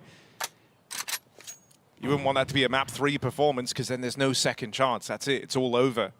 So at least now a bit of a fire lit under Fnatic. They try and switch back on. NRG don't have the miracle best DAPS land map to fall back on here on Inferno. It's been a far slower start. 0-6. And so that's where you're going to look down the rest of the line for NRG to provide. Like it was always meant to be. Like it has been in those BO1s. Standout performances from Bro and from Exotic. Right now it's George, top of the board. Trying to fake out the B-bomb side is Bro. Burns out the smoke off of B. Jambo low with the AWP at quad, or a dark rather. NRG setting up for an A execute. All 5 players looking to commit pretty quick, but xKacpersky is here, and he has been the reliable piece of this Fnatic team. 30 seconds. And NRG creep up short. Well, up until now, all of these A players have been very focused out towards the long side, so a bit of a change here for NRG. But a TK in the mix is less than ideal. Bro trying to make up for this, and that double certainly does. 2 quick kills, bomb dropped, but he's got room to plant here. Takes it slow in this 1v2, thinking they're closer than really they are. Just gonna get that bomb planted in time. Now you don't have a lot of time to get comfortable. You're stuck in the site, you're fighting tooth and nail. For every inch of ground you go looking for, he'll hang on to the bomb. Low HP on the first player facing. It's Jambo. He waits for Fear to meet up with him, and timing nearly awkward. Bro just gets on the line in time, but can't land the shot to make it happen. Fnatic stop the clutch and continue streaking together these rounds. They breathe a sigh of relief at the end of this one. From starting this game, it felt like any round was losable. Well, winning those types of ones, a brief little glimmer of a 4v1 from Bro, and they shut it down. Yeah, team kill really feels like it hurts NRG come the end of the round, a 1v2. When you have a 2v2 there, you are massively favored. A crossfire and a post-plant on Inferno A site. It's a very hard round to win for Fnatic, so awkward for George. I think it was Crims jumping, getting that info on the car, and then Dabs is just in the way as George tries to hit a quick flick shot. And it's going to cost NRG down the stretch here as Fnatic streak 4 rounds straight on this CT side, making up from a really slow start to this series. Bunch of pistols here now for NRG. Would like to see them actually commit with one of these pacier starts, because they've had fast banana control and they've had fast mid control, but they've never committed into the bomb site. Do they have a set pocket play? This does look like one of them. Really quick up mid, smoke on the Molotov. I think the realization kicks in as a flash connects, and a crossfire of rifles keeps NRG in the pocket. They give it a go, but Blame let it go no further. Daps with a trade, 2v5 before all is said. And NRG, even here, feeling impossible. Daps, he's like a feral dog. He got that taste of blood. Now he wants more. He's dead. Bro with the deagle. Why not? Try and close in on the Jambo AWP. He's certainly been given chances. It takes xKacpersky moving in as the 3rd piece to shut him down. He's just the savior of this game, xKacpersky. It's not just multi-kills. Now stopping another 1v4 for Bro. They're getting way too close, but they are still rounds for Fnatic, and that's all that matters at the end of the day. Far better sight than Mirage. 6 CT rounds on Inferno. Their least played map. NT for Bro once more. But NRG need to break into this game here. And this is going to be their best chance. Now a pace change here for Fnatic. Oh my god, that's a lot of damage on the 2 players assisting Blame F. Fear's wounded Still, as well. Don't know about him. Still deep in middle. And I think they think they've done a good enough job on the spam of getting rid of aggression. Turnaround for xXotic, but he's not able to stop the roll of Blame F. Just got to go now. And if you try go forward, you're going into a stack that's getting hastily assembled by Fnatic. Backline's just been cleared out by Sonic, and so that bomb's going to try and link back up with him. A site is fully empty. Bro. And up until now, Bro in these clutches has always been alone, and he's got it close. This time he's got Sonic with him. And they're all still low, all except xKacpersky tagged up. Jambo here in time. 1 clean kill will make all the difference in this round, but where's his position going to be taken? Down in the pit. Feels good. Sonic looking for him. Gonna have to make noise. Boost up is nice. Can they get an angle though? Doesn't look like it. Jambo gonna repeat. Good timing. Hit Sonic. Bro, 1v4, not today. Jambo, another multi-kill on this A-site hold with the AWP. And Fnatic cannot be stopped here on the CT side. It is a much better game. Jambo and xKacpersky leading the way.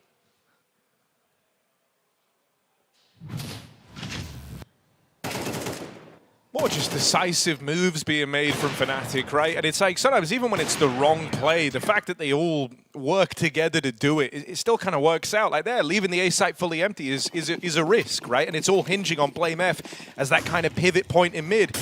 But at least you're all doing it together. It looks a damn sight better than any of the rounds we got to see from them on Mirage ever did. So definitely feeling like they are on the same page here on Inferno. Keep in mind, we're 10 rounds in. We've not had a proper B execute, really. Back to the long control. They were trying this a hell of a lot, but it's never really panned out for NRG since the pistol. Just haven't even seen what this B-side's had in store. Fear has been the weakest player for Fnatic and not seen him tested. Now they just run at him. That's more like it. No nades needed. Just getting them stuck in to B. Or back on the line. Bro takes deep position and xKacpersky puts the bomb down. Double banana flank. Fnatic have strong pieces left alive in this post plant. Oh, Bro gun on, but Flash leaves him blind. xKacpersky moves forward and clears out CT, and now they know that both players coming in from Banana. Strong crossfire here to try and break apart. Won't be easy. BlameF looks to make it happen. xKacpersky able to play time as he skirts back into the ruins. It's a good move. Pressure's now on BlameF, who commits to the stick. xKacpersky calls his bluff, and that's a decision he'll live to regret. Doesn't believe that BlameF would stick that bomb out in the open. Honestly, I don't think I would have swung there either, right? It's BlameF we're talking about. He's down to play it to the final second of the round. He's down to buy time, knowing he's low health, knowing he won't peak, perhaps making the difference here for BlameF. A very important and a quick clutch here for Fnatic when NRG are piecing together a desperate 3v5 B hit. It was actually 2v5 for Bro and xKacpersky before bomb went down. And we just never saw what this B site had in store here for NRG. They never played a proper B execute in this T-half. They always really got stuck in middle. And once again, Jambo is proving to be the brick wall between NRG and a gun round on this T side.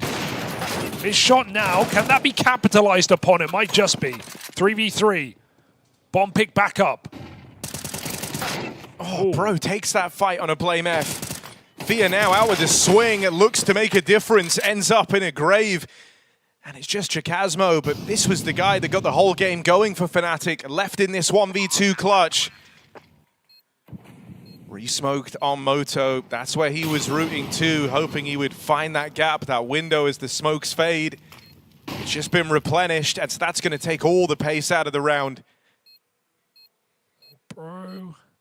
Back-turned. Crazy. Needs him, but now they know. He's given up the element of surprise here. xKacpersky just hoping he can string together the fights, and Bro's close position is valuable. The streak of Fnatic finally broken in the final round of that first half.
Fnatic are back. 8 rounds on the CT side here of Inferno. It's NRG's map pick. It's all up for debate. And after a dominant Mirage in NRG's favor, Fnatic look to return that favor right back. Seeing a great game out of young xKacpersky, and Jambo definitely warming in on the AWP as well. But you do feel like NRG didn't explore the full opportunity of that T-half. Very A-focused with some pretty desperate late round moves. Yeah, it's a bit of a weird one because it's like, on one hand, you can understand how that was the trap. You kept getting so much room out in mid every single round. You were allowed to kind of explore long on your say-so. But oftentimes, you know, that was kind of by design for Fnatic, and they were just playing the extremities of this position out here in mid. And I think NRG got way too tunnel visioned on looking to do something with that space. Here's a peek for xKacpersky, catching them. All kind of dazed and confused out here in middle. It's one hell of a pistol round for xKacpersky.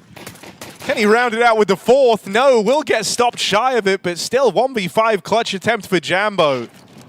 Well, that's what you're left with. You'll take that every day. Players trading grenades. And xKacpersky shoots them all in the side of the head. Flank contained. There's no going back here for Jambo.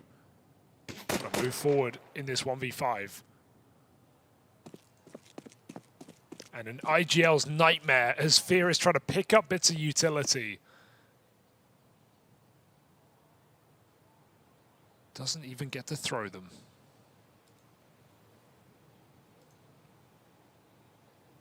xKacpersky's a very exciting player to see, not just at a major, but on land.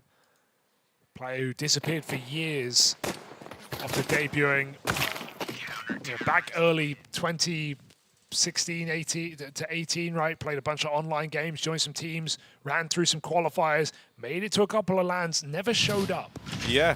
Never showed up, Harry. It's an odd, odd and kind of cool thing to get to cast him here at this major. I remember back in his Splice days where we used to cover this guy. I think it was, we were out in Leicester and he was just a no-show. Yeah, and you know, he even said in interviews at this event, like, you know, he's had other things going on, but he always had that itch to return to play Counter-Strike. He picked it back up for fun. Within a year, managed to make it back onto a professional team. Or a couple of years, rather, and is now playing at a major, second major for him.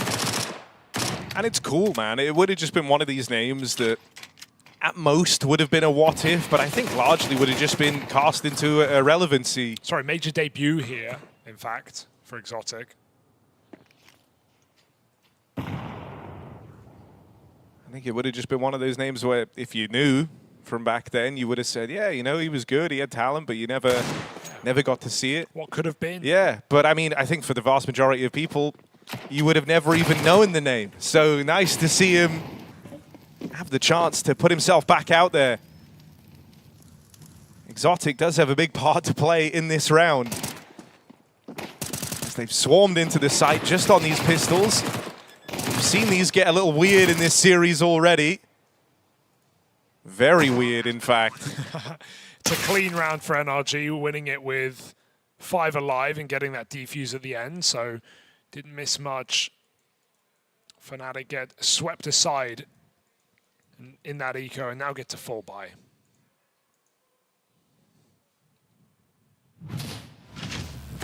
Plant is nice for Fnatic, that's something here.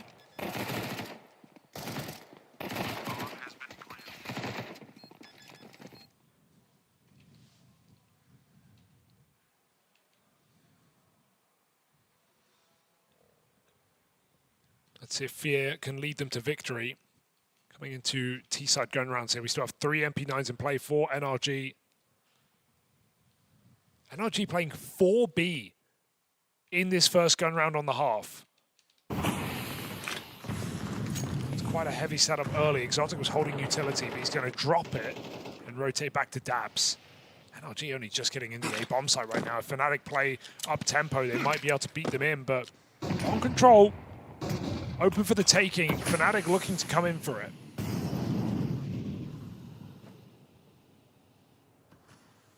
Look at the rotate. NRG feeling like this is a commitment. Oof. And it is a commitment, just not where they think. Back to Banana. Sonic edging his way into the B-bomb site. Good resmoke for Bro. Too early, but it's better than too late. An info gathering here for NRG comes at the right time. They even dodge Crims, who's looking for kills that won't appear. This is a B execute, first of the game. Still, U2's rolled out. Bro up here on the boost. Meanwhile, Crims did catch one player out of the A site. Him and Daps are locked in an entirely separate fight away from this B-bomb site. That would have been the boost. Crims has got Daps' number. Now you've got a flanking the flanking players up through Banana. All gets a little bit chaotic here for NRG. Win a ball if you go. You know you have a 2v2 in the site itself. That's going to drive them forward. Crims closing in up through Banana, constantly in the back of their minds that he's closing the distance. So best bet, battle forward. Go back, try and deal with Crims, and that's the downfall of George. It's a Crims round through and through with a big 4K on that lurk, starting in the apartments, ends the round out at B, and stops that from getting weird. Yeah, nice round for Crims. I can't believe he's even able to get that second kill on Dabs. He felt like they could have just abandoned Crims and gone for that flank. Even George chasing the kill rather than helping his teammate clean out the bomb site. That would have been the way it felt like. But they get a little bit stuck in on Crims. They're going to pay the price with the round. Fnatic finding a 9th. First gun round hitting hard in this D side.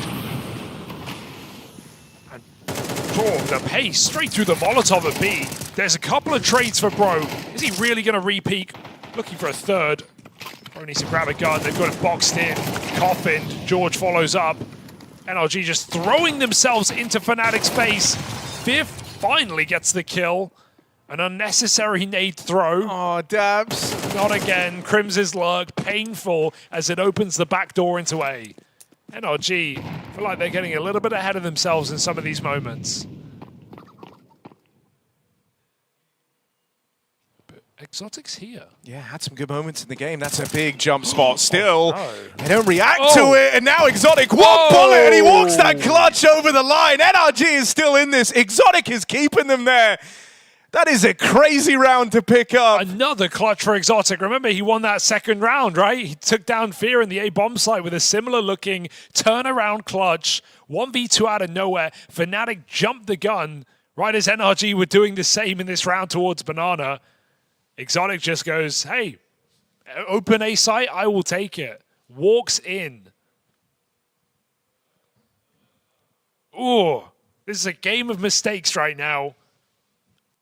And it's unknown who will make more.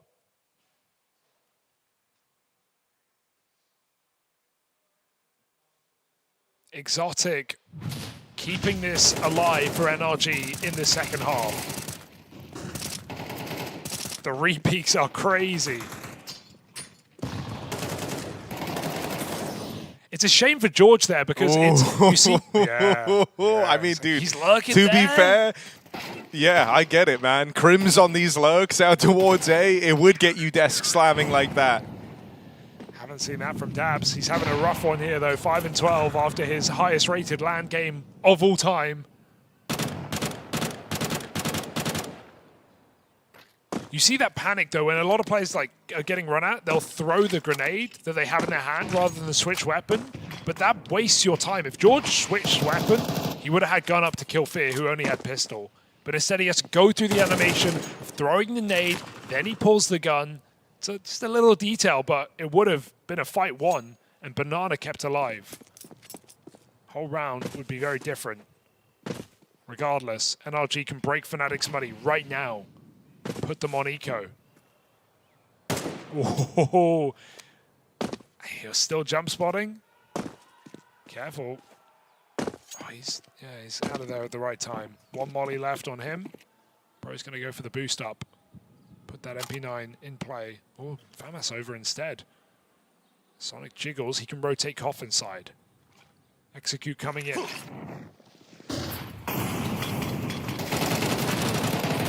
Bro controls the spray. That is a big double kill from him up on the boost. He's even ready for the walkthrough out of Crims.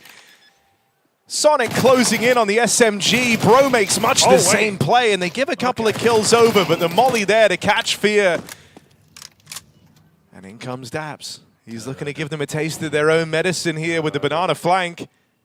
BlameF got to be mindful. They can be all around him. Tap on that bomb. Swing out for the SMG. No. Time's very, very low, and time's expired for BlameF. That push stopping the plant means he can't win it. Nice kill for Blame at least to survive, right? Don't want to die after time. He's able to take Daps with him. And hey, look, we just break Fnatic's money like that. NRG can't buy much either. Their cash is gone. I mean, look as well, I think, you know, up until now, with Fnatic kind of building up that early lead, NRG, justifiably, the frustration sets in. But now it's a whole different story. This is the best chance NRG are going to get of making it to stage 2. They are just rounds away from that goal. Yeah, coming back off of an 8-4 deficit. And, you know, this is one of those games that will shape up how long they get to stay at the Major. If they can just close this here and now, bring it home, and continue fighting hard on this comeback, you get a couple of days to rest, reset. They've even talked about the possibility of Nitro coming back into the squad if they're here long enough. Anything is possible. And so this is kind of it. This is the golden mile for NRG, the last stretch that you've got to run. 4 rounds away from stage 2. Just sounds so simple, sounds so attainable. And on their map pick, on Fnatic's least played map of Inferno, do they have the depth on this T side? The money skew if. The eco put to the wayside. Here is the buy, and it's even not perfect. Jambo is carrying on CT side, will not be getting his AWP, and Exotic will be putting his right down middle. Crims picked early. And you know, one guy who's really happy about that, Daps, doesn't have to look over his shoulder anymore in it. This A site, Crims was getting under his skin.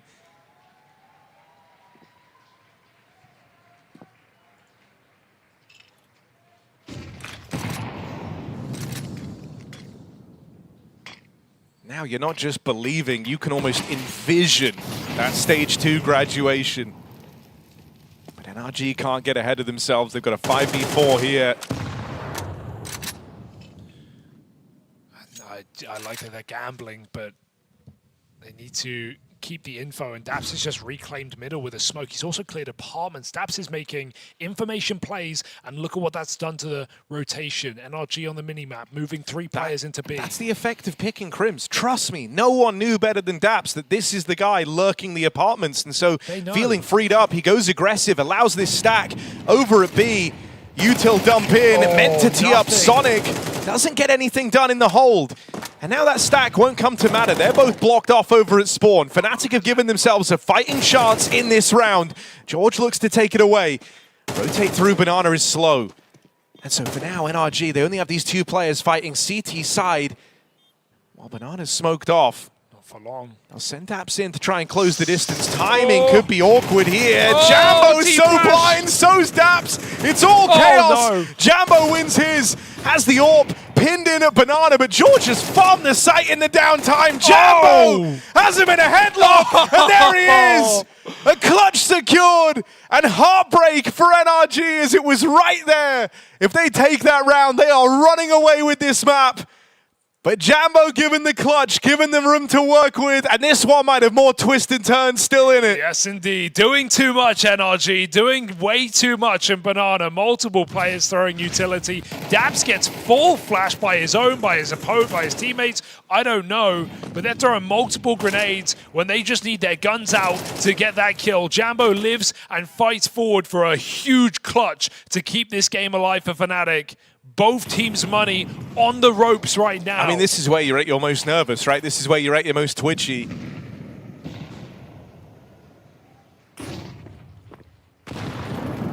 Have they come so close, right? And then have it get away from you, that hurts like nothing else. And so pressure is on for NRG.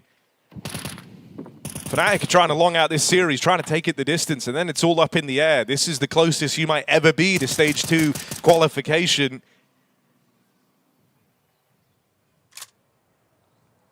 That is a heartbreaking round to lose, but you could make up for it if you follow up right now. It's in these parts of the games, that's where you overthink, right? That's where, when you talk about choke and the kind of symptoms of it, it's the idea that things that were just innate and were happening almost on autopilot. You're not even really conscious of the decisions you're making. Everything's just flowing when you're at your A game. They've had some but good as the pressure rotations. sets in, that's where you have that tendency to put a lot of thought on things. You're suddenly a little bit slower. You said doing too much in that last round. Oh my god, look at this play. They just flash bro through with the banana smoke. This is confirmed B is clear. This is going to free up 4 rotations for NRG. They're not even going to slightly move over. They're going to abandon the B bomb site and try and put everyone in position. 20 seconds. Exotic Orb delivers the first. Jambo dead as he rounds the corner. The rest of the stack moving in. NRG, they've got the right read. A massive chance, but a missed shot from Exotic. George has to do it. There isn't time here. Sonic closing in. Blame F. He's actually committing to this. He's committing to the bomb plant. And that's given them a chance in this 1v1. Pressure couldn't be higher, and Sonic rises to the occasion. Woo. Blame F shut down. NRG still in with a chance at the 2-0. What a roller coaster round, man. Exotic hitting his shots in a high pressure position. 2 is enough. And my goodness, the Joker at the back of the bomb site. Sonic. Again, we've seen these clutches won out by Blame F. He calls his bluff on the plant. Blame gets that guarantee, but Sonic still wins the round. And that is money. That is a question for Fnatic that they cannot afford to answer. They have got to eco this. It's Blame buying a hero rifle, but otherwise, NRG with the opportunity to take the lead right back. 8-4 down, coming into their CT side. You would have banked on Blame winning that clutch. I mean, this is either like a testament to kind of overcoming an opponent that woke up in time and really earning that spot in stage 2, or it could end up being a heartbreak like no other. Right? These are the defining rounds that lay out ahead of us. Fnatic, they're cobbling together a buy here, but it's in these type of investments, things can get weird. Fnatic, this is a crazy buy. In round 21, this is a wild force buy to go for, and so you're staking everything on this round. They just know they have NRG within eco as well. That's the reason you go for this buy. You get 4 kills, you get a bomb plant, you have a couple of rifles, and you know if you win it, you catapult yourself to a 3rd map. It's the risk reward here for Fnatic, but do they have a play behind it? Relying on clutches in this T side. And even then, not all of them. NRG playing forward. They're hearing Galil's fire back. They know what they're facing. Oh, but absolutely no accounting for that. Sonic's been going for the jump spot a lot. Finally gets punished. Blame F gets his revenge. It's not too late here.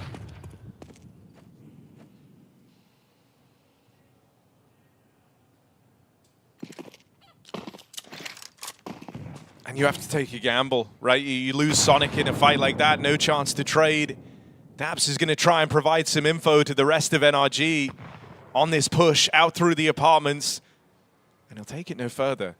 It's given them enough info to feel comfortable with a gamble back over towards this B site. They leave A entirely. It's only in the hands of Daps. Credit to him at 5 and 15, considering he's been getting wrecked in the apartments. To make a play like this is bold. Is it the right play with 2 lurkers? You wonder if this is just a fake right now for Fnatic and they're going to go back into A site. It's been cleared out entirely. Daps is flanking. He will hear this. That's the only thing he's got. Daps needs to multi-kill. 20 seconds. They know he's down here. He thinks he has the element of surprise, but right into their hands. And Fnatic, seconds to spare as the bomb tries to cross on in. Exotic misses the shot, and they've got to save. They've got to back off here and try to keep these guns in play. Blame F going to do everything he can to remove them. Any kill he gets breaks the buy of NRG moving forward, and there he is with a 3rd. The first guy to purchase up in this risky force buy was Blame F.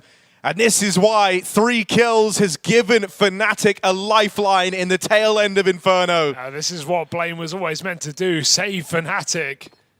And he might have done so at the final hour in this second map, right when NRG were ready to steal this game away from an 8-4 down. They need these guns, they need them badly, and they'll only save the AWP. It's at least on the top performer of Exotic right now, putting up one hell of a game. But Daps has been irrelevant in this CT side. He may have had info, he may have had positions. He has not been able to get any kills in this half. Well, you know the thing that's so crazy? We talk about this ongoing rivalry between Daps and Crims. It was Crims who heard him drop out of the apartments. That's the whole reason they're ready for him down in lower. He just hasn't been able to get away from him this entire game. Yep. Crims has had Daps' number, and even when Daps is making the right moves, the right plays, he's getting punished. Blame F opened up that last round with the craziest shot of the series so far. He's got to have more in him as they go into Exotic. The nades rain in, AWP removed. And a man down. It's an equally desperate force here from NRG as well, so there's no room to go quiet here. Just speeding up. They know the AWP is here. It's stuck right now. Don't let it rotate. Fnatic jump the gun into this A-bomb site. It's Daps and it's George, or it's Fnatic on map point. George gets to the spot, but they're not going to respect this. Slowed by the molly, but only for a couple of seconds. Daps with the 5-7. He might have to make a big play here, and he's dead straight away. George can't hold on, and it's a clean sweep of entries out and away. Fnatic on map point. NRG's map pick, and this comeback, this wild ride that was the second half, now hinges on a force by the AWP, the only thing they're going to have with them in this next round. And justified by its outcome, right? Fnatic's force buy just a couple of rounds ago paid in dividends. Tax-free T-side here for Fnatic onto map point. All of xKacpersky's work on that CT side, not in vain. All of those multi-kills capitalized on by Blame, and now they even find the AWP at the end. Another 3-kill round for xKacpersky. He has had so many multi-kills in this map. And Fnatic, it was looking like a devastating day in the office here with a beating on Mirage and a comeback on the second map. But they may have weathered the storm enough. This is an abhorrent buy here for NRG. 3 pistols, not a rifle in this round to survive against Fnatic.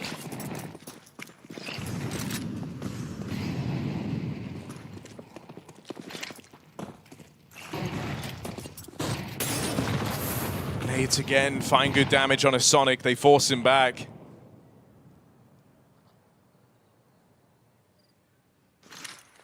Quiet round for Fnatic. They know that the pressure's on NRG, and that pressure is immense. They're working with less in this round. Every bit of util you can get out of them is one less thing to worry about. You know they don't have the money here. Crims has reliably had Daps' number in the apartments, and so Daps just gets out of there in time to not fall down his kryptonite. Oh, it's Crims tonight that might be getting Fnatic. That push back into A. The bomb is not committing here. This is a 3-man fakeroo, but if they get the entries, why not just go through? Double kill right That's back. not bad. But they're going back. They were never going to end B. This is Daps v Crims again. No, not again. This is not being a good fight for Daps. Crims has had his number every single time. Blame F still lurking over towards B. It's a 2-man assault out here in A. Daps, nade does big damage. He's still undetected. They don't know about him. Smoke push for George. Daps can't deal with Crims. He just can't beat this guy. And so NRG, reality setting in. Their chance to close this in 2 is gone. Fnatic picking up the win on NRG's map pick. Drag this series on. Now set to go the distance. Devastating way to lose the map there for NRG. They were pulling this one right back into their favor, and then Blame F activated. The risky force buys for Fnatic put them down and take us all the way to Dust 2 to decide. That was Fnatic's least played map. That was NRG's best chance for stage 2, and now they've got to complete it in a 3-map series.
Adrenaline rushes, it's numbing the pain.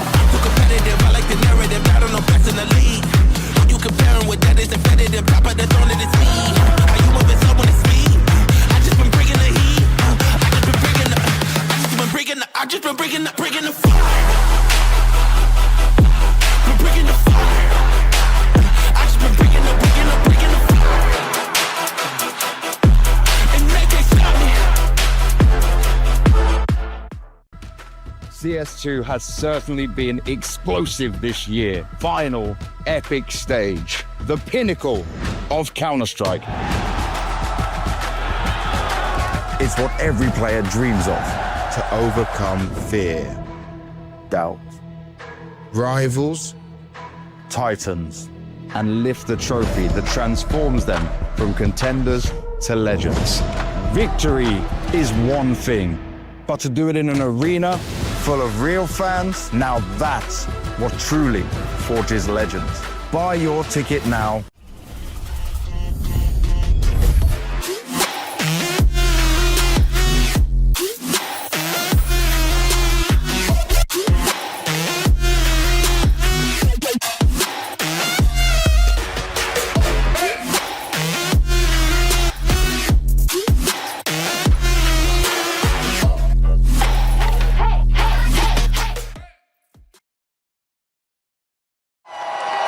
Fueled by the same passion as esports athletes, Zowie continuously develops tailored products, empowering gamers to bring their best out. Today, we are launching the all-new XL2566X Plus, which uses the newly developed Fast TN panel and upgraded Diac2 technology. The new monitor series continue to evolve, refining details to ensure players can perform their best consistently in games.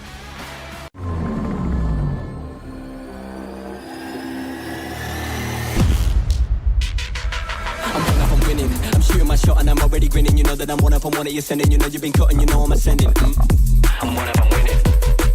I'm one of them winning. I'm one of them winning. I'm one of them winning.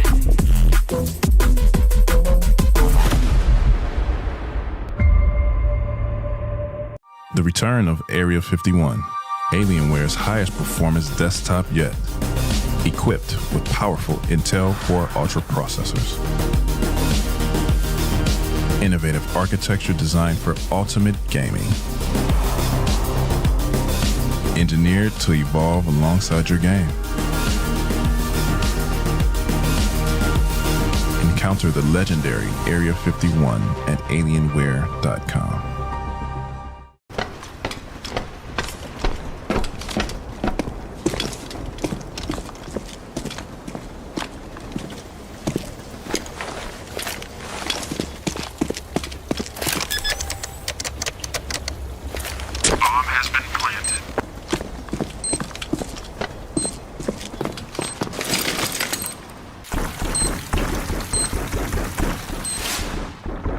Create a lobby by your own rules.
Surely Russia.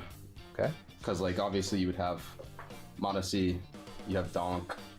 Technically you could have Kiyusuke as well on that roster. Then you would have like Chopper, IGL. Then basically Spirits with Monesi and Kiyusuke, and it's over. I had to be Brazil. Brazil? Yeah, for sure. We like having insane players like Furia, us, and I think we're having insane players. We're dominating the world. New era of CS. Yeah, we're gonna dominate the world, bro. We don't even have 5 Australians. I mean that's true. I don't even know who even has 5. I think Mongols. I'm pretty confident. If they had Senzu, like maybe like before this whatever happened. Alright. Yeah. Alright. Because they already practice and stuff, you know, like that'd be a well drilled team and stuff. That is a good point that no one ever made. Yeah, Because everyone was saying Brazil or Russia. Brazil because they have the most players at the major here. I think like 22 players are. I mean, I think if practice wasn't considered, then yeah, it could be like a CIS team. Yeah. But if practice is considered, then probably Mongols because they just have played together for ages. And Russia probably. Russia right now. Yeah. Russia, maybe Denmark. If Denmark we, yeah. Would it And then Brazil. Yeah, and then Brazil. Actually, Brazil before Denmark. I would just switch some players from Spirit. Okay. But yeah, I would just put Monesi there, and yeah, it's fine. Who would they can just he and Shiro, they can just play rifle. Right. Okay. And then you just leave the rest with Donk. I'd say Russia for sure. It's a good shout. 100%. I mean, you have Kiyusuke, Monesi, and like, I mean, there's so many Russian players you can make. Like, you're forgetting Donk. No, I'm not forgetting. It's just like, I was thinking more like who the IGL would be. It's like you have Kiyusuke, Monesi, Donk for sure. That's 100%, and then IGL like Boombridge, Shelfie. What other IGLs are there? Spirits IGL. I think you're right. Chopper, yeah. I think in Russia because he have many talents and it's like Kiyusuke, Donk, Monesi, and this team, I think. Go the distance in this series. We didn't see it coming after that comeback from NRG, but Fnatic weathered the storm and break through them by the end of the Inferno T-side to massive rounds from Blame and xKacpersky in that previous map, and Exotics, strong, promising game is all in waste, Harry. Dust 2, our decider.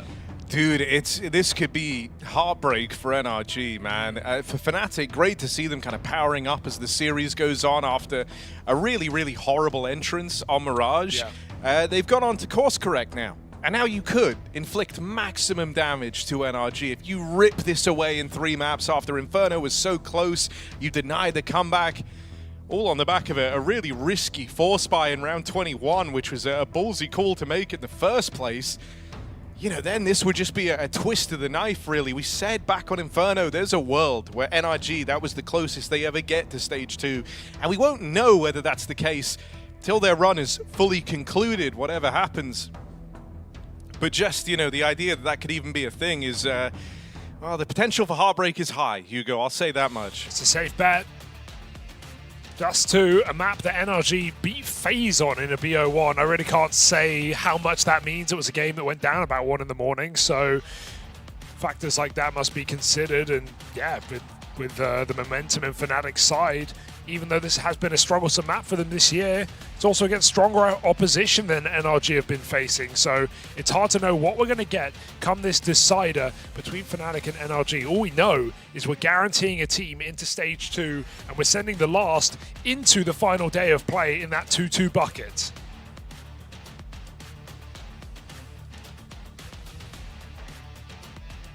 Yeah, pressure's really on now. You said it earlier, but Exotic had a great game on map 2. Inferno, he was lights out. That's got to keep up. You're going to want him in good form on Dust. For the side of Fnatic, xKacpersky was very much the fire starter, but boy, did everyone else kind of fall into place around him. Blame F with some big rounds in there. It was him in that 4-spy who got the ball rolling in the first place, and that was, in essence, you know, the most like critical round of the entire game. And that was one dominated by Blame F on a 4-sport AK. So slowly but surely, the usual suspects kind of showing up for Fnatic. NRG, They might have had a great performance from Daps, their coach stand-in map 1, but that was unrealistic to think it would keep up. So now you're going to look down the rest of the line and want more mileage out of the gang. Yeah, it went pretty horribly on Inferno, right? Crims having Daps in his pocket, but even just not being able to get a kill in that CT side was a big problem for Daps. Can't afford to happen here. We've got him leading B side in the pistol, and Fnatic look like they want an execute. Smoke double flash, keeping it pretty basic. Sonic on duty. Ouch. Oh, dead straight away, and again it's xKacpersky to open things up. Finds himself a double. This guy really looking to kind of set the tone for Fnatic on both maps 2 and 3. Ooh, good return from Bro. And that's kept the intrigue alive in this round. Kit 2.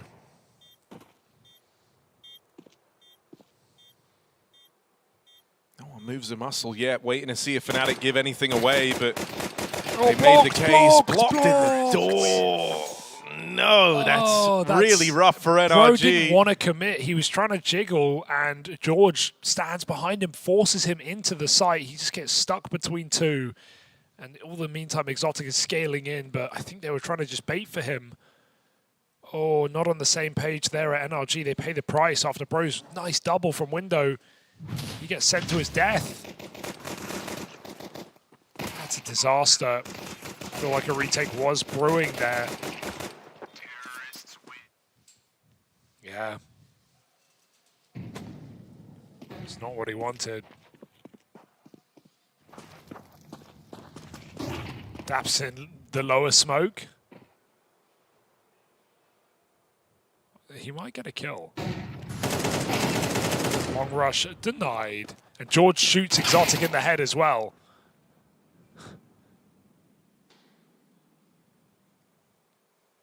Oh, okay.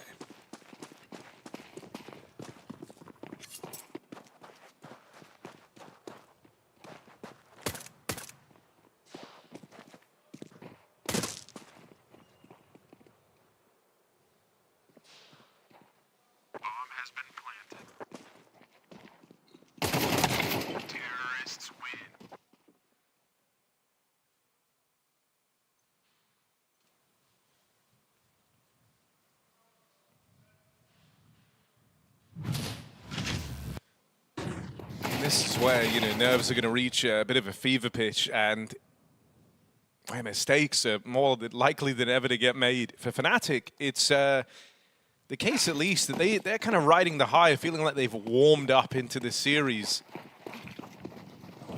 NRG can't spend too much time thinking about their chance on that previous map. They've got to look to the future, got to be ready to get dealt some pacey rounds. It's Group CS here from Fnatic, right into Daps as he proves to be the hero. 2 kills in the hold. Sick. More than you could have asked for. Far from an easy position to get it done in as well. Didn't have support out on an island over towards Car. Blame F.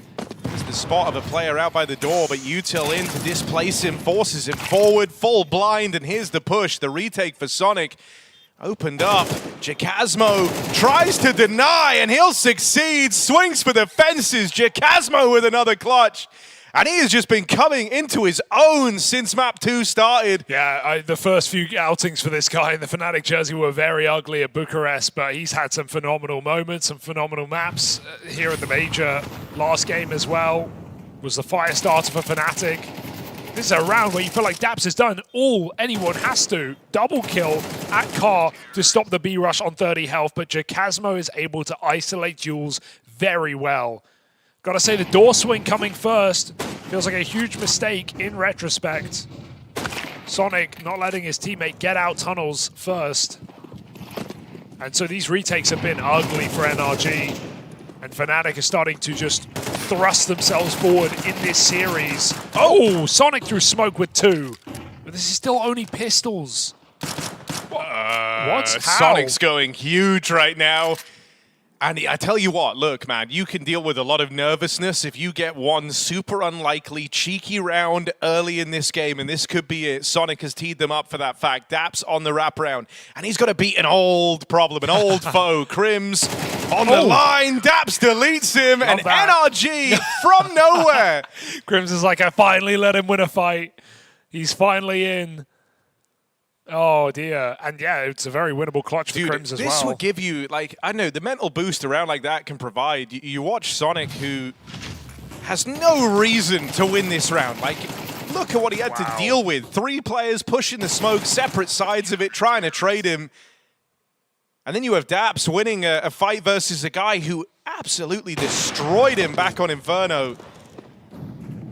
If that can be a fire-starting round for NRG, for them to try and find their form, they can get something going here. Oof. Jumps that nade, 4 health. Careful. NRG are not out of the woods yet, even after that eco win. 2 kills come through for Fnatic, low health, but this matters not. Sonic does hunt down Crims. But a 3v4 with Fnatic are in no hurry. George risking it with a rotation across middle. xKacpersky waiting for that fight. Gets it. Jambo hits the wallbang. Second in the round. That's brilliant. Nice shot. He's looking so dialed in. But he's alone. They go, hey, 3v a coach, or do we go back to A? Sonic's here at long. They're going to try and play in a Sonic. All right. He's out of position, having pushed down towards long. And so a decision's going to have to be made here in the 2-on-3. Do you want to give this a look in? You know you've got the AWP to worry about in the post plant. This one might just be too far gone on position. And so it's not a save you feel great about here if you're NRG, especially not. You come into it riding the high of that Sonic 5-7 round. But it's the best case they've got. It's a big map, and you ain't in it.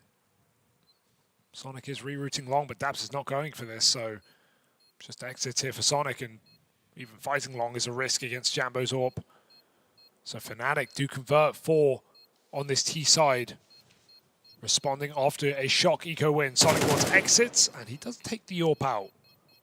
There's value in here for Sonic. Can he escape now? Yes, he can. Oh, xKacpersky dies to bomb. Blame won't get AWP. Oh dear. It's not ideal. There's no way of getting the AWP now, I don't think. And Jambo already finding a lot of value in this round with 2 AWP shots through the door connecting. Not today. xKacpersky's got his AWP on CT. He was a standout player here for NRG on Inferno, with 2 massive clutches and a lot of AWP openers on CT side. And NRG need him now more than ever. I mean, I think right now, just from the eye test, Sonic is looking really, really good. And if that can be a bit of a backbone here for NRG, if he's going to kind of have his best map yet, that would be one hell of a time for it. Where you've seen a bit of frustration setting in for some of the others. George certainly feeling nervous in the eye test of these first few rounds. He had the awkward block in the doors, him and Bro. Oh. The TK as well. No way, he's hanging out here. This is crazy. He has to run back through the molly as well. Ate that flash and didn't even move. I don't know, Sonic is looking really dialed in. Let's see if he can be the guy. If he can be the one to kind of give a compelling reason for NRG have a chance here on Dust 2. Because Fnatic set up 4-1. They're all feeling pretty comfortable right now.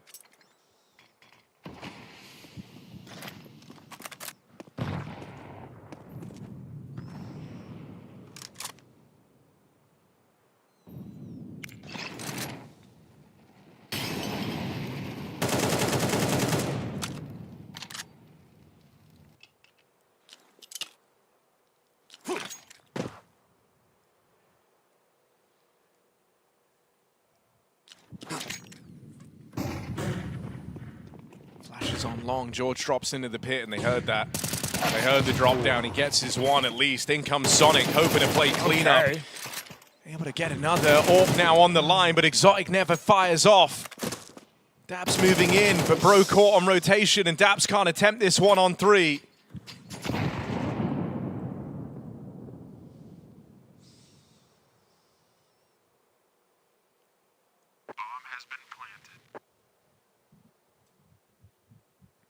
Flames even disappeared, so Dabs is chasing ghosts here.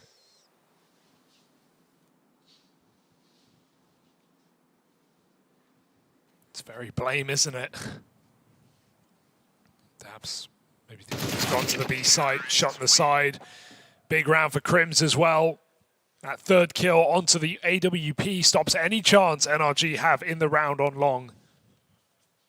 So they throw player after player at Fnatic. Really good trading from Fnatic. And now it's starting to slip through NRG's fingers. 5-1 lead. Money far from ideal. And NRG, nothing to really show in this CT side so far. Except a couple of awkward moments.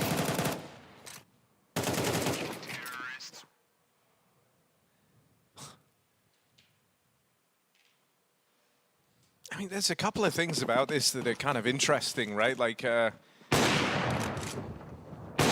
firstly, the fact that Daps is the B player, right? A lot of squads have actually started putting, hang on a second, crossing towards upper. George and Bro get out with kills. Daps assists him from the upper tunnels. Out here on long. Sonic is trapped. His 5-7 delivered that first rep. Okay, no comms. Casmo's fed one over to the opposition, but in comes the Jambo AWP to restore a bit of normality. Gonna slow it down. Fizz called it off. Could have committed there, but just let the AWP hold and maybe the kill comes to you. Jambo posted 2 AKs. A chance here for NRG. What was an eco? It would be their second eco win.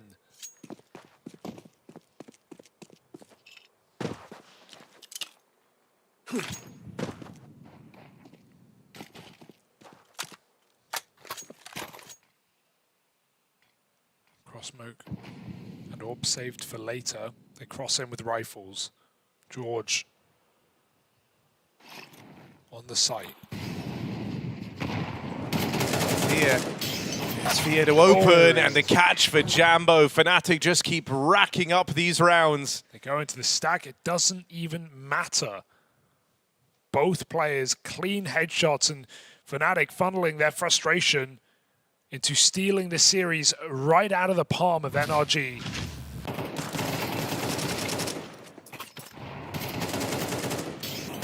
And they have so much momentum right now, and they keep getting long spawns, so Fnatic are going to just throw themselves out long yet again into a gun round. Oh, Sonic is so blind. Cover in from George at least, but they know they've got a man trapped down here in the pit, and at 11 points of health, Sonic is living on borrowed time. Tries to tee himself up with a flashbang, hoping for anything, but he's a lost cause out there on his lonesome. That's a long control taken. Blame F trying to lurk up through Cat, will get stopped in his tracks.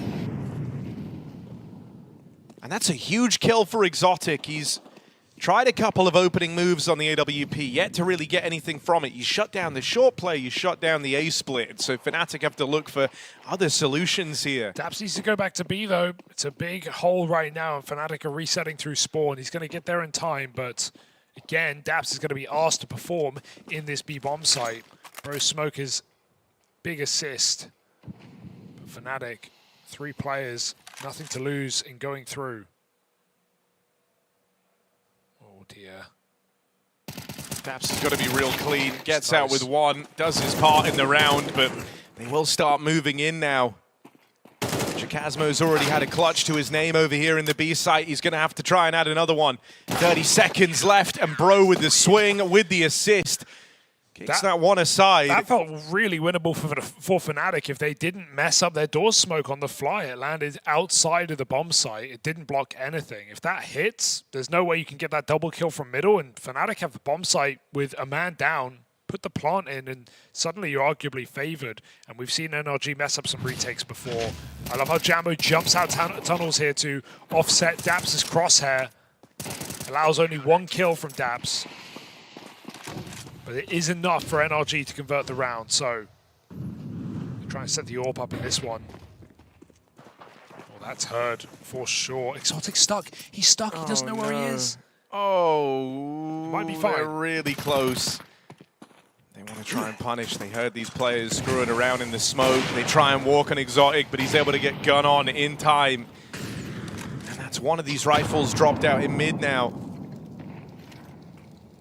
5v4 for NRG up against this half investment of Fnatic.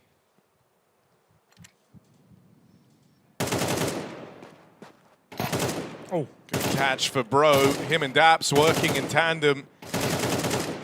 Bit of an overextension there for Daps as he looked to lend a helping hand, but facing Bro from the back plat. Bombs drop so deep. Not gonna happen. One body shot for Bro is all it will take, and he'll wait for Sonic to confirm it. That nade should do it. Bro jumps the gun, and a clean kill to find a third for NRG. They look to level out at this half.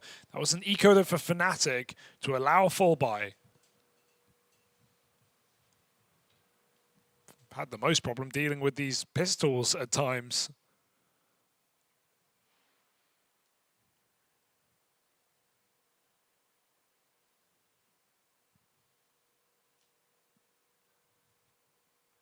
Fnatic, second timeout.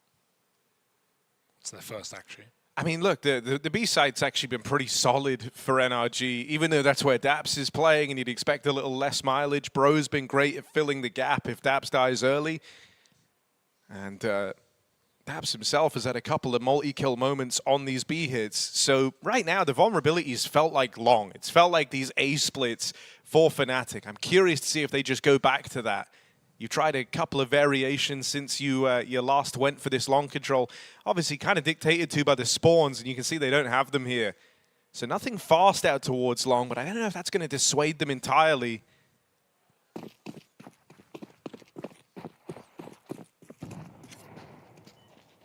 Crimson Blame F go lurk through the tunnels and clear this side of the map, and NRG were worried about a long pop as well. They play anti-long rush at the start of this round, taking it with 3 players.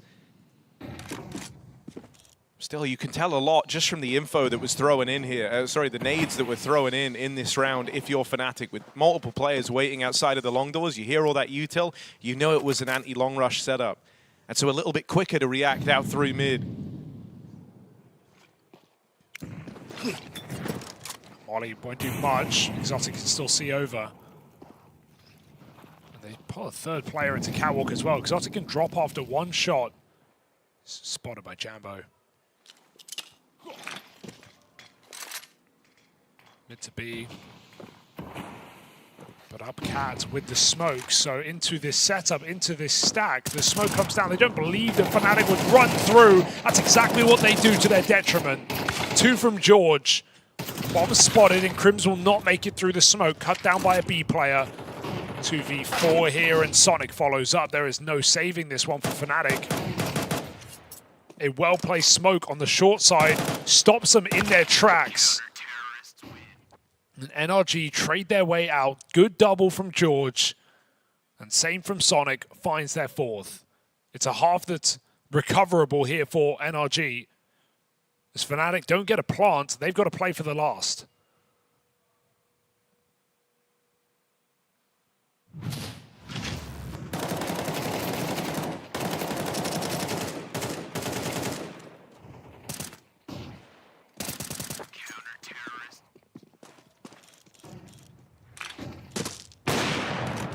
Catch, Exotic chance at the double. That's not ideal. Bro tries to get aggressive here. He's giving them a gun. Crim's Deagle up next, and this AK runs out through the mid doors. Calamity. This was NRG, and with a massive opportunity of leveling out on the half. Now it's Daps and it's George, and they're the 2 that have got to do it. Got to go back to B, though. They know it's clear right now. Crims doesn't play through the smoke fading. Bombs over here in mid on the back of Blame F. Ooh. And there's a lot of space taken by Jambo out on the A side. He's called. Guys, I have it. They're going to let him work.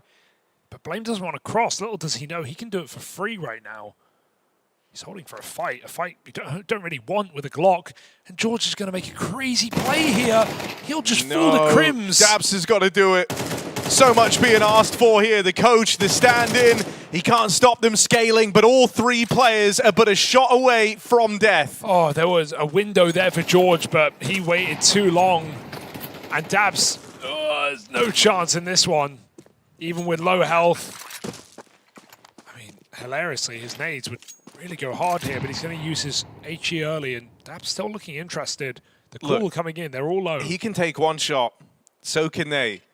It's as close to a fair fight as he's going to get, but you can't really justify this. If he doesn't take all that damage on the creep up through CT, maybe he's a bit more interested.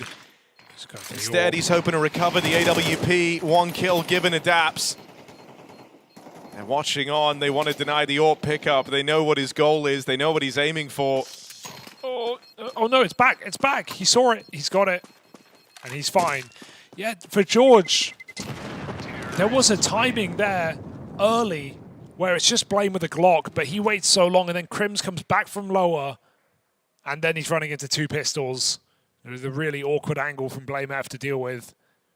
That hurts. Would have felt like a retake would be a better odds fight than that. Some beautiful deke shots. And Fnatic around, they should never be winning.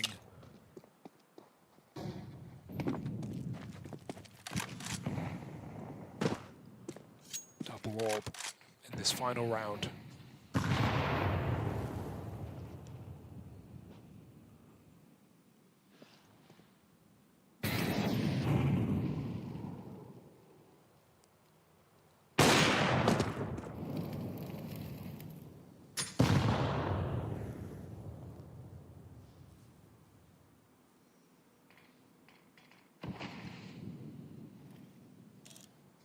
The double AWP purchased up, and right now only one of them's fired. Bro even just shooting through the smoke there, trying to kind of lie about where the AWP really is. Exotic's got it over towards back plat on B. And so hoping that that's where you can kind of nudge Fnatic to go. Fnatic have taken the bait. Moving into the tunnels, they're going to get their wish. They're going to have this run at the Exotic AWP. Now, the rotates are very, very far away. That's the one part to be concerned about here. Lurk smoke in the tunnels. Exotic gets some util in, but could get caught on the run-up here. Break on that smoke. First shot misses, and that's the end of the line. They got their wish. They got the B play, but nothing there with a missed shot from the Exotic AWP. Fnatic break through. Oh, dead in the window is Sonic, as everyone's hitting hard right now for this Fnatic squad. It's down to a 2v4 retake, no kit. One dropped out in the window. Are you going to try and assemble this boost now? I mean, a little gimmick to hopefully bring them back in, but won't have vision, won't have anything to see from this boost. And Crossfire's set up. There's no getting back into this for NRG. Fnatic 8-4 on the half. Looking to really run away with Dust 2. For NRG, Heartbreak is on the horizon. They've got to step it up, or else they're going to drop on down to that 2-2 match.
Fnatic in fighting form here in the third map of the series. Stage 2 awaits for the victor of Dust 2, and Blame giving some love to xKacpersky, who has certainly had a great day in the office, topping the server right now, coming into the last half of play. Fnatic, it was a dismal start to the series. It was a devastating loss on Mirage, but they have woken up, denied a comeback, and look to close here in this third map. Full B-rush here for NRG. Crims on the site. Blame F tucked in tight, hits his 2-shot with the dualies, but is overrun. NRG poised for a pistol. Thank you for that smoke.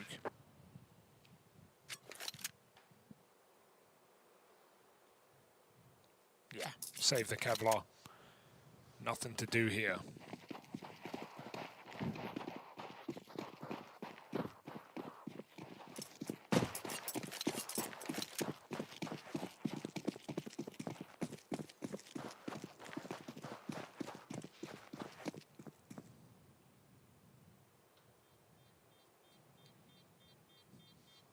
I mean, you know, I think at times you can see the pressure getting to NRG a little bit.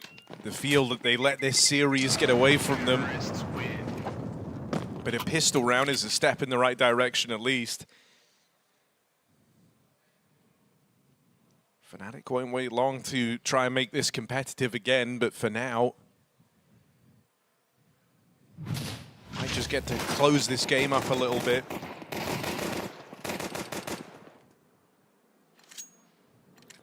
Have the force buy from Fnatic on the back of those saved sets of armor in the pistol. So it's a pretty decent force. Yeah, long control is a good remedy to it, though. They avoid this lower clear, and that smoke will not be respected at long. NRG are way past it, storming the site. xKacpersky Deagle does hit hard, but not when he's full flashed, and so entry should just force the save here from Fnatic. Smart thing to do is just to play this again. They go full lower clear, and they meet nobody.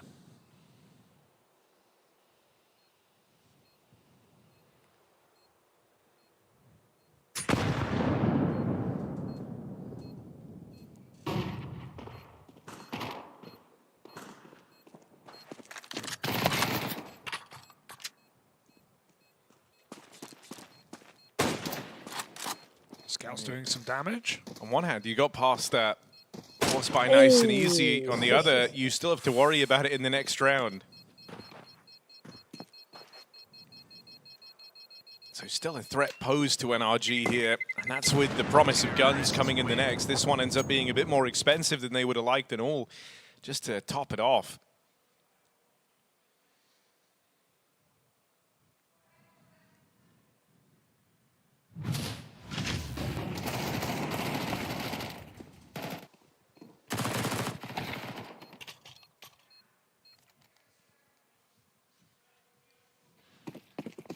More long spawns on anti-ecos, you just take that.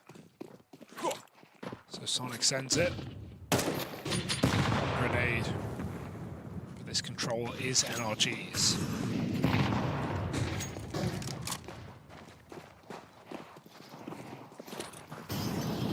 Nice volley as well, double lower.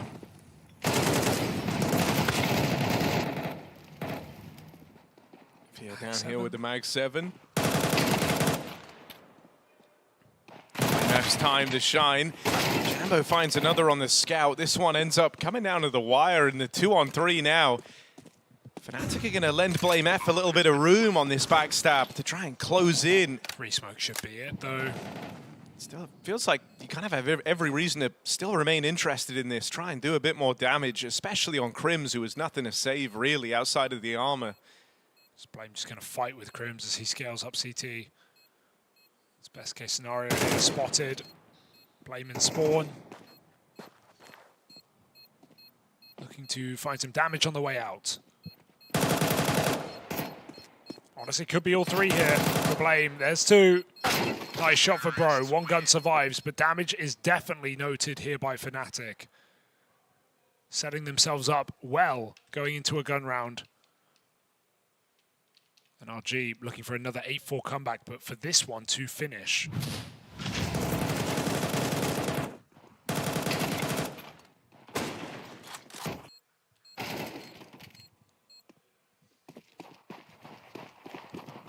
All right, it's a one-round game. But this is the buy Fnatic we're waiting for. More brooting for xKacpersky as he tries to take an opening fight. Feeds xKacpersky on B, an important trade for Sonic, and a decision to make now. Do you want to follow through with this? The util blocks them. So instead, they try and use this gap, knowing that the defense is shuffling around in response to what sounded like a B hit, what felt like a B hit from NRG. Dabs has got a little window of opportunity over here towards short, but one that's rapidly being closed. Jambo's now rotated in to take up middle. Crim's dead at the B site. That's both B defenders found. Bro Spam secured that kill. And so re-aggression is coming. Daps in the firing line. Can't get his bearings. Fear finds him. Yeah, needed that kill. The bomb was even thinking about coming back to A, but now how do NRG try and mid-round this? 2v3. Bro split from his teammate.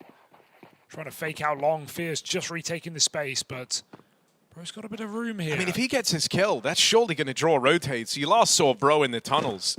And he will get it. Fear dealt with. Jambo's leaving B. There's the gap. And this 2-on-3 for NRG. That kill getting given away, that immediately directs their attention back into the B site. Still a missed shot from Jambo cost them dearly. And Sonic ends up in the clutch. From the get-go here on Dust 2, Sonic solidified himself as the guy to keep an eye on. But now he's going to try and beat Blame F in the late round. And this is the part of the round that Blame is made for. But he's wasting his time right now. Not moving. On an off angle on the door. Blame has to creep through window, make noise on that drop. Sonic can reposition. Here's that step. Sonic waiting. Blame, time, dying. Chances dwindling. Sonic hits the headshot, and NRG keep the comeback rolling. 3 massive kills from Sonic, but huge mention to Bro's fake out on that A bomb site. Without him killing Fear, that never would have opened up the round for Sonic to win. Full house from these two. Yeah, just a perfect round, a beautiful bit of synergy between the two of them. And sure, they're on other sides of the map, but it's the push and pull, right? The misdirect, lending room to Sonic. Kind of the guy you want in these clutches because he's been a very dependable piece here on Dust 2.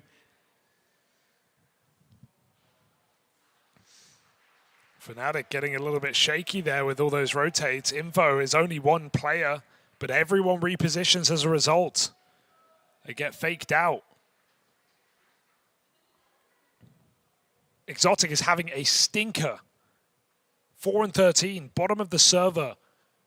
And he had a great last map. This is meant to be an Orpus Paradise. He's missed some crucial shots on the AWP. If he could wake up a little bit now towards the end of this T side, could make all the difference here for NRG. Cross shot would go hard for xKacpersky. But smoked, Fnatic play it safe, getting Crims into that B bomb site. It's hard as well because he's an Orpus who likes to be involved early, right? And I think you always feel their absence a lot more because it's not just an absence of kills. With the missed shots comes a lot of deaths. And so you often feel like you're battling back in a 4v5 from missed attempts at the opening from xKacpersky.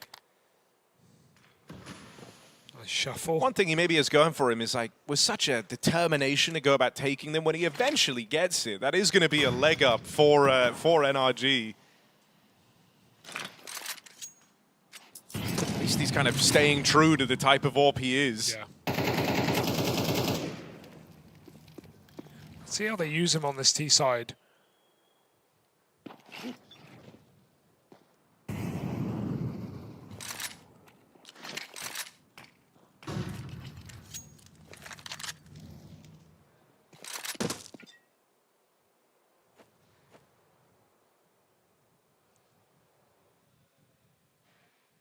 Math. This is perfect position for him. On the execute, everyone running in. Into the stacked site they go.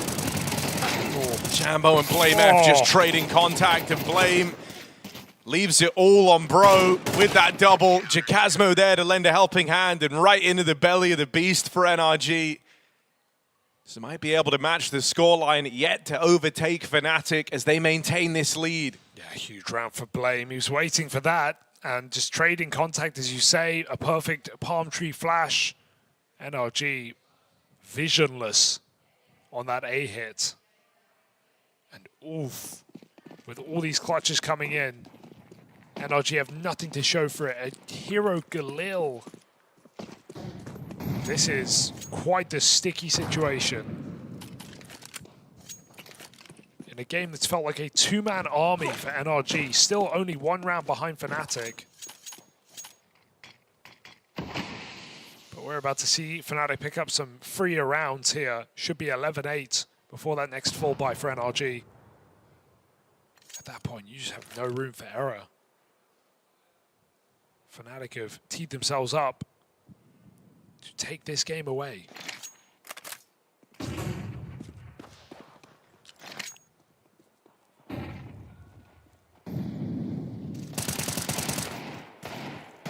A quiet series overall from Fear, and it's not going to change in this round. Exotic, okay. Gone from being a problem to maybe the solution here. This Deagle finds two. The nade will get rid of him. Important kills back here for Fnatic to give themselves that fighting chance again up against the Deagles. Bro's armed himself. Dab's naded down low in the site. Can't really be expected to get away with much. It's got to be Bro or it's nothing, and he'll get run at. xKacpersky just W pressed, charging into the opponents. No fear, no worries. And so double digits secured. Fnatic able to rise above that exotic double Deeg entry. Yeah, xKacpersky only deals in threes right now. Another triple kill for him. Most of the map. 6 multis in this game alone, and we remember Inferno. Fnatic gets a little bit close, but now it's going to be the free round. 11-8. Poised for it. Stage 2 calling Fnatic's name at this point. Bit of pace with the pistols, and xKacpersky. Welcome. NAF able to bail him out after a good flashbang. Good Deeg though. Bro's in the B side. I mean, this certainly causes chaos. But what can he really... Oh, he's just nabbed that gun out from under their nose. Flash in and try and make life hard for Bro. Still battling with the Deagle. Now weapon pickup denied. The B play cut down. Fnatic able to reel in Bro on the B offensive. Jambo, that's so sick. He just grabs the AK as he's going for the pickup there. And I love how Fnatic don't jump the gun there. They realize the bomb's not in the site, so Bro doesn't matter. They can just hold window, and as long as they're peeking the tunnel from door, nothing that NRG can do with that control. The bomb can't make it in. Fnatic playing a lot better on this CT side. 3 rounds straight. That's a big pickup though, Sonic. Shows Exotic how it's done. 5v4 off the orb. NRG hopeful. Need to be flawless from this point.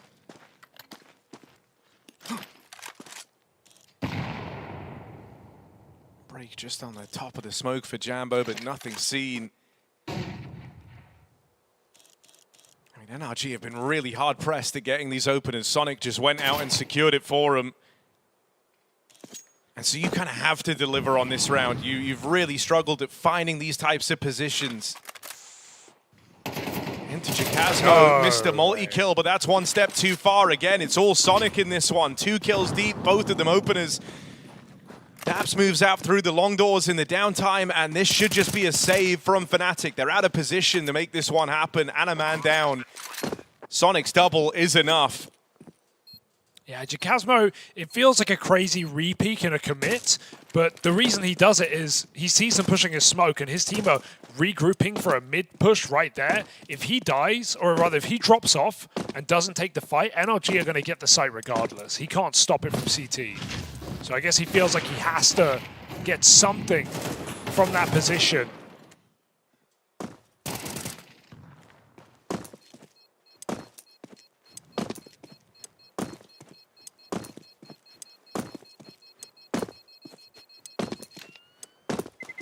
NRG put their entries down and give us one more round on this T side before all is said and done. Breaking Fnatic's streak, who will call a pause to stop this comeback yet again.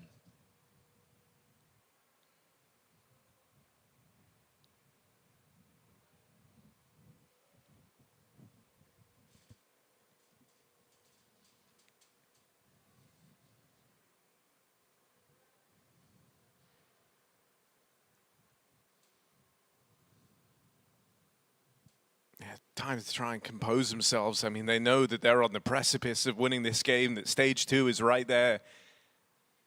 And it's one good nudge in the right direction, and it'll put you back on that track. They're a little ways away from having their money broken as well, so it's NRG who are kind of in the hot seat right now. They're the ones that have to push that much harder.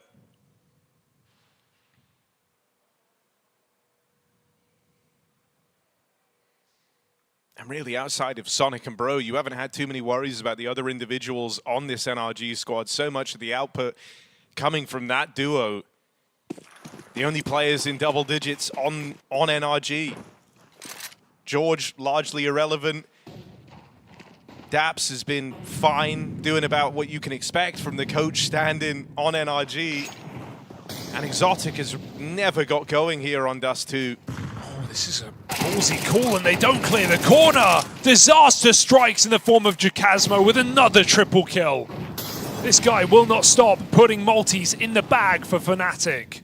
And he's even somehow staying in the fire, in the flames, caught on the jump across. It's one for xKacpersky. Not ready for blame. Now they're expecting him to 1v4 in what has been a very quiet map. That shot sails past. xKacpersky dead for sure. Whoa!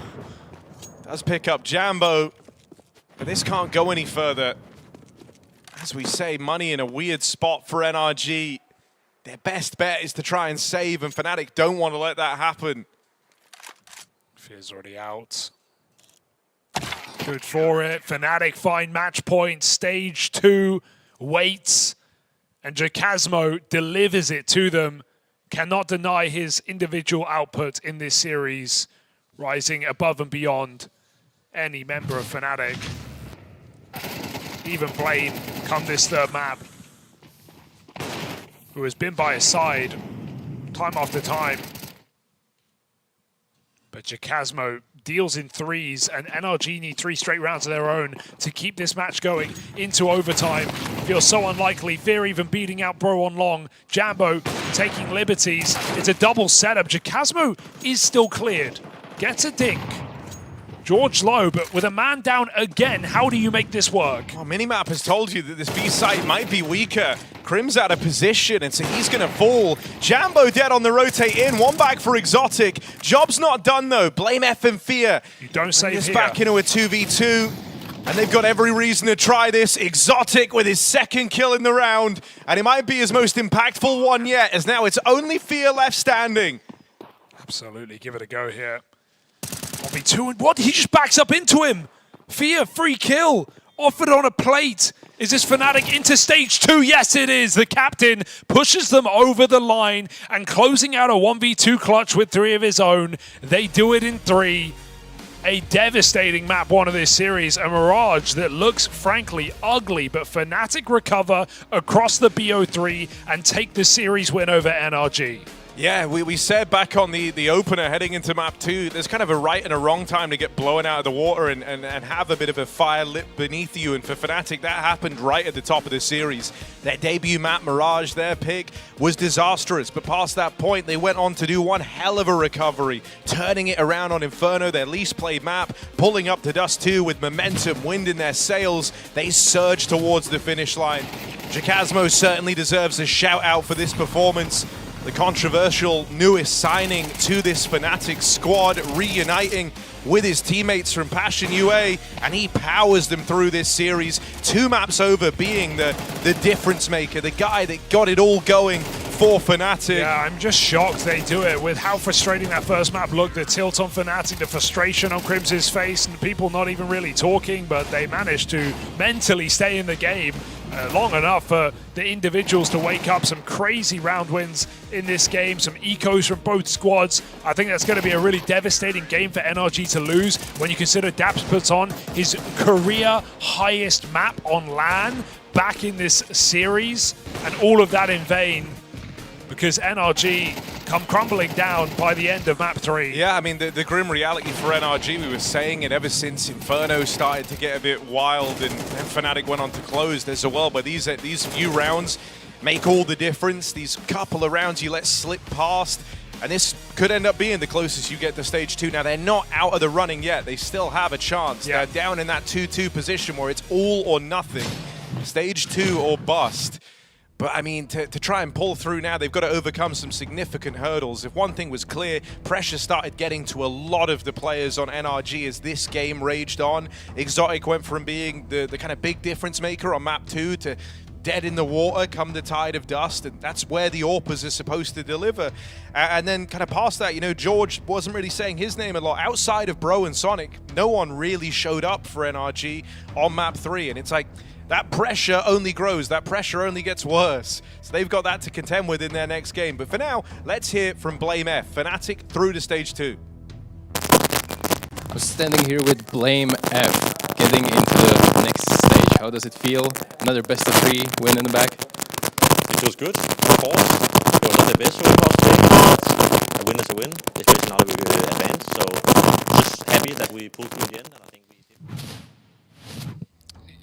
Yeah, some thoughts from Blame perhaps, we'll get them later. Yeah, I liked it when he said we're all feeling the same way, bro. We're right there with you.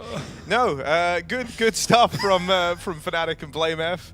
Presumably, I bet he had some good answers. God, how do we come back from that? I'm kind of stunned. I'm reeling. Yeah, I think, you know, takeaway for NRG is I came into the beginning of the day and I said, this is scary for NRG because despite the great day 1 of the BO1s, the win over FaZe, you do feel like there's a really high chance they're still going to go 2-3. Not really high chance, but, you know, they're already a huge underdog as well coming through this stage. So that is currently turning out to look like a reality. It depends on their final matchup on that final day, a 2-2 game. But, man, it would just be devastating to consider the fact that they came this far. They took FaZe down in BO1. They looked as good as they did in the map 1 of this series. Daps, career high, all of these details, and still they might fall in that final day. We're going to have to see what that matchup looks like, Harry, because meanwhile, even FaZe aren't safe. 9-4 up against Red Canids in that third map. It's a pretty crazy day here. So we're going to have to keep an eye on what goes on. Up next, though, Imperial versus the Huns. So stick around. See you there.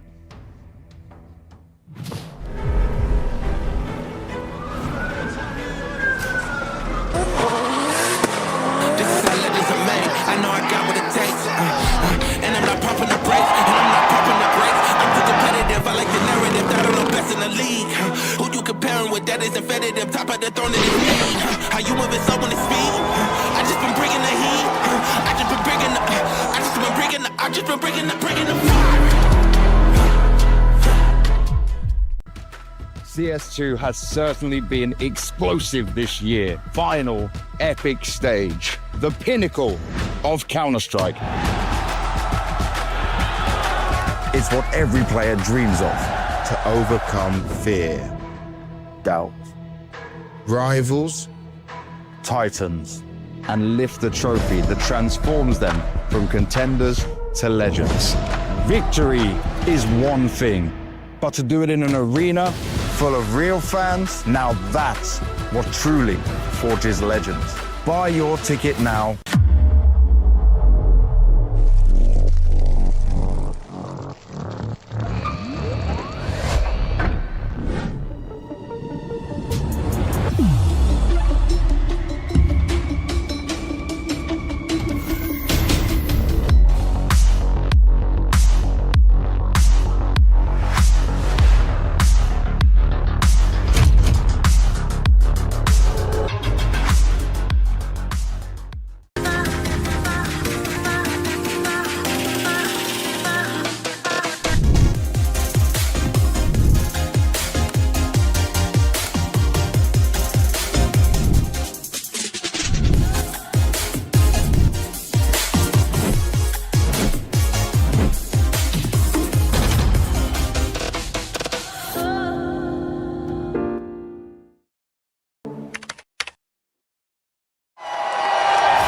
the same passion as esports athletes, Zowie continuously develops tailored products, empowering gamers to bring their best out.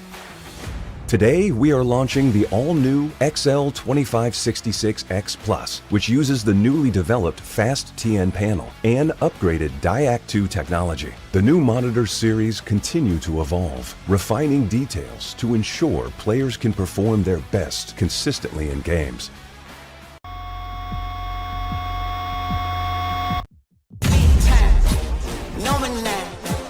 Diamonds in my teeth, I got a lot of shine. Running up the number, that's a lot of crime. Try to take it from me, must be out your mind.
Where are you playing the best of these matches?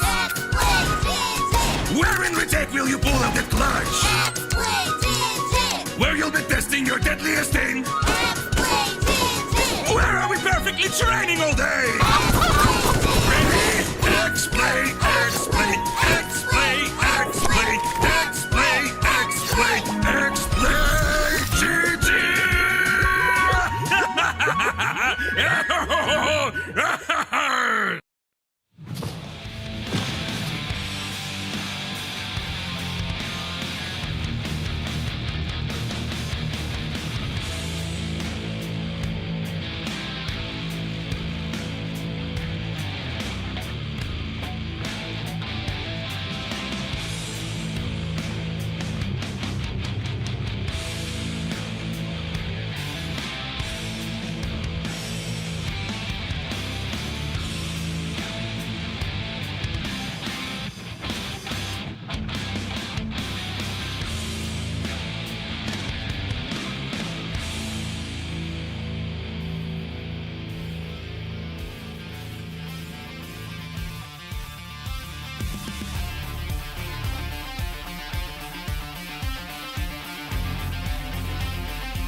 Oh, and if you thought the Counter-Strike was over, ha, you're wrong. Here we are. We have another game, hot and fresh, just the way you like them, Hugo. Imperial versus the Huns. This time, though, something different on the line. It's not about qualification as stage 2. This one is about survival. Ooh, that's scary. Loser goes home, winner goes into the final day of play. We've got two teams coming from different places, different regions, and different statures in the tournament. The Huns were a common 0-3 pick, and they did go 0-2, Harry, but surviving the domestic derby against Lin Vision into that final chance. And Imperial, who won a BO1, but then got smacked back-to-back maps. That quote from 9 is bowler. What did it say? Destroyed Pick'ems, get to stay in a nice hotel for one more day. That was it. That's all he wanted? Yeah. Do you want to win a game? Win another game, maybe? They maybe go to stage 2? They certainly might, Hugo. They could. But to do that, they got to get through Imperial here and now. Where do you want to start the conversation? Let's talk about Imperial, shall we? Let's talk about Imperial, because we saw them on day 1. Had a really good first half against Rare Atom, crumbled a bit, still closed the map, but it was against Fnatic and FlyQuest where they were just abhorrent, right? That game on Train where they couldn't even get a B-Execute going. Fnatic was so disruptive. This team really didn't know how to get through an oppressive CT side, and I was kind of disappointed in both of those BO1s for Imperial. Yeah, it's a bit of a weird one, isn't it? Like, they clearly had an idea in the Fnatic game, especially with the decision to go for Train. Fnatic's kind of home map, maybe inspired a little bit as well by the Fluxo win, thinking they could replicate it. I hope here in the BO3, you know, there's a little less of a gambly nature in this matchup in particular, right? I think the Huns are a more level opponent for Imperial, and I think they should focus on playing to their strengths. Yeah. You know, I think when you're the underdog, which is clearly how they felt in the Fnatic game, sure, take a risk, take a gamble. It didn't pay off. You've been burned by it early on. This is the time to kind of show us the maps that you feel comfortable on. And that's why I get annoyed at that veto, because Mirage is their best map, and it was the last map left in, and they banned it over Train. It's like, guys, you don't even really play Train. Why do you feel the need to do this at such an important matchup? Obviously, we won't see Train in this series. It's Huns insta-ban. But let's hear from the Imperial side about what they have to say about this game, Harry. So, I'm here with Skulls, ahead of the best of 3. 1-2 matchup. Feels pretty doable. It could have been definitely worse looking at that pool. What do you think about it?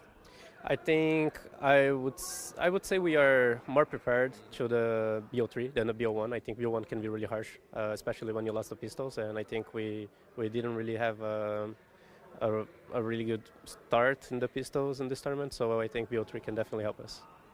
Looking at your major rounds so far, this is your third one with the third different Brazilian team. Is this where you feel most comfortable? I know the Furia incident, you know, with the stickers and major attendance was a little bit off, but is this where you truly shine? Yeah, I would say with Brazilians it's a little bit easier because you have the culture, the same culture. I think we are all like friends outside the server as well, so I think this is definitely better, but yeah. Do you consider that Imperial is a little bit off form right now, maybe in a little bit of a slump, or is that just that I'm thinking and I'm overthinking it?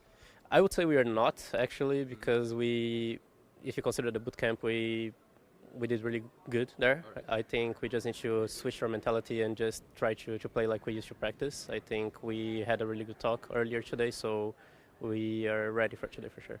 All right, imagine I have a magical button right now and I can press it, and ever since then, Imperial will play their A game until the end of the major. Where do you see yourself going? Bro, actually, I would say we can go really far. I have this mentality right now that it's just game by game. I don't really want to throw expectations out there. I think everyone in the team has the same mentality, but I would say at least playoffs. This do or die situation right now, so best of luck in the best of 3 and hopefully see you in the next stage. Thank you very much. Thank you. Yeah. Confident stuff here from Skulls of Imperial, a team that has brought in over the years not just up-and-comers but proven Brazilian players, and well, now here in the Major at least, but with a lot more to do, a lot more to prove, and a game where they are favourites against an Asian underdog. But these matches are always spicy. These Asian underdogs always keep us watching, and the Huns should be no exception here. Hailing from Mongolia, a bit of firepower, some players we've seen before, an explosive T-side as well, but also not quite the same level of experience. Yeah, I mean, I'll say this. Something that the Huns have got going for them is every game they've played has been pretty close, right? Like, they have the win over Linvision, but then the bait game that ended up going the distance that they just lose out on. And even that Paravision game, I know it ended feeling kind of one-sided, but things started off really, really well there for the Huns. Don't get me wrong, that can be equal parts concerning, the idea that even a strong lead is hard to hold on to.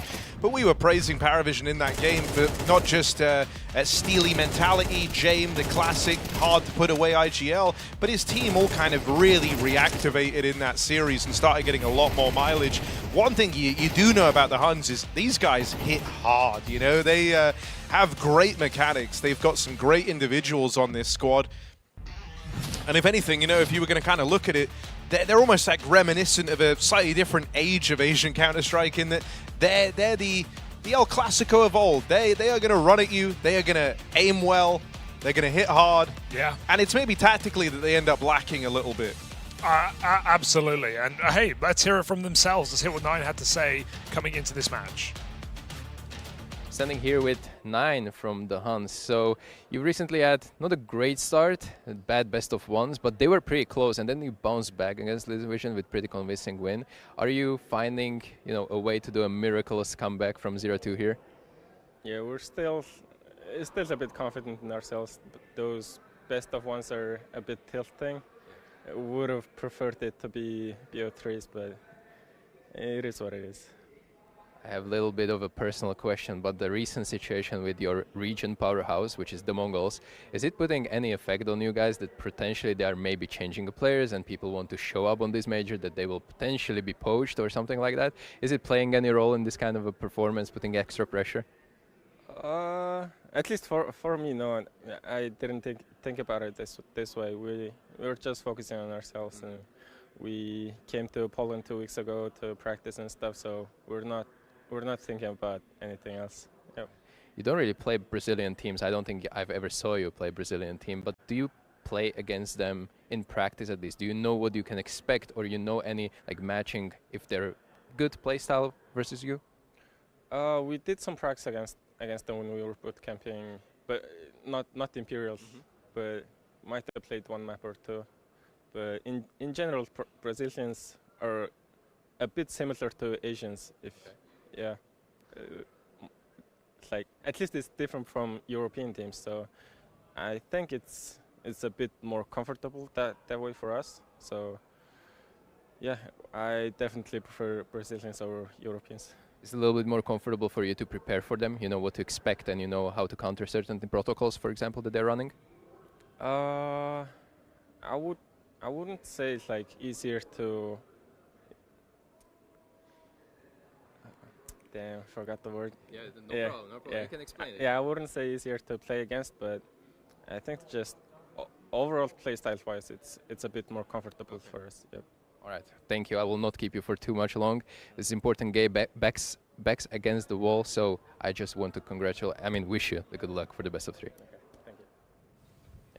Nine feeling pretty confident and comfortable in this head-to-head, in this stylistic matchup. I mean, remember back at the Rio Major, Harry, when we had IHC, now the Mongols core, take on so many Brazilian teams. We called them the Bane of Brazil coming into that major, and they proved it again with so many wins over Brazilian squads. So maybe Huns can roll back the years and show Mongolia over Brazil in this game today. They are the underdogs, but we have the veto on our screens here. Yeah, so, you said it earlier on, Train won't be making an appearance here. It's banned out. Although, interesting. These might be friends. Yeah, is that the wrong way around? These are definitely That's the wrong way around. These are definitely friends. Yeah, they're flipped. That's fine. Okay, so yeah, Train removed by the Huns. Nuke, Mirage, and Dust. That is all I can say is certain. That's the pick of one of these teams. By the Huns. It's picked by the Huns. It's just the logos that are swapped. Yeah, all right. Imperial, pick CT on Nuke. Huns, pick T on Mirage. They picked T on Mirage, Harry. It's where they started against Paravision as well. They went off to that strong start you were talking about, some very fast rounds, very aggressive rounds, but ultimately Paravision did manage to warm back into that game and close it out. But we'll be starting on Nuke. Yeah, an interesting place to open up. I mean, dude, I like it as a pick for the Huns here. And I want to see a bit more from some of the names that we're not as familiar with in the Hun squad, right? Obviously, the kind of three-man core at the heart of this team have all had some time in IHC / the Mongols, playing alongside guys like Blitz. I want to see a little bit more from Cobrazera and Zeralt in this one. I want to see what they bring to the table, because I still feel like, yeah, we have to kind of fully appreciate them in this roster. So much of the attention has gone to the other three, and oftentimes with good reason. Yeah, we've got a Zera against Brazil. What a time. It was in that Lin Vision game that Cobrazera did go big. And so it'd be a good time to hit that stride again.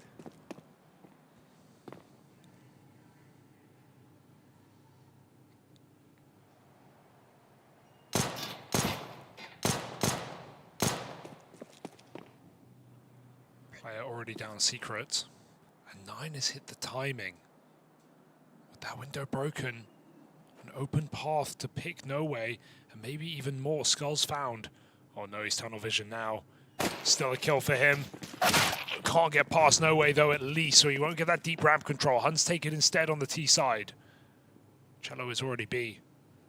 I mean, this is quickly building to be a good split down and lower. Try could even get shot in the back of the head here because of this lurk from Cobra. They're trying to buy some time for Cobra's flank, and that's now 2 players for Imperial. Shot in the back of the head. These flanks are strong. Cello up close. Usually clean with the headshots. Catches Cobra by mistake, but it's not enough. Only Vinny. What's Vinny got for us? They're blocking the door. They're blocking the door. He can't get in. Oh, that's so brutal. They deny Vinny at the door and send him packing. I thought the doors would open the other way, but no, they just get stuck. Spammed back by the player on the other side. And no bomb denial. That's a hilarious way to win a round there for the Huns. Like you said, 2 flanks, sure, but the fact that they even cleared Cello, they could have completely left that position unguarded. Good spot. He was the surprise. Good force up for Imperial. Cello. He's been watching Keserato. He's been playing the CZ a lot here in this major. Down the vent early because smokes are down and players are crossing, but they're not heading B heavy. It's only Bartak here. 3 players have got to get aggressive at a certain point. Bartak's banking on it.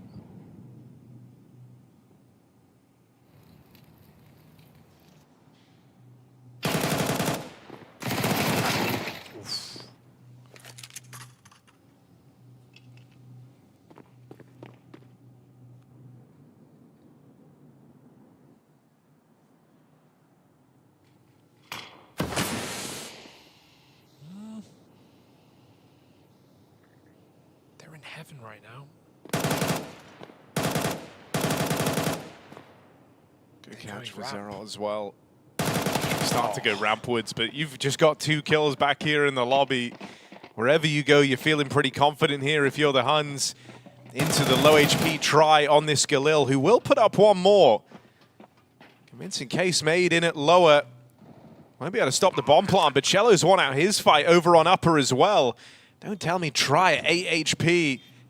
Buying enough time for Cello to move in is going to be enough. This was a 4-on-2 for the Huns. Crossfire.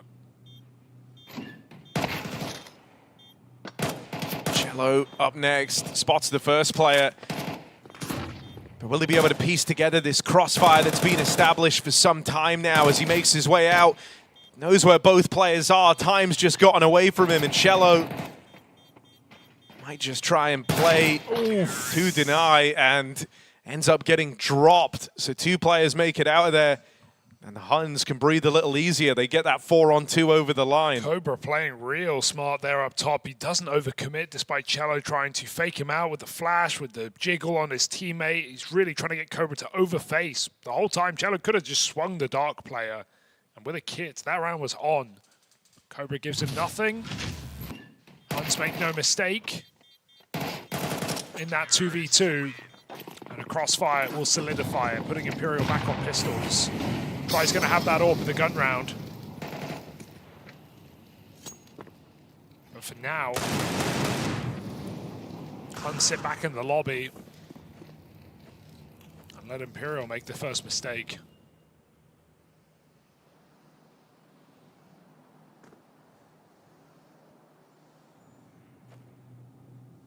No one making a run for it here. Imperial playing a lot of lower stacks already. They've had 2 in secret every round of this game at bare minimum.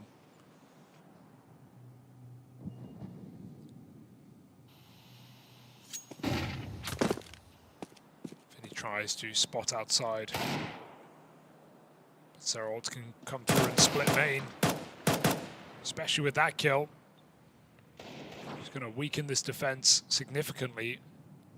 And Huns just keep contacting ramp, so why not once more? Try here in time.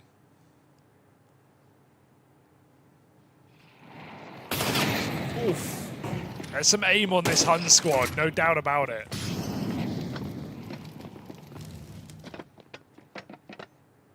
Yeah, but right now it's really neatly packaged as well. I've liked the ideas in these first few rounds. That's not bad for Vinny on the Deagle. Don't need to commit though. And as is often the case, they've left a porch light on, a second choice in the round. Vinny has another to the tally on his Deag, and they still don't know about Cello. Waiting with this CZ, collects a free kill, time's up. Huns can't win this. And so that is just robbery from Imperial. They'll get all the kills, but none of the glory. Vinny's laughing to himself. He can't believe they've just won it like that. With how close Huns were clearing on that B bomb site, checking everything in the pistol round, finding the stack. They don't even look at the back of the bomb site on A. Realizing that maybe Imperial have over-rotated, but dot your I's, cross your T's, or just close your eyes and lose it to an eco like that.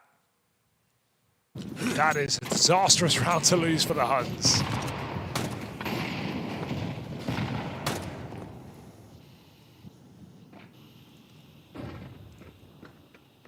Cheeky Imperial pistol win propels them forward on this CT side.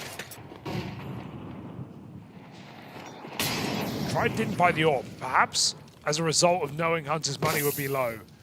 Don't want to be pulling the AWP into a pistol rush. He'll give them ramp control, something Huns have had almost for free, but as they get this, Imperial play double lower.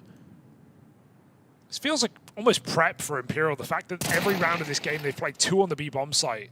They know Huns are coming for it, time after time, proven right. Skulls needs multiple kills here. Left alone, but pistols on the other side. What are you supposed to do? Zerot comes in to bail them out from Secret. And despite 2 starting B for Imperial yet again, they've lost control.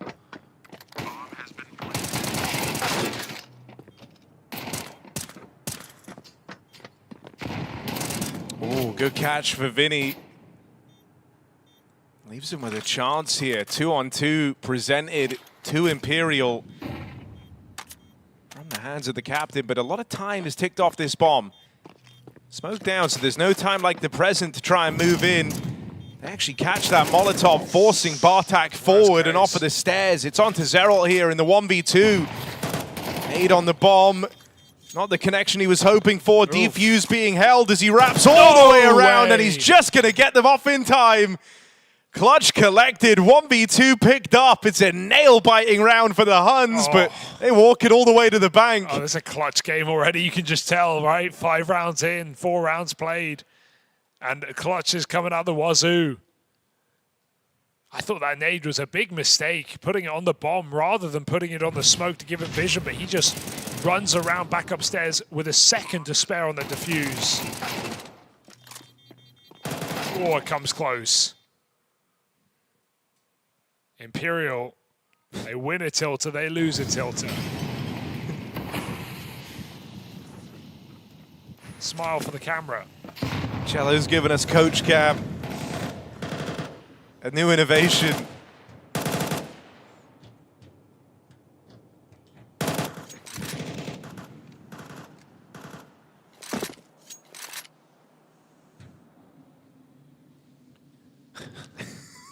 hands off the keyboard.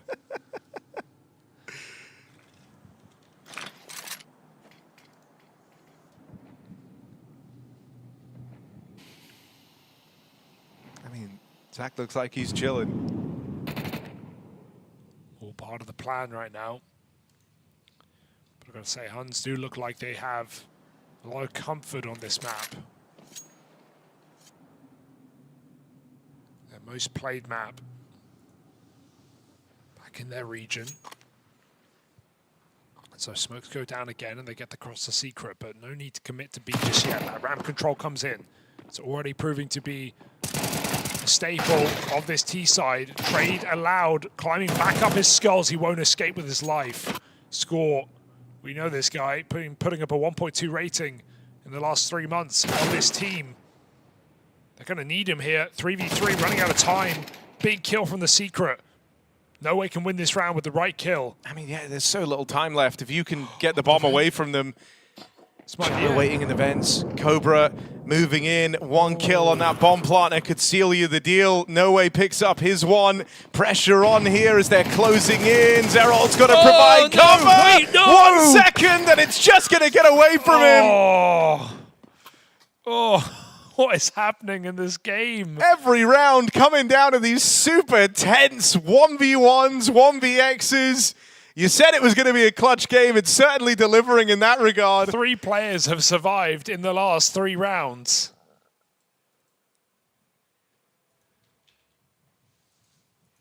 The bomb denial with milliseconds. And to be honest, it's down to that CT vent player. Completely whiffs their shot. Should have had the cover. Yeah, Zerol, right? Like on the swing out to try and help. Yeah. Also, I think was the only guy with health. Oh, no, to be fair, he was 3 HP. Yeah, but never mind. He had multiple chances to shoot Cello in the side. Cello just denies that bomb up the vent late. Let down by Zerol. Low health or not. Look at that whiff. Yeah, that is really rough. Oh, it feels frustrating if you're the Huns because you're getting yourself in a good positions every single one of these rounds and it's still coming down to the wire. I want to say I'm noticing the output that we're getting from Vinny right now. He's showed up in good form today. And good in all of these rounds to offer up resistance. Someone who's been quieter here for Imperial. Kind of to be expected with him being the captain. But I don't know. I always put Vinny down as a fragging IGL. Walk up towards main, right into Cello. No way with the catch, the drop on these hot players. And Cello there to complete this round cleanly for Imperial, finally. No crazy 1v whatever needed to walk that one through. Yeah, T-side eco on you. What can be expected, really? One more of those.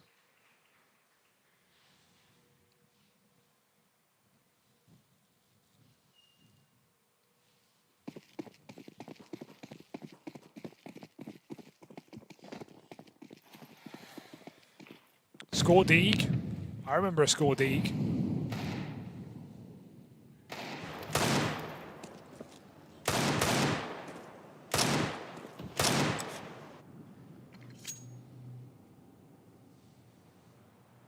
MP9 in secret.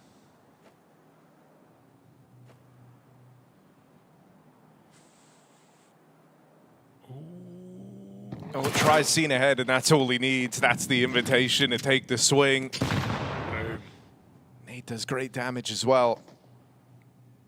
So any hope of getting away with too much in this round for the Huns should be out the window.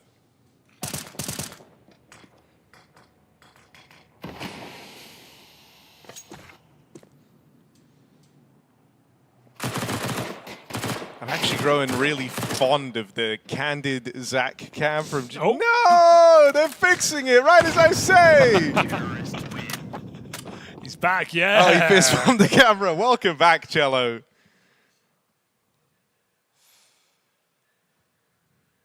Enhance. Zoom and enhance.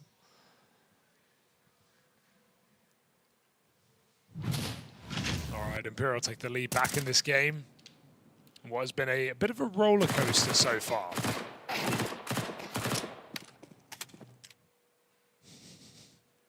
replay here. That's why he's good, though. He's got telekinesis.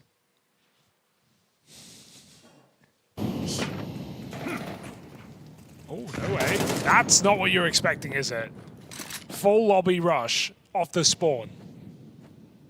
And they're heavy outside, so that was just Score alone in lobby. Bartak was on radio. Couldn't help him. Now they've got to re-clear this position, but Imperial have already left. And again, it's new round. It's a different player coming up secret. Cello this time. Had Cello, Skulls, and Try in this B-bomb site.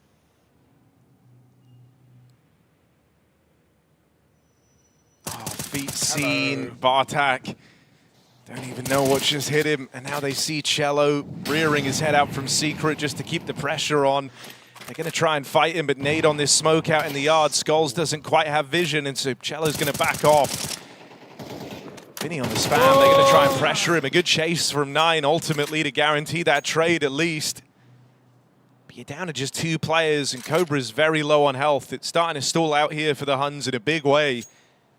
Might have made a splash in the first few rounds, some tight back and forth rounds, but as it's gone on, Imperial, the wins are getting cleaner. If they can get out of this with 4 alive, they're really building to kind of set themselves up for the half. Cello's playing this one as safe as can be. Huns can hunt him down, but 20 seconds, they've got to get this kill very quick and very clean. With every second they wait, comes the rotate. But it might not even happen here. Huns really going to try and do this with 10 seconds remaining? That is optimistic at best, reckless at worst. Cello jumps around the corner and finds a double to finish off the round. 3 alive for Imperial, 5 on the board, starting to step into this map.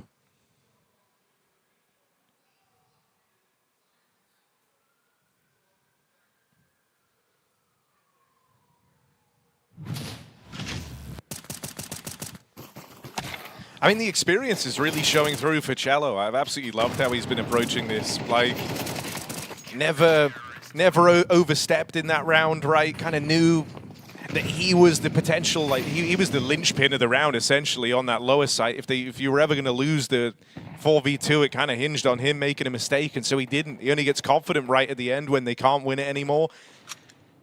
I'm really liking what Cello's brought to the table thus far. And now into a double setup over at ramp for the Huns. It gets worse before it gets better. Try 1 shy of the ace. But there's layers on this ramp defense, and it's another 4 alive round for Imperial. Considering this was so close in the openers, everyone struggling to get established, you're really happy with where this half has gone to if you're Imperial. You're now kind of set up for the remaining few rounds of play. You're not going to have your money broken. You have a chance to be competitive every single round. And now Vinny gets to call from the front. Yeah, this is a streak off the back of the Zerot whiff when Cello denies the plant. This is 5 rounds in a row. So that one really did feel consequential. Perhaps a tilter for the Huns. Still reeling from it. Can they recover? A big rifle round. Oh, that connected. They're just having one of these days where it feels like everything's going right. Even there, the wallbang connecting. Oh, you just accidentally blocked the molly in the door, so now you're not going to die. How's he alive? How did he survive that? Land a B-hop and everything on Cello as he gets out of there. I don't know. It's feeling like a really good day in the office for Imperial here. Plot armor. It's the strongest.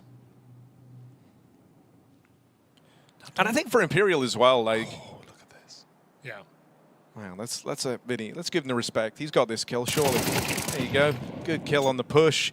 And you'd like to think this is another safe round for Imperial. They haven't even felt the burden to go and rotate down lower. They've picked everyone else off from around the map.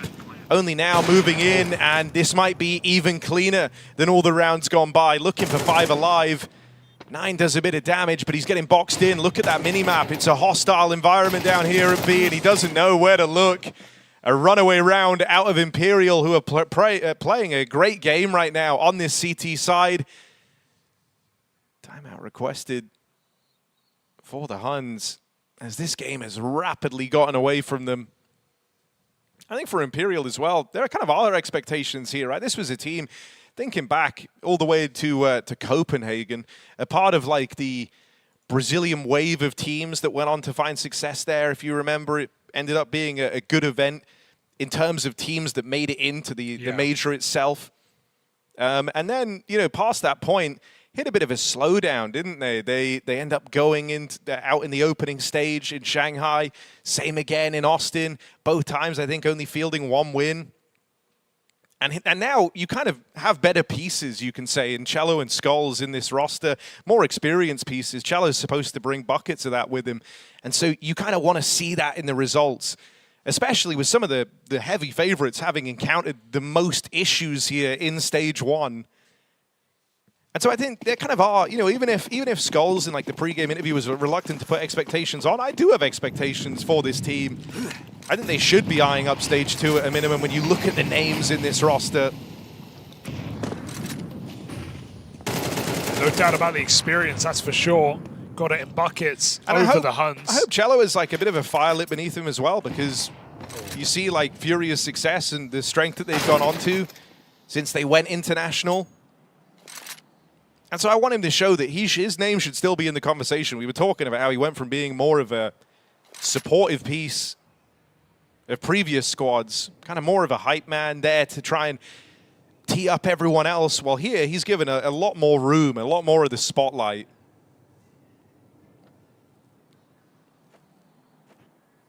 But finally, a chance for the Huns to break through on the back of the timeout.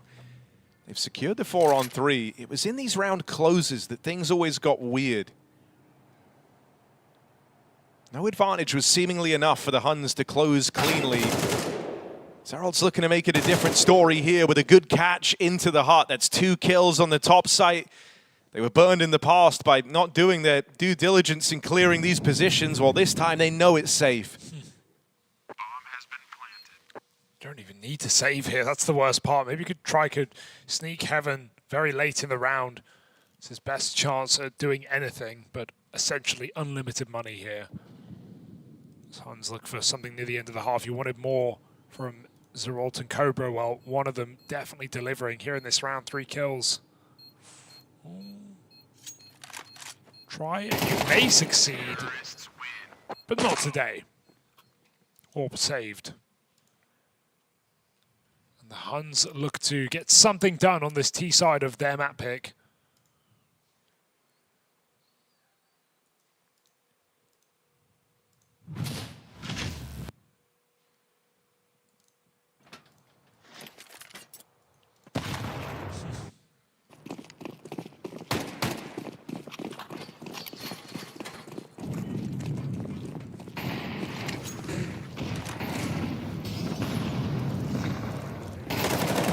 Again for No Way, just relentless.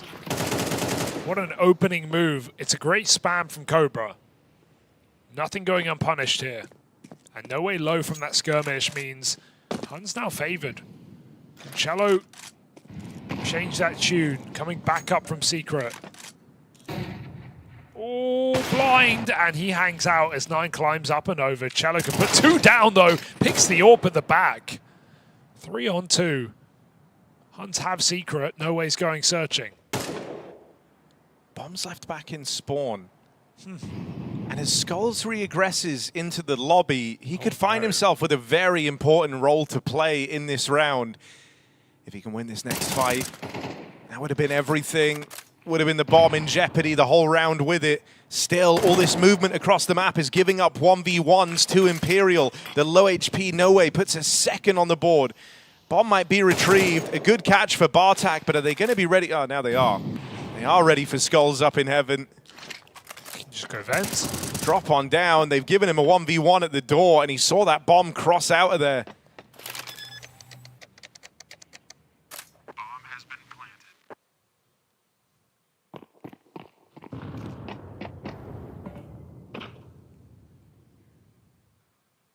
Eyes on ramp, they heard him rotate in, and there's Cobra with a clean close. The Huns go on at least to break this streak of Imperial, find a little bit to try and prop up their next half on Nuke. It's their map pick in this series, and in spite of a strong start, Imperial hold the lead.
Once again, the Huns start strong, but Imperial flipped the script.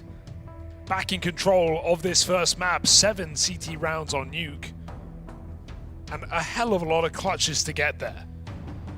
Yeah, you know, the only departure from that was on that big streak from Imperial, where they started winning a bunch of rounds cleanly. It's where you got to give some credit to the Huns. They call in a timeout right there near the end. Chance for Carnage to get involved, and whatever he said worked wonders. They were able to stabilize a little down the end of that first half. And now have a fighting chance here, but if they don't find the pistol, this game will start to get away from them very, very quickly. Bartak and Zerol holding on ramp side. And in the blink of an eye, it's just no way left. Dead at the door. Bartak repels the B ramp take. The Huns are right back in this thing. Alrighty, we've had a couple of sick moments from individuals here on the Huns side of things. And now on the CT side, when there's less big picture involved, perhaps, just maybe, they're in for a comeback.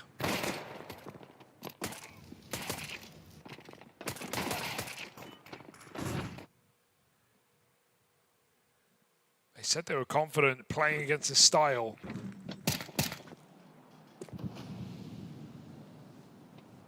Well, time to prove it here on Nuke. It's a Huns go-to.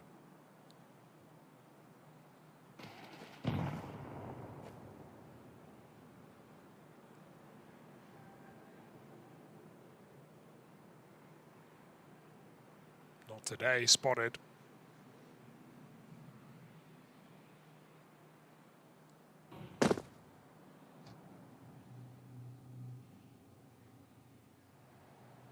Whoa. Okay, Vinny. And he's got a smoke. The one thing he grabbed was a smoke. Now he can jump across, grab the FAMAS. Okay, he's mad. He's got mental. He's lost his marbles. Pushes the smoke. Vinny with the FAMAS now. Vinny's wild ride out into the lobby. Reset outside is nice. Could maybe meet up with his teammate here. Score dinked earlier. Down secret. Vinny is going T-roof. Hoping they push lobby so he can catch them from above. Maybe it's up vent. It's the only way you can meet here. Vinny goes down. Cobra. Oh dear, this could... I'm getting a bit worried now. Gap's This could opening work, up. Yeah. Cobra's watching though from a better position. Oh God, no way. Finds him with the deagle. And that's a bomb plant now for Imperial. Score low from that earlier fight versus the Glocks out in the yard. Bartak might have to do a lot of the heavy lifting here. Spotted back in main, and they know about Score, who started off at secret. Nade might find good damage, but this Deagle's hit hard thus far. No way, catching another, and this Deag doesn't miss in No Way's hands. 3 kills deep in the round. They weren't supposed to win this. This was Glocks. Oh no. And this one Deagle, nearly the lineup. No Way collects. The hero for Imperial. Now, No Way makes it look easy. That is a terrifying round leveled against the Huns. The clue's in the name. There should be no way for that round to happen for Imperial. That Glock robbery in main, and No Way puts his Deag to work. Up vent into a stunning 4-kill headshot round. The thing of dreams.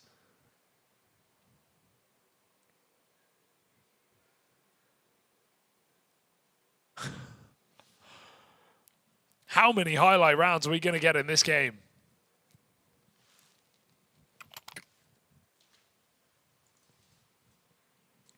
That is a 2v5 with a Glock and a Deagle. That is a backbreaker. Vinny was just there capturing it like he's the cameraman, you know, just watching the highlight reel play out. Got his 1 Glock kill, says my work's done, you do the rest. And No Way delivers.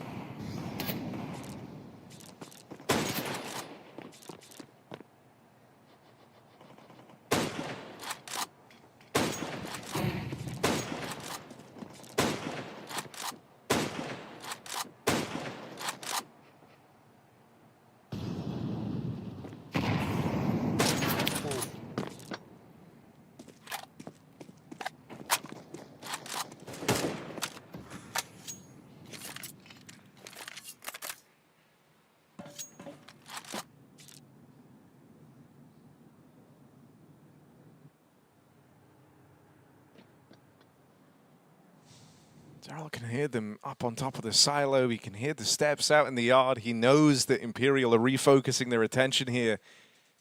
And so Nine's going to move in with this scout, looking for heads up on top of main. They actually bring the fight to him. That's a very Vinny decision to make. Leap up on top.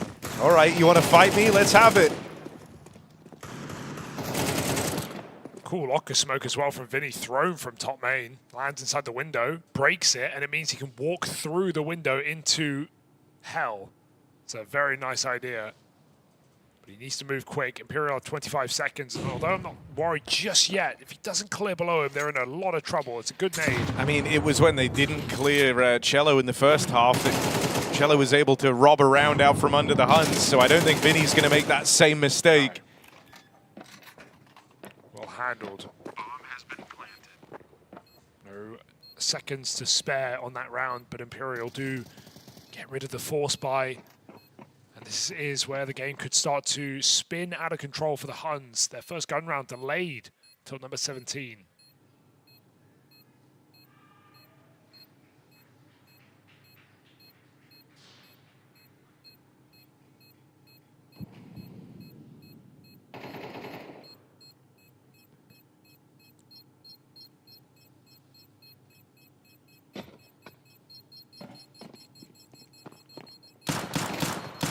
Oh, that's a bomb. Terrorists win.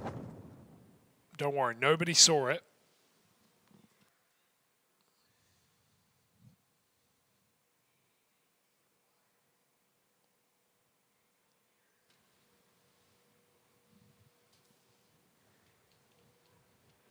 I mean, I think just like when you look at kind of the money in this game is constantly sided with Imperial. Whenever they are going on streaks, whenever they are winning rounds, they're winning them cleanly, and that's just been the big difference between these squads. Huns, in terms of their closes of rounds, have often felt really quite sloppy and messy. And not in a good way. Like, they've really struggled at building up any type of a bank in this game. That initial streak to open up on Nuke was on the back of really, really tight clutches.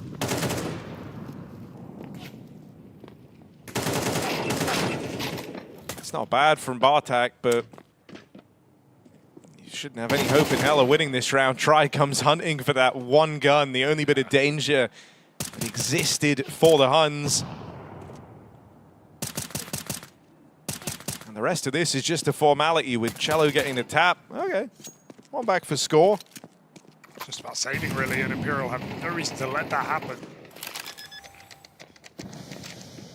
They're going to safeguard the round with smokes down.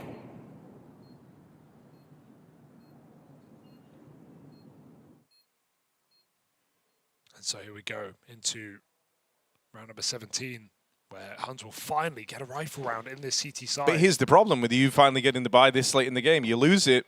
The map is basically over. This next rifle round is for the map, essentially.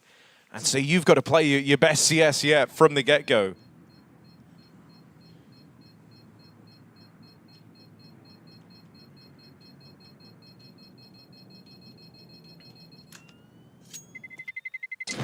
Terrorists win.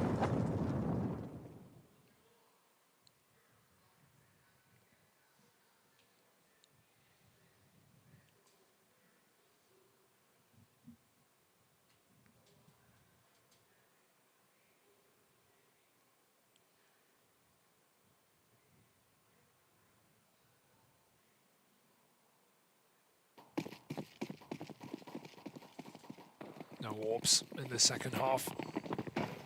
No need, really. Imperial playing loose, but with good direction.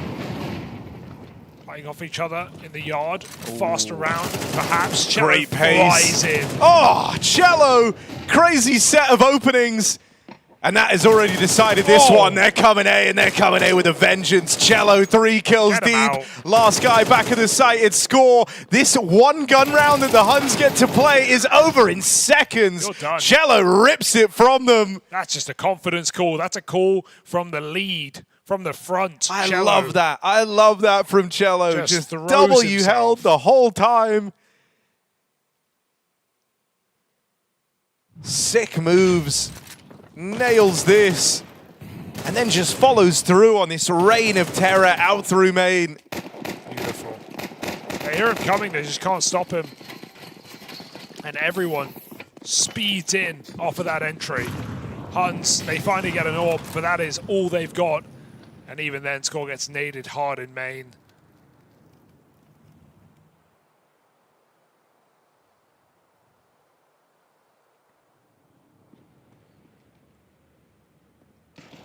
Oh, and he's missed that jiggle as well. Score would love to 5v4 in a round like this instead. Still a chance. Oh, 7 health.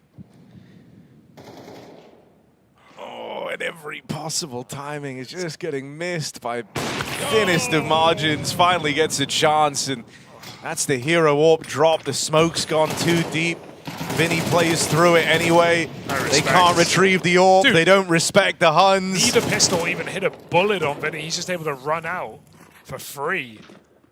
Huns bottling it right now. They are just crumbling. Dude, Imperial have just leveled up, gone from strength to strength as the match has gone on, whereas the Huns have kind of fallen apart. And actually, it ends up feeling very reminiscent to how they started the Major, right? It was like the good beginning versus Paravision, quickly turned sour, and the whole reason you were vaguely excited about them to begin with in that map, you kind of completely forget about by the end of it. And I feel very much the same here. And something else that's funny is it feels like at times they're trying to be too smart with it. Like, Imperial know when it's right to just back their aim, right? That round from Cello is by no means the smartest way to play the round, but he's backing his aim, he's backing himself. Belief in getting the openers. The Huns sometimes feel a bit awkward and slow to the mark. Because it's like they're trying to find the smartest way to win the round, and it leaves them looking a bit silly sometimes. 1-9 delivers a 5v4 from the bottom of the board. Even hits the tag as well. But Imperial don't want outside. They're going for ramp.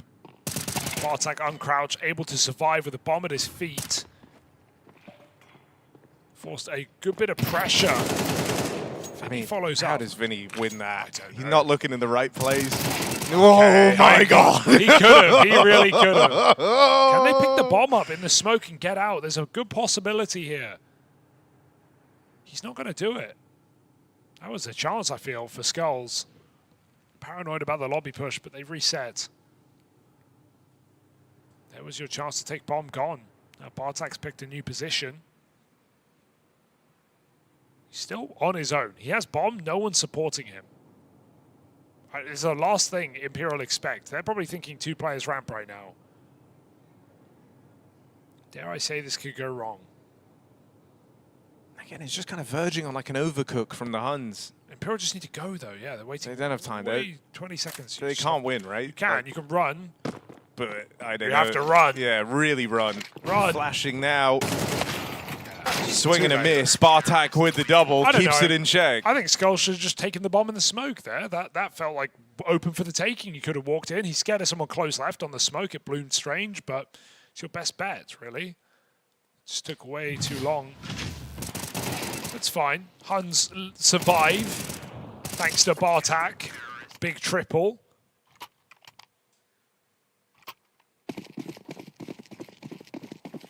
How much more can the Huns do here on the city side with their backs against the wall?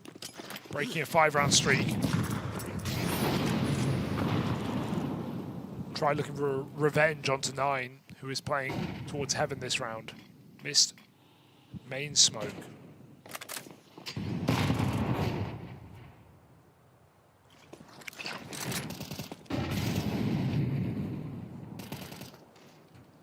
They replenish it on the fly. Oof, this is a dodgy wall. It's not the greatest. Oh. But they That get a kill works. from it. Yeah. Oh, no, wait, they're on the They're same team. teammates, It's fine, they're it's fine, it's fine. It's on Just the a bit of AK. yeah, just a bit of a block in the vent. Everybody wants to go Dude, down. everyone's kind of nervous and all over the place here for the Huns. They're a man down in what might be their final round on Nuke, and they don't really know where to place themselves, as evidenced by 3 players in the vent. Score with the spot down at lower, but even now with a whole minute left to play with, it still doesn't tell you the full picture of the round. There's still a world where Imperial could change their mind. They're going to fan out, try and look for something on the outskirts of the map, and they will find skulls lurking back in the lobby, so best bet, just follow through with this lower play. Cello has bailed them out there. A big kill on score. Bartak playing it wide around the ramp.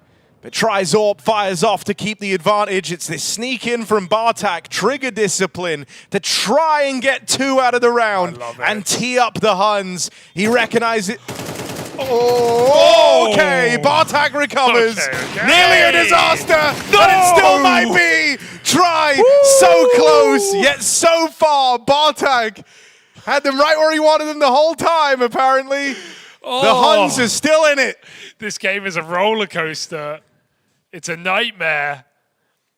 Bartak mistap, still follows up with a triple. What a flick for Try, by the way. That was crazy nice. But he still couldn't hit the no-scope, and so we play on. Unreal match of Counter-Strike. Sweating the bed right now in this fever dream. That looks on to me. It's such a crazy... Oh, I don't know. I don't even know how to feel about this one, Hugo. No, neither.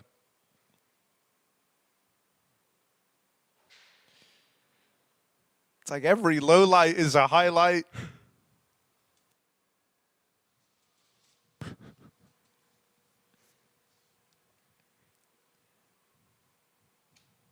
But all right, gap continues to close. That's really all that matters. We're still here. Number go up for the Huns. Still here.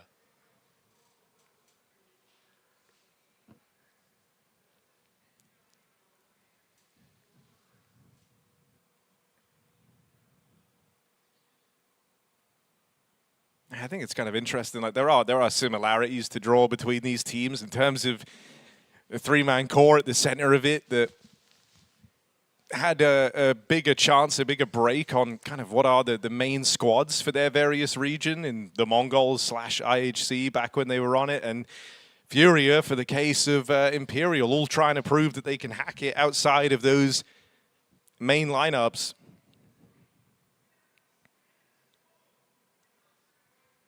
The Huns have set a very casual tone in how they spoke about this major. Not trying to riddle themselves with expectations. I think for Imperial, the expectations are a bit more implicit, just kind of baked into the roster because of the pieces they have, because in theory, this roster's been getting better on paper as time's gone on, and so you kind of want the results to show that. Been a long time since Copenhagen where they were able to make it through to the main stage back then. And lackluster results at the majors since that point. You want to feel like you're trending up, not that you're treading water.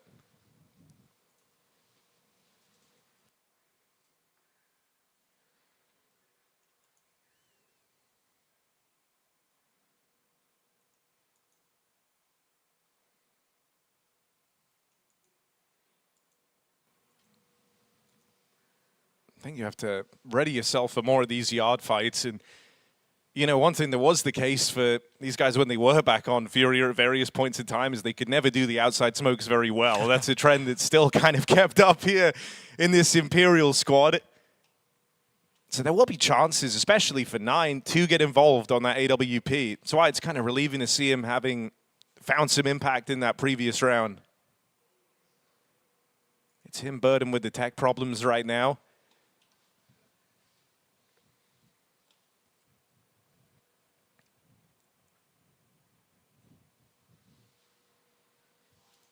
I mean, looking on in terms of the rest of this series, right, let's not forget this is the Huns map pick. Been one of their go-tos. Imperials have a nice, comfortable Mirage coming in next. Yeah, it's a similar case on Mirage, what we saw against Paravision, to what we even saw in this game. You know, a really strong start, looking like they were going to forge for an upset, and some really fast T rounds, but eventually Paravision figured them out, and when it came to defense, they just couldn't even put on gun rounds. No one could hold their spots. Very exploitable on CT side, so it spells a disaster for the Huns come that second map. If this is how Nuke looks. Couple of rounds here down the stretch for the Huns, but got to be flawless with 6 straight to force overtime. Yeah, I think it just feels a little rough because, especially with the fact that this has been a bit of a repeating theme for the Huns, like the idea to me is as the game goes on and your opponent has rifles, you end up in these even odds battles where the rounds take a little bit longer to play out. Can't just be kind of set pieces, set strats all the time. It just kind of shows that their mid-rounding needs a lot of work, and that's been the takeaway not just from this map, but also from that Paravision 1 day 1. They have some nice ideas. They always kind of start the game strong in those initial few rounds because you can game plan for it. You're all on the same page, but the protocols just seem to get pushed to the limit so quickly for the Huns in these matches. And I think for Imperial, a lot of the success just kind of come from waiting for the Huns to make a mistake and capitalize on it. You know, it's not like Vinny, someone who's also like not afraid to pull in kind of gimmicks of his own, have some of these crazy ideas or strats. He hasn't really had to reach into any of that thus far. If you sit back, the Huns will kind of bring the fight to you, and often in a rough-looking way. It's not to their benefit more often than not. All that being said, I do wonder if they call a pace change out of this pause. It's been quite a lengthy tech pause for the Huns who are trying to figure this out, so they're not always necessarily going to be as locked in as you can get. If Vinny can call something similar, like with the round we saw from Cello dropping in main, something like that, I think it could be a good way to catch the Huns off guard coming back into this map. They're off the back of 2-round wins. Yeah, I think like for Imperial, the goal is just don't make an easy game hard for yourselves here, right? Like you've been in control basically the entire time. Whenever you were winning rounds, you were winning them super cleanly. You haven't really encountered many money problems in this entire game. It's felt very much in your pocket. And so don't let the Huns build up any momentum. I echo your sentiment. I wouldn't mind a pace change here. Be the team, you know, not necessarily sitting back and waiting for the Huns to make mistakes, even though that's worked. Try and come at them with something a little bit pacey. But it looks like it is just back to this default early on. 2 players in the lobby. Wait for the AWP out in the yard. Gonna let Cello be the fire starter on the round, the guy to get it all going. He's twisted all right. As he smokes Bloom, he's going to cross into Garage or Secret. And it is the former getting right behind Good timing on this. Free kill, and now it's his turn to play Trigger Discipline. See what he can get out of this. Waits for as long as he can. Zerald's got no idea. He's looking for the second player back in main. This is masterful from Cello. It never presents itself, but you love that he tried. Will get caught by Score eventually. Tries supposed to trade that, and he will. And Imperial on the back of this move out in the yard. Cello catching a good timing, and the rest of the gang finding success out towards the ramp. Have this one all teed up for the win. 4v2. Cobra and 9 left to try and stop it. But they're worlds apart on this. They're looking over their shoulder the whole time. They know that Try was still in the lobby, and that is just slowing this retake down even more. It's time that the Huns just don't have to waste. Desperate times call for desperate measures. You've got to forget about this AWP in the back line. And as they're looking over their shoulder, they'll get shot in the face. Imperial run away with Nuke. And even though the scoreline might suggest it was a close affair, they were in full control almost the entire time. Their map pick up next. They're looking for a 2-0. The Huns, this could be the end of the line if they don't bounce back on Mirage.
I think the whole 1 month, okay, I guess 2 or 3 months in this Fnatic team, it's the funniest thing that ever happened to me, because you cannot leave one day without laughing with this team. It's impossible. BLMF, Freddy, Rodya, everyone is very funny. Mix, everyone. The funniest thing is the boot camps in Navi Junior. They were like so fun. Like each day we had a lot of fun and trolling each other and just were enjoying. I think winning the 1v5 in 2017 against Cello was quite funny from my side. I think from his POV it was a nightmare, but I mean it was amazing winning the round. I had a funny game yesterday. I missed like 7 grenades. Just kept blowing myself up. So maybe that. It's both funny and controversial probably at the same time. Me and Res, who I'm currently playing with, when we played in NIP during the old online days, we played the RMR, and I don't know if it was ever happened before, but we got to rematch in a game we lost because of some unfortunate issues, but it was quite funny. I would say playing with Fallen one time in a Cash Cup in North America. It was funny because I didn't expect, and then he just said, "Yeah, we'll play with you guys," because we were missing one guy.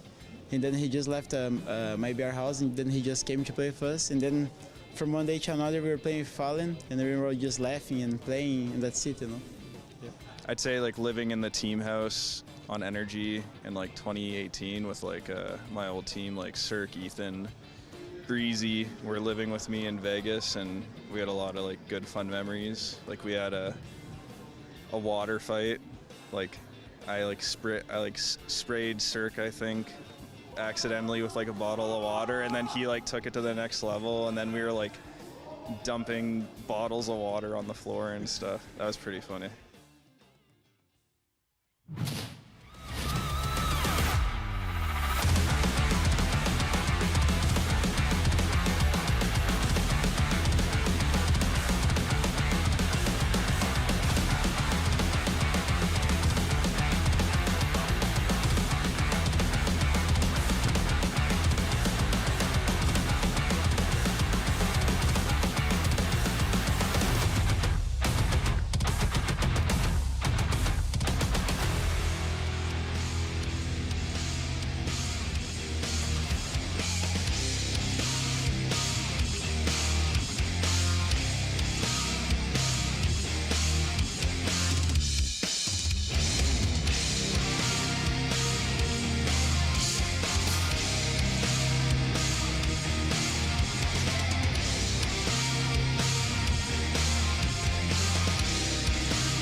The Huns are just a map away from elimination, Hugo, and that is the feeling in the air after their map pick goes decisively the way of Imperial. We've credited them for strong starts, but they have struggles following through. It was day one, the first game that we saw from them where they matched up against Paravision on this map. It was a strong beginning, but a really, really rough close. Do you think there's more of that in store? Is it heartbreak on the horizon for the Huns? Maybe. They're starting T-side as well. They picked T-side on this map, despite Imperial picking Mirage. So, yeah, looking to, you know, at least go out on their own terms, perhaps. But as strong as their starts have been, that as weak as their finishes are, they really have just been falling apart in those second halves and running out of gas. It just... I don't even know how to characterize it, really. I don't even want to call it choke or yeah, say they're like throwing away crazy rounds, although both teams were in that previous map. It does just feel like inexperience playing at the top level, right? Versus a team, you know, that may not have accomplished much as a 5, but across the board, pound for pound, are way more experienced players, played in top teams, played in big events, played major playoffs, and the likes of players like Vinny. So, yeah, this was never going to be easy for the Huns, but that was arguably a disappointing finish on Nuke. We now go to Mirage, and Imperial just look to sweep this one aside and take it in 2. And honestly, Huns would have to show us their best game yet. Remember, the only win they have in this event so far is a 2-0 over LimVision. Yes, that was dominant, but LimVision have been pretty vocal about how poor they've been playing recently, and also it's a domestic matchup to a degree. It's a familiar matchup. It's a matchup that, you know, you often see go to the underdog at times. So I'm not going to read too much into the LimVision game. It's the European and the America's representatives that have posed the biggest problem to the Huns. And I want to talk about Cello. He's looking really, really good, Hugo, and I like that. I have a feeling... Oh, there he is, bro, the MVP of the last map. Kind of goes without saying. We all remember that drop-down round. We all remember the round where he barrels in, off main roof. Cello looking really switched on right now. And you've been bigging up his headshots to me. This guy, you know, loves a clean old tap. He's been full of them in this series. Chance for Cello to stretch his legs and show us all what he's made of. Yeah, also nice to see him in that final round of play when he wraps around through the outside smoke. Plays the trigger discipline after the Bartak trigger discipline round as well. It's just fun to see. It's just smart play. And yeah, Cello definitely, you know, from a guy in Furia who really was just underwhelming, and sure was the emotional spirit animal of the team, but other than that, didn't really seem like he provided a lot in the server. Now he's in a team where he gets a lot more room, he gets better positions, he gets to, you know, showcase what the player that got picked up by Furia, you know, the reason he did, because he can be a real strong player and has incredible mechanics as well. So, and he hates the camera. He hates the camera. Punches the camera out of the way. He's been punching it all throughout the series. He makes Zach sit on the screen. Oh, look at this round for Cello, man. The drop in, the double, the triple with fries on the side, man. Salt in the wound. That sounds unhygienic. Actually, salt's pretty good for wounds. Getting a real mixed set of messages from you right now, Hugo. Consult a doctor. Right, look, as we go to Mirage, we can take a look here. Even in domestic competition, it's one that the Huns have been struggling on. Their lowest win rate map in the pool, and that is now what their major lifeline depends on. Let me say that again. Oof. Yeah, it's not ideal. Game v Paravision didn't fill me with hope by any means here for the Huns. And you know, Harry, was their major just getting to the major? Was that the Huns' major? It might have been. Had a really close map against Bait. Could look like a very different event for them if they got that BO1 over the line. But this may be when they hit the wall. I mean, dude, you'll remember this. You know, back at the Thunderpick World Championship, Imperial actually took down Na'Vi on this map. Oof. I mean, sure, you know, you can say that outside of that, they didn't really do a lot in the event, but that's still a pretty nice one to have on the score sheet heading into this map. It was an event that Na'Vi looked really good in as well, right? Making the grand final, getting 5 maps against Furia, even beating Furia on Mirage as well. So, yeah, there's good signs here for Imperial, definitely. I Would be surprised if they don't eliminate Hunt here and now, but let's see if this plucky Mongolian squad has anything to show. In this pistol, 9 gets smoke spammed. So it's not started great, but the B site, Harry. Oh, dude, it's going so well. Oh. Imperial. They're looking for a very clean pistol. 5 alive, over in seconds. First few shots connect, and from there they just go from strength to strength. Attack doesn't even stand up. There's just no need. It's all business. It's all part of the plan. Pistol locked in, clean as you like. Brutal. Tries P2K. Who knew? I also think it's just a great look from Imperial right now, right? Like, if they're able to get through this series without breaking too much of a sweat, that really does ease some of the worries you might have had for this team. I think everyone else has just kind of been struggling. Look at some of the favorites and how they've fared in this first stage. Imperial with some heavy-handed losses to the likes of FlyQuest and Fnatic, but this is one that they are the favorites in, and boy, are they playing like it.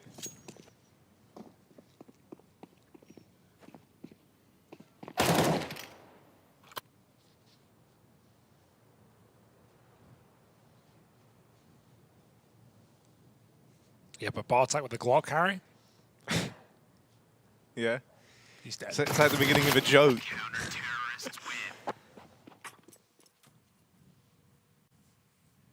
Well, no punchline here.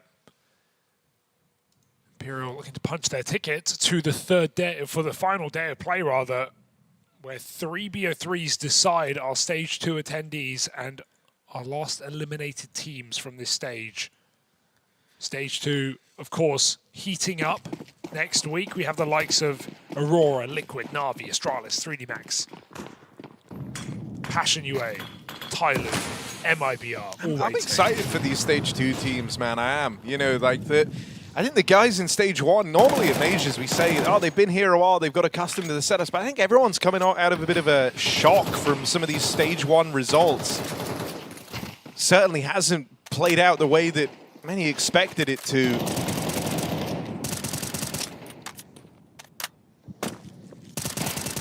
Even looking at the squads left in that final day of play, a lot of the favorites finding themselves in a weird position. And I think some of these guys coming up in the next few days, I'm very excited to see. We got to see Passion UA very recently out in Hong Kong after they made playoffs there. Astralis in good form, making playoffs in Chengdu. I think it's an interesting time ahead. Skull's picked up first here on this A play, but that bomb is going to be so late, moving all the way back around through Spawn. They give Try a chance on the AWP.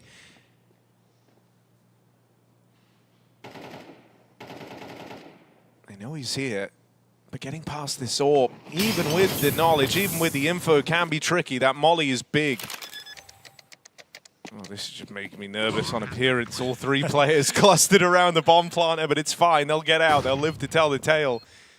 For how long? Not much. Moving in. Oh, Bartek, good cover. No way from afar, and the grenade will land, but they've just moved out of sight. So Huns might just win this to the clock. The kid's down, but they've got to be picked back up. Try, will he even risk moving forward here? His teammate is too far out, and no one is giving them the time of day. Stick or save. Make up your mind. This one is done. Huns get on the board in the middle of the A site and put their first down on this T side. Not too late either.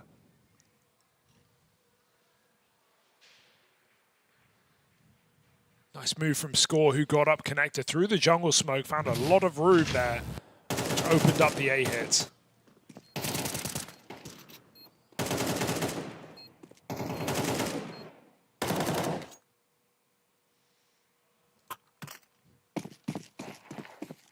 I mean, you know, I think for the Huns, you do want to put your best foot forward here. You chose to start T side. You want to kind of show us why. So winning that first rifle round is a real neat step in the right direction. chance to take control of the early game, which is where the Huns have been doing their best work. Catch for No Way, timed well with Vinny appearing out on the catwalk. Leaves this one in a 3-on-3, and Zeral's out through the window. Oh, tries dead. Womp womp. It's over. Oh, God. Oh, I don't like that. I don't love that he's holding the shot, but I doubt it's going to punish him too much. Oh, okay, yeah. They've already got 2 kills on B. Just get the kill, no? But I mean, at least now they really know it's clear. Yeah, there's no... Oh, Okay, the actually, insults. respect. Respect. it's all Zeral worth it. Riviera, bro. He pulls out the blade. All is done in this round. The bomb trapped in ladder right now. Okay, never mind. Round's back on. Oh, Cello just what fell are we in, dude. watching? What is happening? Oh, he's got a bomb. Cello the go. Cello That's the the go. bomb. Right where he was supposed to be the whole damn time. Cello's ripping heads off. And was the knife really worth it? Maybe it was. It was. Zeral shuts it down. What the hell? What is happening? Cello did all that. Give that a graffiti. Yeah, for who? For everyone involved. Just a big question mark on the B side. He held this shot like he was stalking his prey for days. And then Cello, some beautiful kills here. Can't deny that. But Zeral taps him out at the finisher. And that's just a normal round of Counter-Strike here at stage 1 of the Major.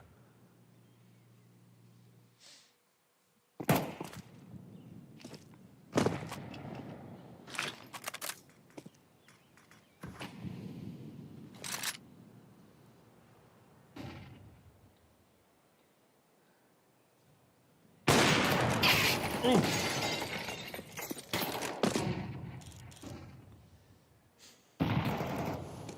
I don't want to talk again.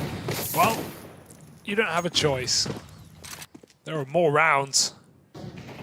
That's crazy from score. What a reposition from nowhere and still gets decked. Crossing from Sandwich. Vinny reacts well. They can bail. They've got con control here. Spamming Vinny and Cello trying to force this kill. They're going to get it. Bomb's leaving though. Yeah, bomb's going B. So are Imperial. They've already lost the sight. Scores moved in. Taking the space. Cello. Pixels away from seeing him. Vinny might walk to his death. As Cello's saved. just found him in time. And there's Vinny. Perfect 1-2 punch. I don't think I've ever seen that position pay off. Bomb's gone. Round's done. And that's the round, Harry. Simple as that. Imperial just realized the rotates happened. And move straight up short. The one gap in the round. Counter-terrorists win.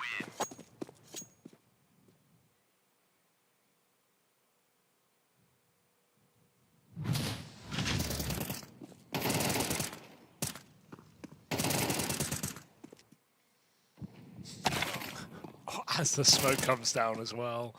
Couldn't write it. Feels like a bit of an overcommitment from Zeral.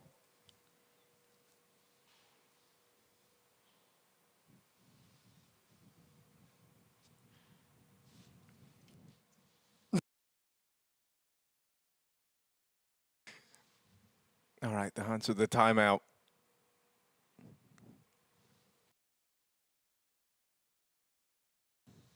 Wrestling for control over the early game. This one's gone a little bit wild, man.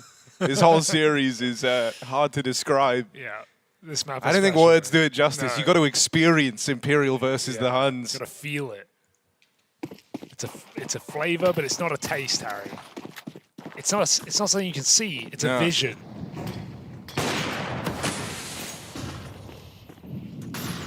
All right, now towards mid they go.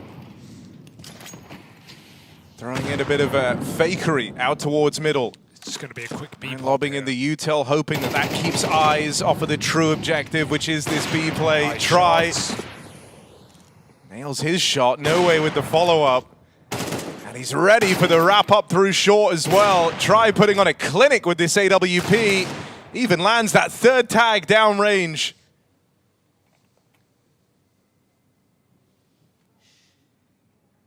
Dude, no way shot. Ooh, nice shot, but yeah, they're both on the line.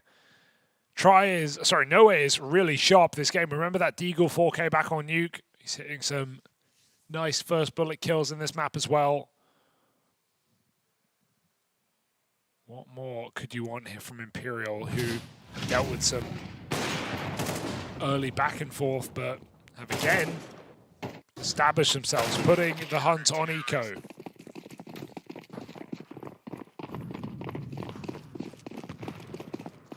Hero Galil.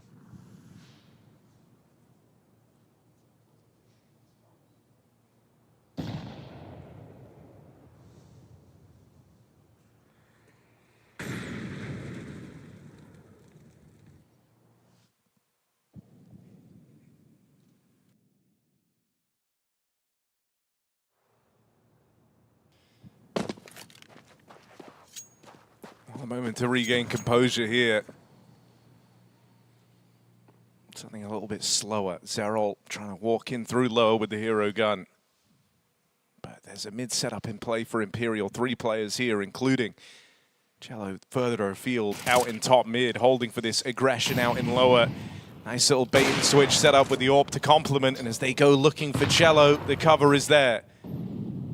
Oh, I like this from Vinny. It's an annoying off angle.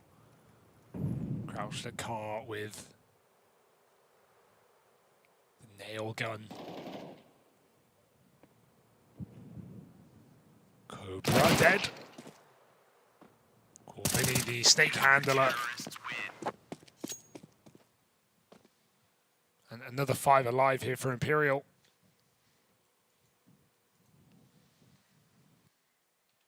Huns have got a hit in this gun round, or this game is going to disappear before their very eyes now.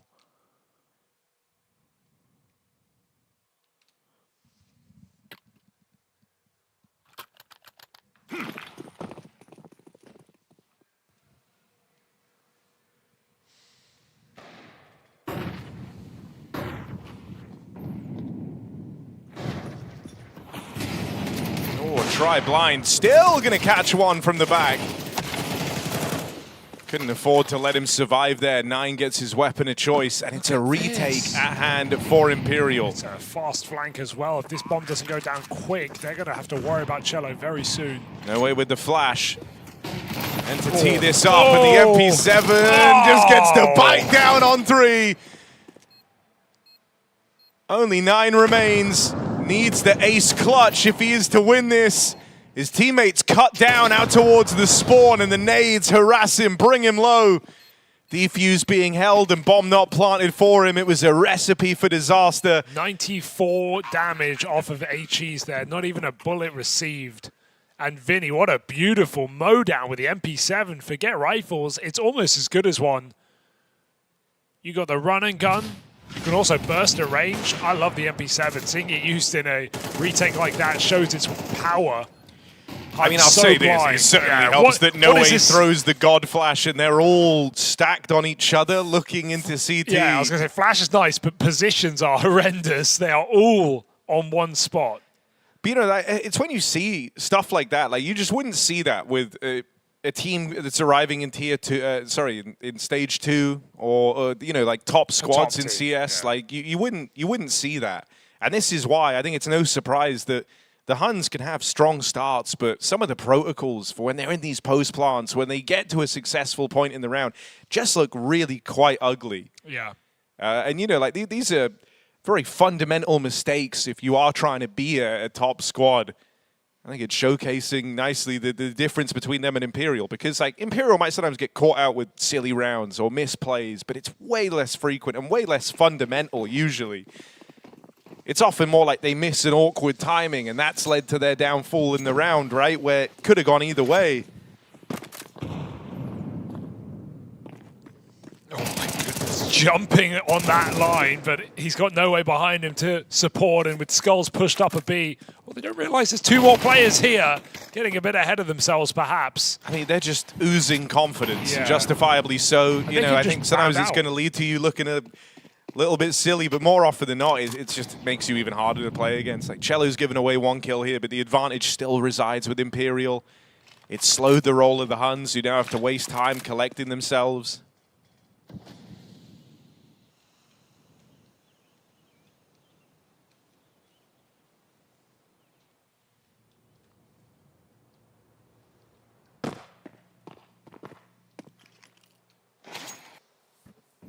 Another repush. Imperial just staying active in the CT side, and again, they're going to get all the info. But will it be misinfo with players coming from under? Imperial aren't going to full flank, which is good. You don't want to leave the A site completely undefended. 40 seconds as Huns get window control. This is going to put them in a position to go flank either site. Oh, but B would have been the better option. They're not to know. With this deep ramp control, Imperial don't have to offer up any kills. That's a nice frag. Will it change their tune? Doesn't look like it. Into this double ramp play. Maybe you're ready for one. I doubt you're ready for both. No way going to play for first contact. But this is where Vinny just gets to slide out and lay it to rest. Double setup works wonders. Vinny in full control. And it feels like it's on rails right now for Imperial. Just showing the gap between them and a team like the Huns. Playing off each other really well, right? Be it these retakes that have looked super clean, or just the setups and the mid-round pushes. Like this round, they started with double under rush, player pushing upper at the same time, 3 guys crunching B halls. Everything is together. Everything's intentional. There's a thought behind all of these positions. Just refreshing to see. I think, if anything, in games like this, it's easy to kind of embrace the chaos and embrace the madness, especially if you're the favorite team. But no, they're sticking to their guns. They're making plays together. Out here in mid, yeah, Skull's kind of fed Cello to them there on an awkward mistiming, but he still gets the trade. Going back in for more.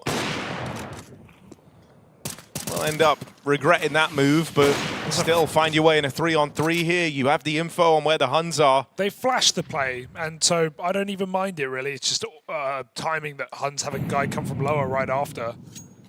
Score gets the space. He gets the sight. Bomb coming in, and with Score this deep, look at Try, completely unaware. On the line, though. Don't pick the deep player. That would be awkward, so Score provides cover. Huge kill for Score. We know he can AWP. Picks it up. Vinny on the flank. No way. Maybe he doesn't have time to wait. Looks to make an incision. Crossing in. Spotted by the AWP. Player is behind triple here. It's a good grenade, but they've got to do so much more to make this retake happen. Smoke out towards CT, but no way caught looking the wrong way. And Vinny's just got to leave.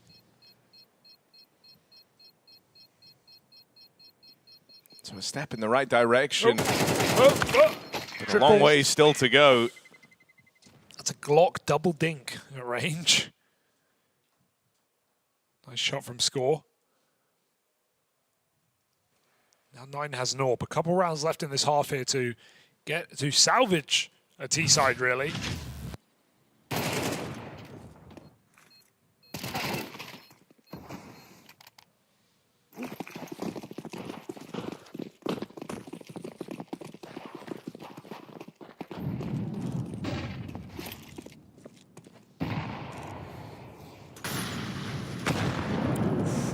Oh. That is a meaty nade. Ouch. Tenderized.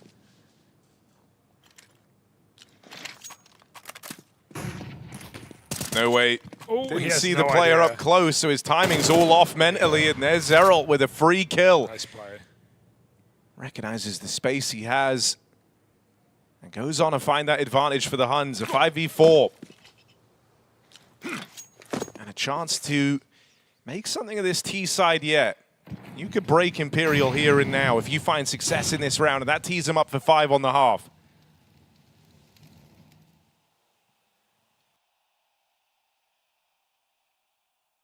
boost is nice. And this has often been under-defended by Imperial late in the round, and Huns know it. They keep getting these window flanks. Active comp play that, smoke hits, it's heard.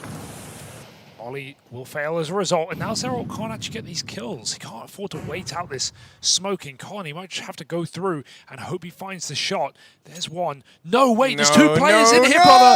There's two players in here, and he tries to get ahead of himself. That's too cocky. That's going to cost you your major lifeline. You do not have the rounds to make that play, my friend. That's insane. What? That's insane.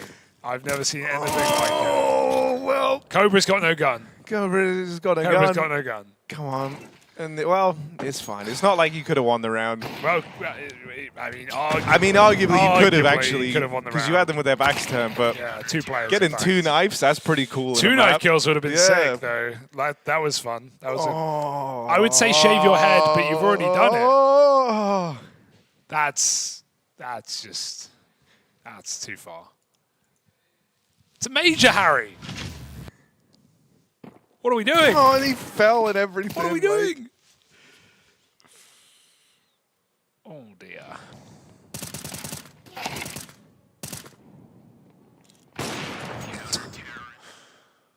Yeah.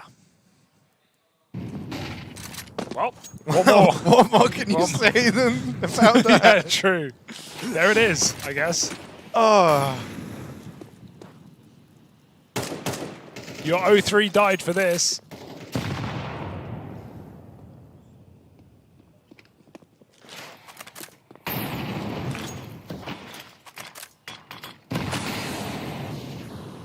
I'm at a loss for words. It's not every day you see that, is it? At least they're having fun. Presumably. He was smiling. He knows he screwed it up. Dead first now. They literally could have recovered the T side, man. Could have got 5. You would have broken Imperial's money! Well, now, who's broken?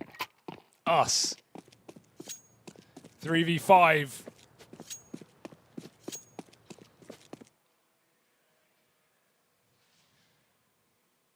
Try waiting. Nice. That's clean. Hit it. Whoa, that's scary. Little jump scare. Flash back in, and it's Stella from Cello. Tees up Skulls. And this is the end of the line for the Huns. Imperial on the verge of 9 rounds, looking for a clean 2-0 finish. The Huns have brought knives to gunfights, and that's something that will come back to haunt them as Imperial make a surge for the finish line.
the end of the day, Imperial just seem like they want it more. They're looking for a clean 2-0 finish here. After beating the Huns on their map pick of Nuke, now we head to the map pick of Imperial, and they've got a runaway half under their belts. 9-3 up, if I'm not mistaken, Hugo. And after one of the weirder rounds I've ever seen, the Zeralt double knife attempt, yeah, it would have throwing away what would have been the chance to break Imperial. I don't know, I think it's too far gone. I think Imperial are well on their way to that 2-2 matchup, the all-or-nothing game. The Huns' time at the Major may be over. In their defense, that double knife would have gone down in history. Sure. That's fair. You just don't see the vision. Imperial do. Visionaries. For the Huns, vision is scary. They execute here in this pistol. Got smoke kit to play retake. 9 back in spawn to do so. Big flank is in. An off bomb just survives on 9 health. Vinny puts it down. This is going to be interesting. How do Huns do this? Resmoke is so annoying. That is so annoying from Imperial. That is worst case scenario.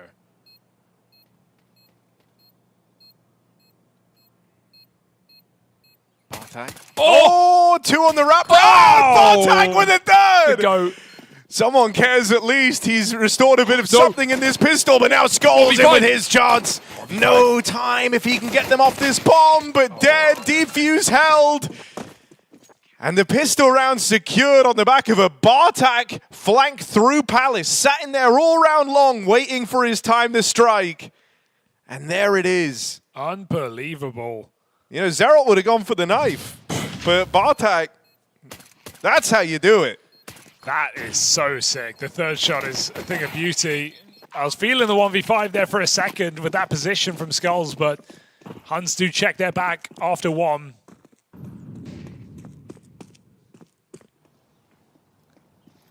Double AK force buy, you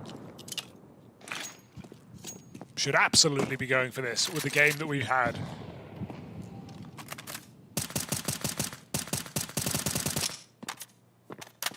Maybe these couple of guns can put Imperial within reach of an upset second round, but 5 M4s.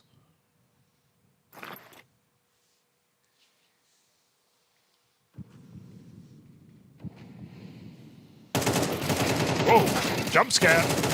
Shot in the head by his teammate. Guns here to be retrieved. Cello just wanted it.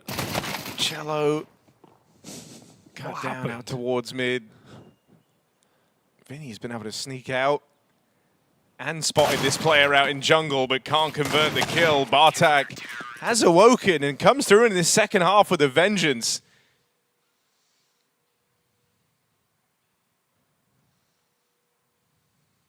Delivered them the pistol, helps walk that one over as well. And so, something to look forward to here for the Huns at least, as they get a chance to streak some rounds together. Everyone's smiling. Everyone's having a great game. So You wouldn't fun. think this is a 1-2 game. No, everyone's Elimination staring you in the face, but they're just in it for a good time. Oh, wow. I mean, it's very Vinny coded, honestly. He is someone who always tries to look on the bright side of everything. Very smiley guy. That HE did 230 damage.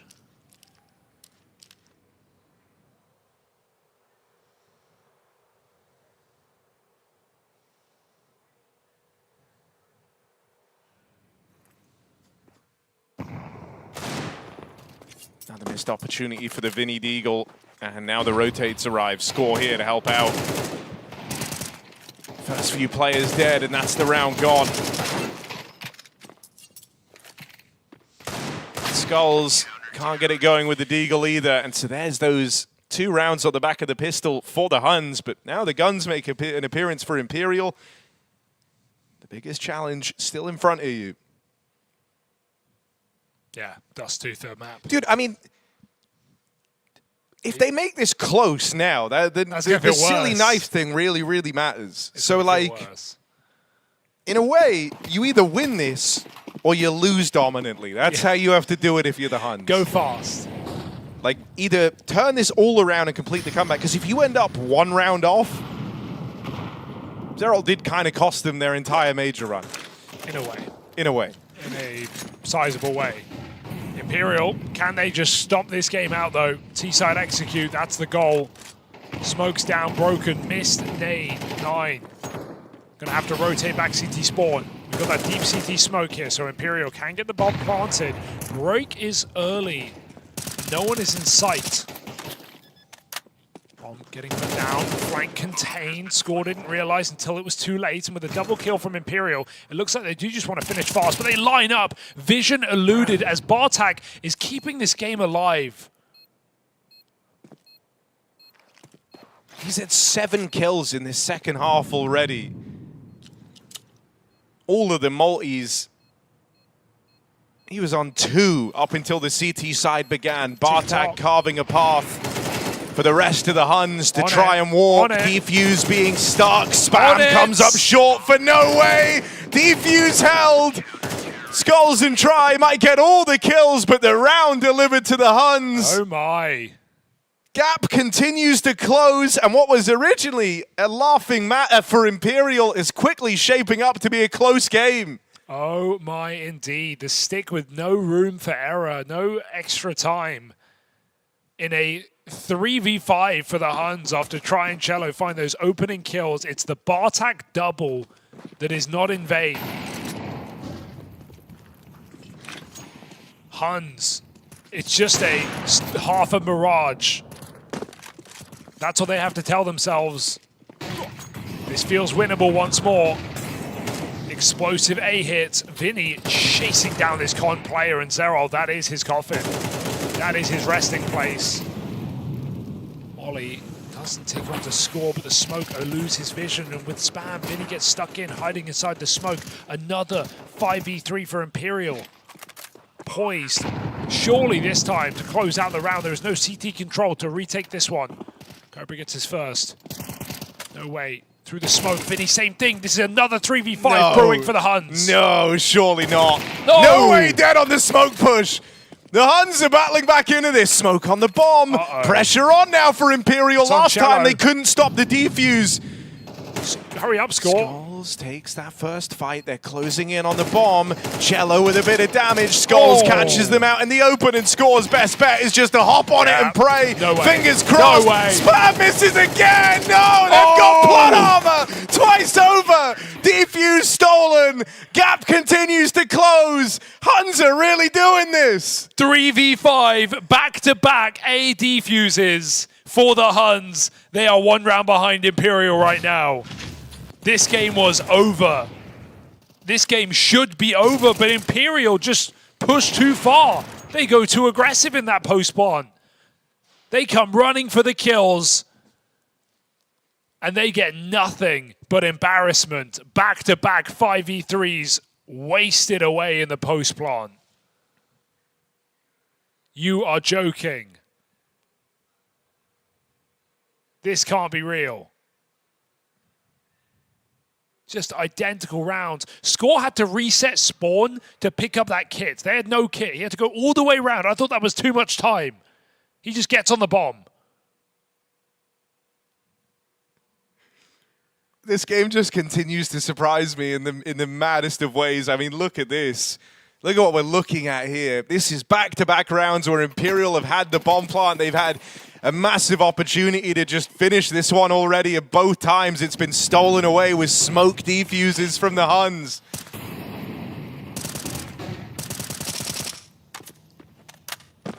It's got more twists and turns in this tale.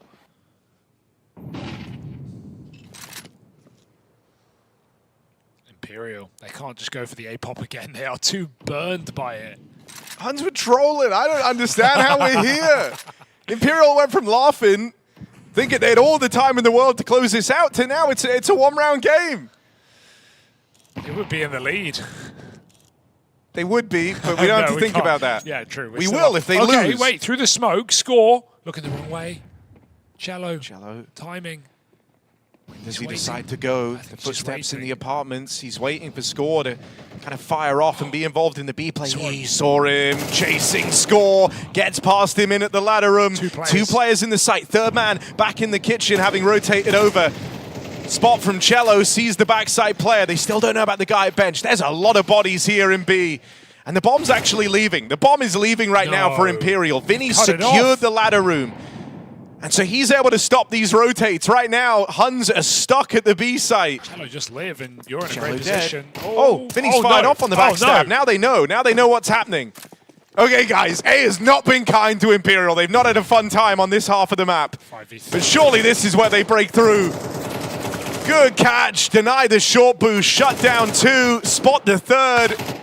Can't quite deal with Bartak, though, and this is starting to stall. There's 10 seconds left, boys. They've got to get a move on. Got to get this planted. Skull's charging in. Just going to get that bomb down in time, but it's a real slim margin here. 2v2. 9 moving over. Orp fires off. They know about him back in the connector. All the wheels are off in this round, man. Someone's got to win it. But in all the chaos, in the carnage, can they make sense? Skulls finds one more.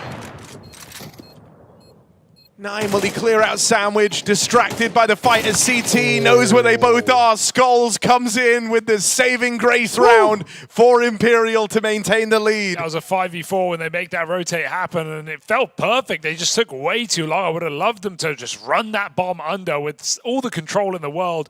Multiple missed shots from Imperial, and still they win it out with just a second on that bomb.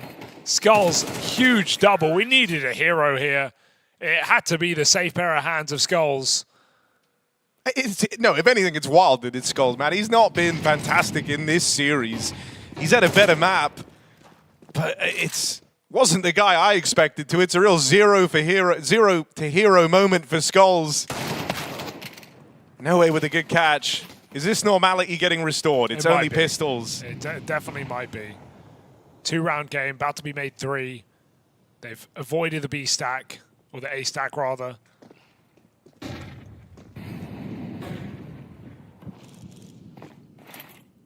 looks just fine.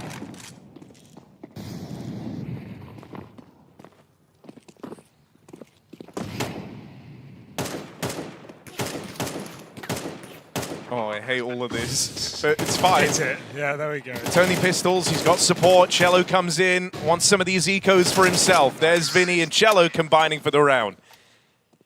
And so normality restored. In a way. For now. Guns are out, though, for the Huns.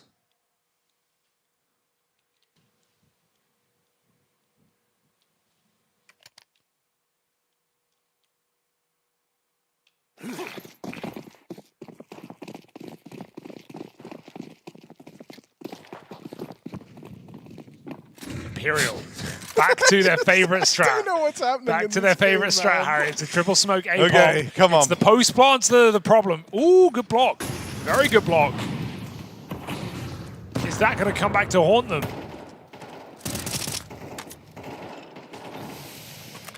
Try to volley it, but the smoke puts it out. Vinny gets a kill through. No, Bartak, the hero of so many of these rounds, so many multi-kills, but he's put down first. Zerol leaving it to chance on the spam. There's no kit. How can they ninja this? You're actually dead on. Like, usually that would be a crazy statement, but that's how they found a bunch of rounds on this CT half. They're committed, but they don't want to be. The bomb is stuck, Tetris. It looks like they've left. There's no smokes to replenish this either. Oh, God. The Huns could battle forward right now and drop the bomb, but they've put in a smoke of their own. It gives them more room in the site, sure, but it might let this bomb get out. This is so bomb's going nowhere. They There's know 45 the seconds. Yeah, they know the bomb is here, so they're not even rotating out. Oh, what is going to happen here? I really couldn't tell you. It's a stalemate. Huns just waiting because they know Imperial have to commit at this point. Chipping away bit by bit. Leveraging their way back into the round. Score waits for the Famous to spring to life. Oh, well. Oh, bait and there it switch. is. Score with 2. Bomb still up. CT cover. Crossing in, but CT can swing out and stop this. Try's got to hit this shot in the AWP, and he will deliver. That is such a huge kill from Try. That's it, I think. It's teed them up for the round win here, and now that's a huge nade, but Try right back in. Instant trade. All eyes on Cobra now as he tries to clutch in this 1v2. You pointed out the lack of kits earlier. He's got to move quickly here. Info on both players, but time is running low. Chances running out for the Huns. Missed shot for Try. Cobra's onto something. Dink down range, and Skulls is there to stop him. Imperial's safe pair of hands have been Skulls on map 2 on this path to victory. And now it's right there. They can reach out and grab it. Just one round in this game, and the Huns' major run would be over. Unbelievable, chaotic game. Imperial 3 rounds straight, despite the madness that this second half has given us. And you feel like they've done enough. The Huns may have won the domestic matchup, but here, facing elimination, Imperial sit 4 kills away. Make that 3. Try off the leash in middle. Forget the AWP, he's onto the rifle. Try moves up. Chip down as the execute comes into this A bomb site. There's just no stopping this. Okay, oh my god, Bartak with another off the deagle. My fault. Oh, Spam's close, real close, but nothing connects. And so this is what it comes down to, a retake. At this A site, tried and tested. Molly burning Vinny out into the open. He burns alive. Skulls might have to be the guy to bridge the gap again. Swing out, dead to Bartak's Deeg. Huns, 3 versus 1. To keep their dream of the major alive, it's only no way left to get past. First kill found, but goes no further. The Huns. Another 3v5 from the Huns on this CT side. That is 3v5 rounds. Clean 3v5 rounds with no trades. Winning out. Huns refuse to die in this CT side of Mirage. They have had every right to lose this game. They should not be here right now. 12-9. Imperial's money under question. Huns can... Wait, they bought 2 AWPs. Yeah, sell that. Huns can win 1 more cleanly. Maybe there's... Oh! He just walked right past that AWP.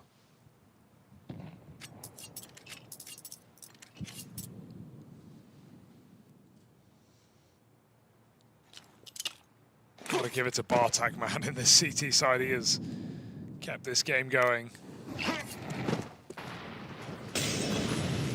The volley burns Zerold out of position, but no one's here to punish, and maybe that's a blessing in disguise, realizing it's not an A execute, it's not a commitment, it might just be a fake. Cobra, alone at B right now. Gonna need Score to rotate out, but he doesn't know about window boost. What tricky tricks are Imperial up to? It's just a B hit. Huns don't know yet. There's so much ruckus in middle. Yeah, you really thought, and you thought right. Shallow response. Through the smoke comes 9. Now the B hits in. Yeah, big task for Cobra. Is he up for it? That's the question. Second kill. Oh, Cobra! Wow. Headshot. Bit of venom in Imperial now as this game continues to close up. Vinny left to save. Desperate times calling for desperate measures. The Huns onto double digits. No one saw this coming. No one saw this coming.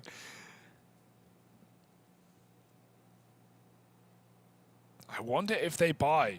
How much pressure are Imperial feeling? 10 to 12.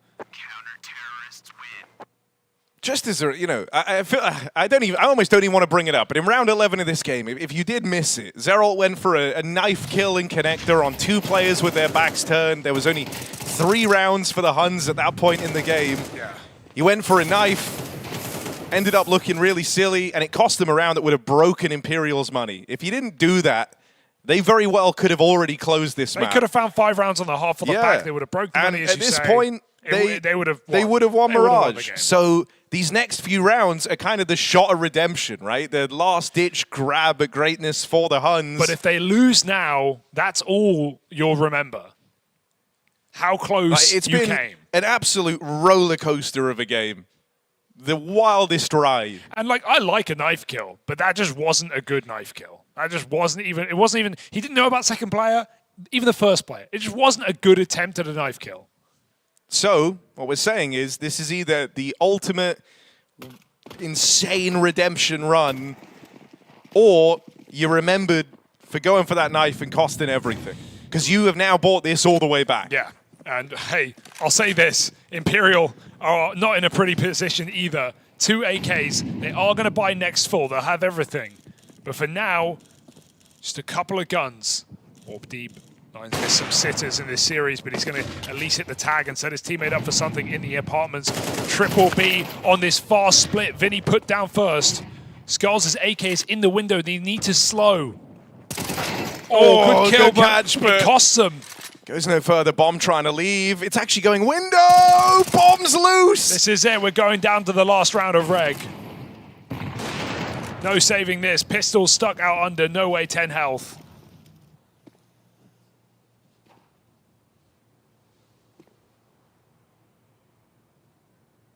Just unthinkable that we're at this position where the Huns could get it into OT, but that's where we've arrived. It's the last attempt at the rifle round for Imperial. Was it all for nothing? I can't believe we're here. I don't know if anyone could believe we're here with how this game was looking. It looked done before it even started. Yeah. 9-3 half. 3 3v5s. 2 of them retakes. Back-to-back smoke defuse rounds from the Huns to begin this comeback. 0 surviving round wins. Multiple.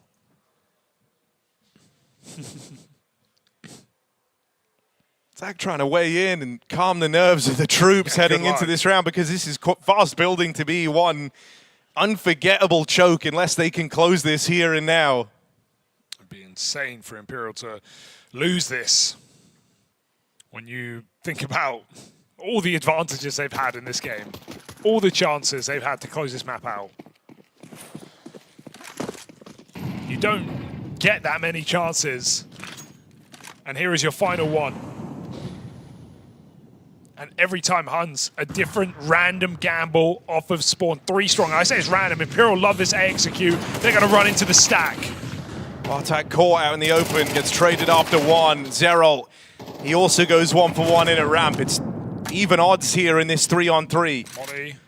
Try is currently wrapping around the world, and this time the bomb isn't stuck out on Tetris, so they can lend him a little bit of time. Paranoia. Over their shoulder. Try up connector. 9 comes in. 9 needs this kill. Yeah, 9 can't afford to miss this. Just missed that timing on him getting into the corner. Oh dear. Doesn't know about Try. And now he's going to hear him rotating away as well. Knows that, oh wait, he's been caught from Cat. Cobra with the check. The lurk has been dealt with. OT is dangling right there in front of the Huns. They've just got to reach out and grab it. Vinny dead. Skulls cut down. Huns secure overtime. There may be more in store. There may even be a third map. This was a choke. And now is a choke for Imperial. How many opportunities did they need? It's not a cinema, it's Netflix. And Imperial, the Huns, just got renewed for another season. We're running it back in OT. Nobody wanted this, but we're here nonetheless. This has been, I mean, it went from being a really ugly game to watch to one of the most entertaining games so far, maybe for all the wrong reasons, but I do admire the Huns' tenacity to make this happen. They were so out of this game. They were so out of this series.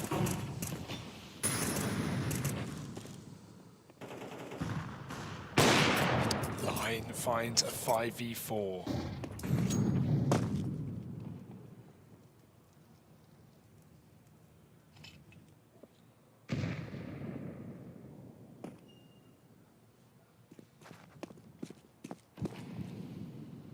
Control taken, but Huns have rarely threatened this. Nine looks to do it again. Timing's missed on both ends.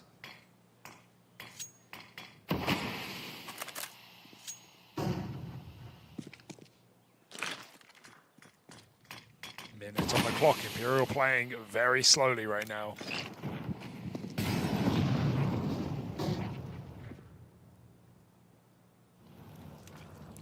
They go. Oh, taking the molly gives it all away. They stuck here for nothing. Huns have 2 players in the bomb site. Orb gets pushed off. Jungle has the cross. Flank on short denied. Try good check. Oof. One back for Bartak, end of the line. Quick trade for No Way. 2 players trapped behind this jungle smoke, but they're just on a timer ready to go. Actually, Zerolite's going to try and push through it. Oh, that was ugly. That was horrible. No denying that. And so it's just one man left. Cobra put down. Imperial take the first in OT. Zeralt, man, you're not making it easy for us here. Had some really awkward whiffs, and Imperial do get the first of overtime. The round that they were desiring in regulation that they eluded for 4 straight. They break into their T side with the first. Big round from Tri. Checking that short flank is everything there. That was multiple kills lined up as Tri turns around. 3 kills from the Orb. And there's another. Nice trade for Bartak. Double ramp push up close though. No Way does respond. He even gets out of there, considering the Orb pickup as well. There's a further player on the ramp side. Tried to blow the Orb towards him with a grenade. He missed. Be careful, because Zeralt's pushing in.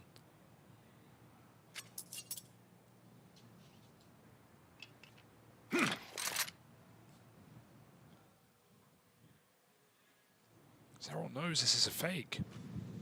Could even tell your team to rotate B. So Cobra goes to look at the apartments. 20 kills on him. Now the flank comes in. No Way holding it. Feel like timing's going to elude him. No, perfect. A opens up again. Cobra's still here.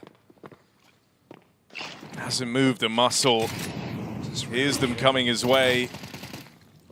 Cello with the spot. It's only one player here to get past, and if you deal with Cobra, you're well on your way to a flawless T-side. Score's nowhere. Score is so far away, and so Cobra, a mission to buy time, but he's got to buy infinite amounts of it. Cello runs him down, and Score on the other side of the map, destined just to save this AWP, left as a bystander in this round. Imperial move on to 14, looking to conclude a game that they should have finished a long time ago. Reassuring that once they get into OT, they show this type of form and are looking to run away with it cleanly. Never really should have got to this position.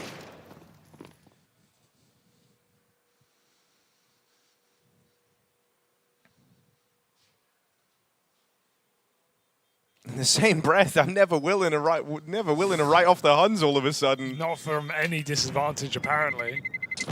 Terrorists win. I think pressure's still on all the way till this game's over. Yeah. If it's taught us one thing, it's that no one can close.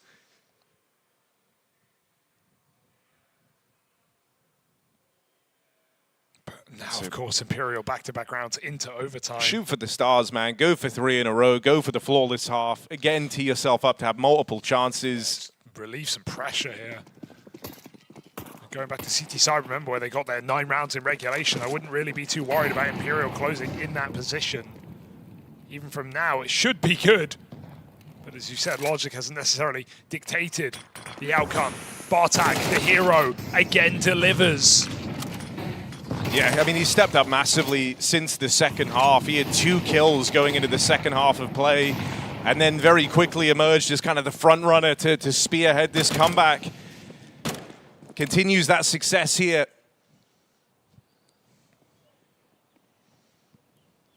To find that early advantage. They've done it again, Harry. Slowing down. Okay, I want to know what the idea is. The paranoia, look at the map. Huns have fully rotated. They think there's no way they're doing this with 4 players in ramp.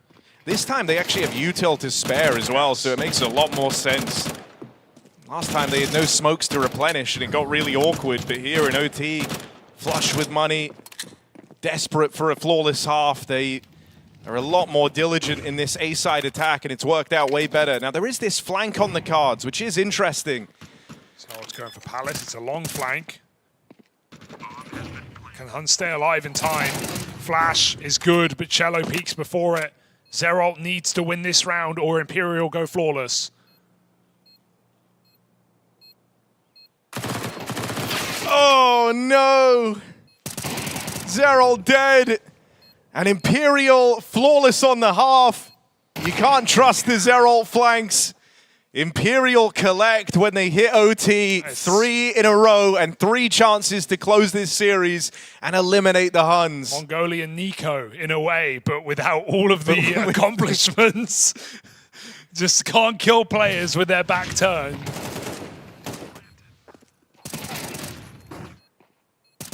Yeah, what more can you say? Imperial should just be as good as done here. I've said it before in the series, but 15-12 with a CT side. 1 round needed. They found 9 in regulation.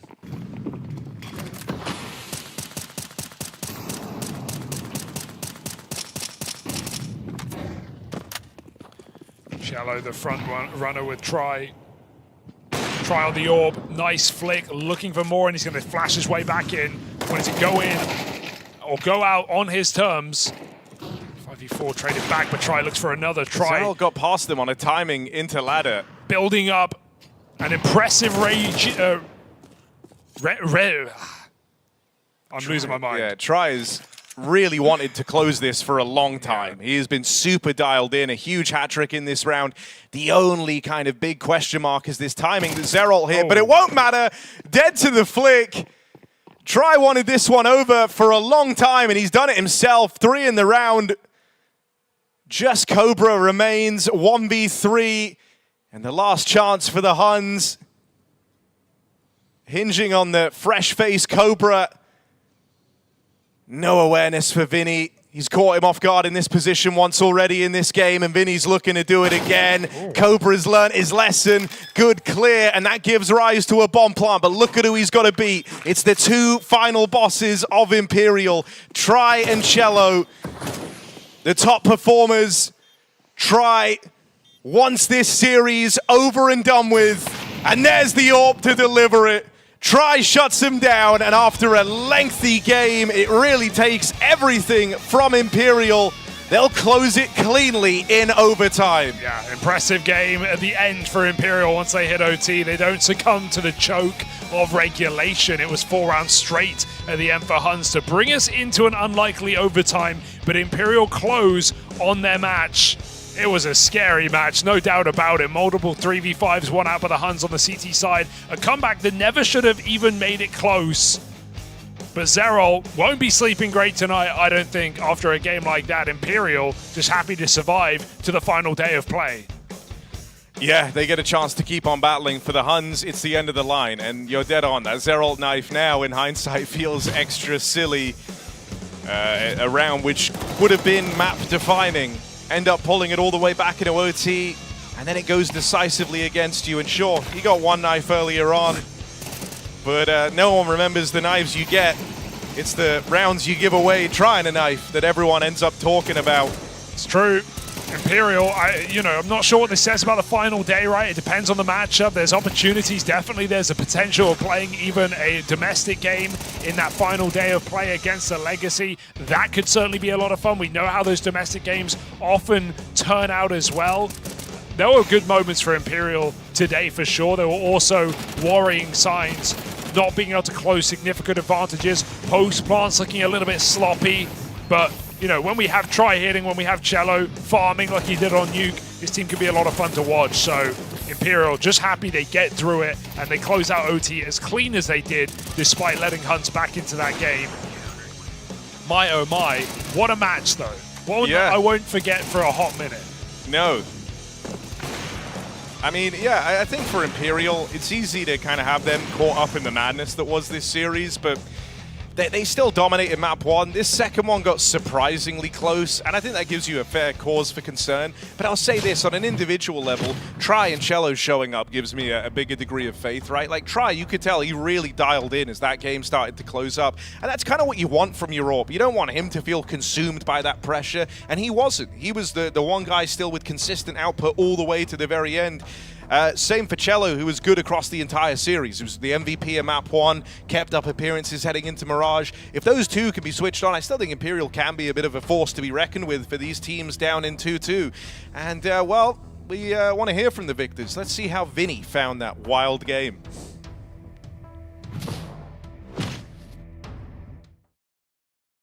Leading by example as well. So I want to share your feelings on this game, because it felt like you had pretty good reads, especially on this Mirage T side with those A hits. Does it feel good to lead this way? I think we had a really good preparation on how they would start some rounds, and I think we just like fucked up a lot of after plant situations. I don't know what really happened. Like you had two guys spamming the smoke and we didn't kill, and the other round I think we heard the click, but no one was shooting. So I don't know. I think like the gameplay was good, but after all, we just fucked up the after plants. I think that's why they managed to come to the overtime.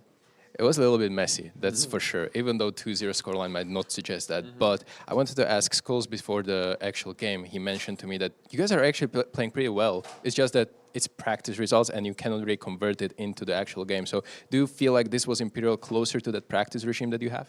I think so. Everyone was really calm today, able to like communicate with each other. I think we won a lot of rounds that was 4v5 or 3v3 that we managed to just freeze and talk with each other in the situation and convert those rounds. And I think like in the BO1s we were really stressed and anxious, and I mean we were just like playing really shit yesterday. Before we started this interview, you asked me about the current game that is going on A-Stream. I'm not going to tell you the result because they're still playing, but would you rather in this 2-2 matchup meet the Brazilian team or anyone else? Because this is a big kind of topic amongst Brazilians' rivalries. If I think about Brazil, I would say facing other team because everyone can qualify. But I don't know. I think we face Legacy if they lose. Who else lose? I think Gamer Legend will probably be, I don't know. And I mean they are a strong opponent, so we will need to prepare for a tomorrow match. And I think we're playing good now. I'm not going to spoil anything, remains to be seen still, but still, 2-2 is your home turf, and tomorrow I will wish you good luck. Thank you. I do love that from Vinny there. He's not one to mince words, right? He kind of says it how it is. Yeah, they did have many chances, and it was in those post plants that he so eloquently put it, they fucked up, right? Like that kind of was the way that this felt.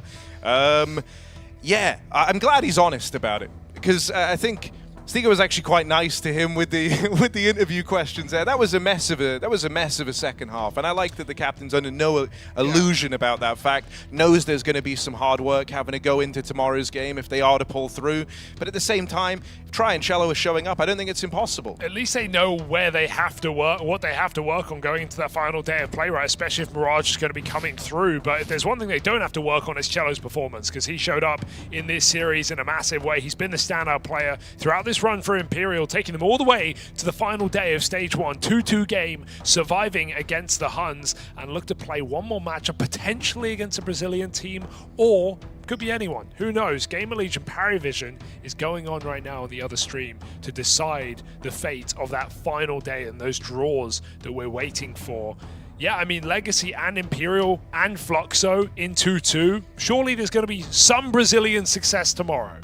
Yeah, you know, it's one of the things you always find quite sweet about the Brazilian scene is they all kind of want each other to do well. I think for some of these squads, whenever you get, especially the domestic Brazilian matchups, it becomes so 50-50 because there often is a huge degree of familiarity, right? Yeah.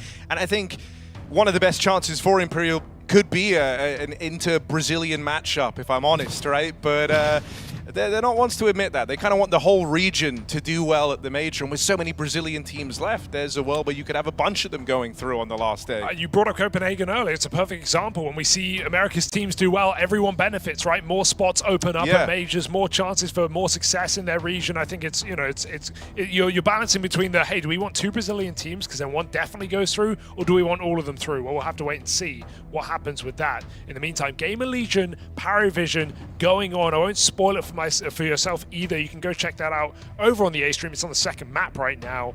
And yeah, you can check that out for our final game of the day as we wait for the final day of the stage. That's tomorrow, so tune in. 3 more BO3s, and we'll see you there.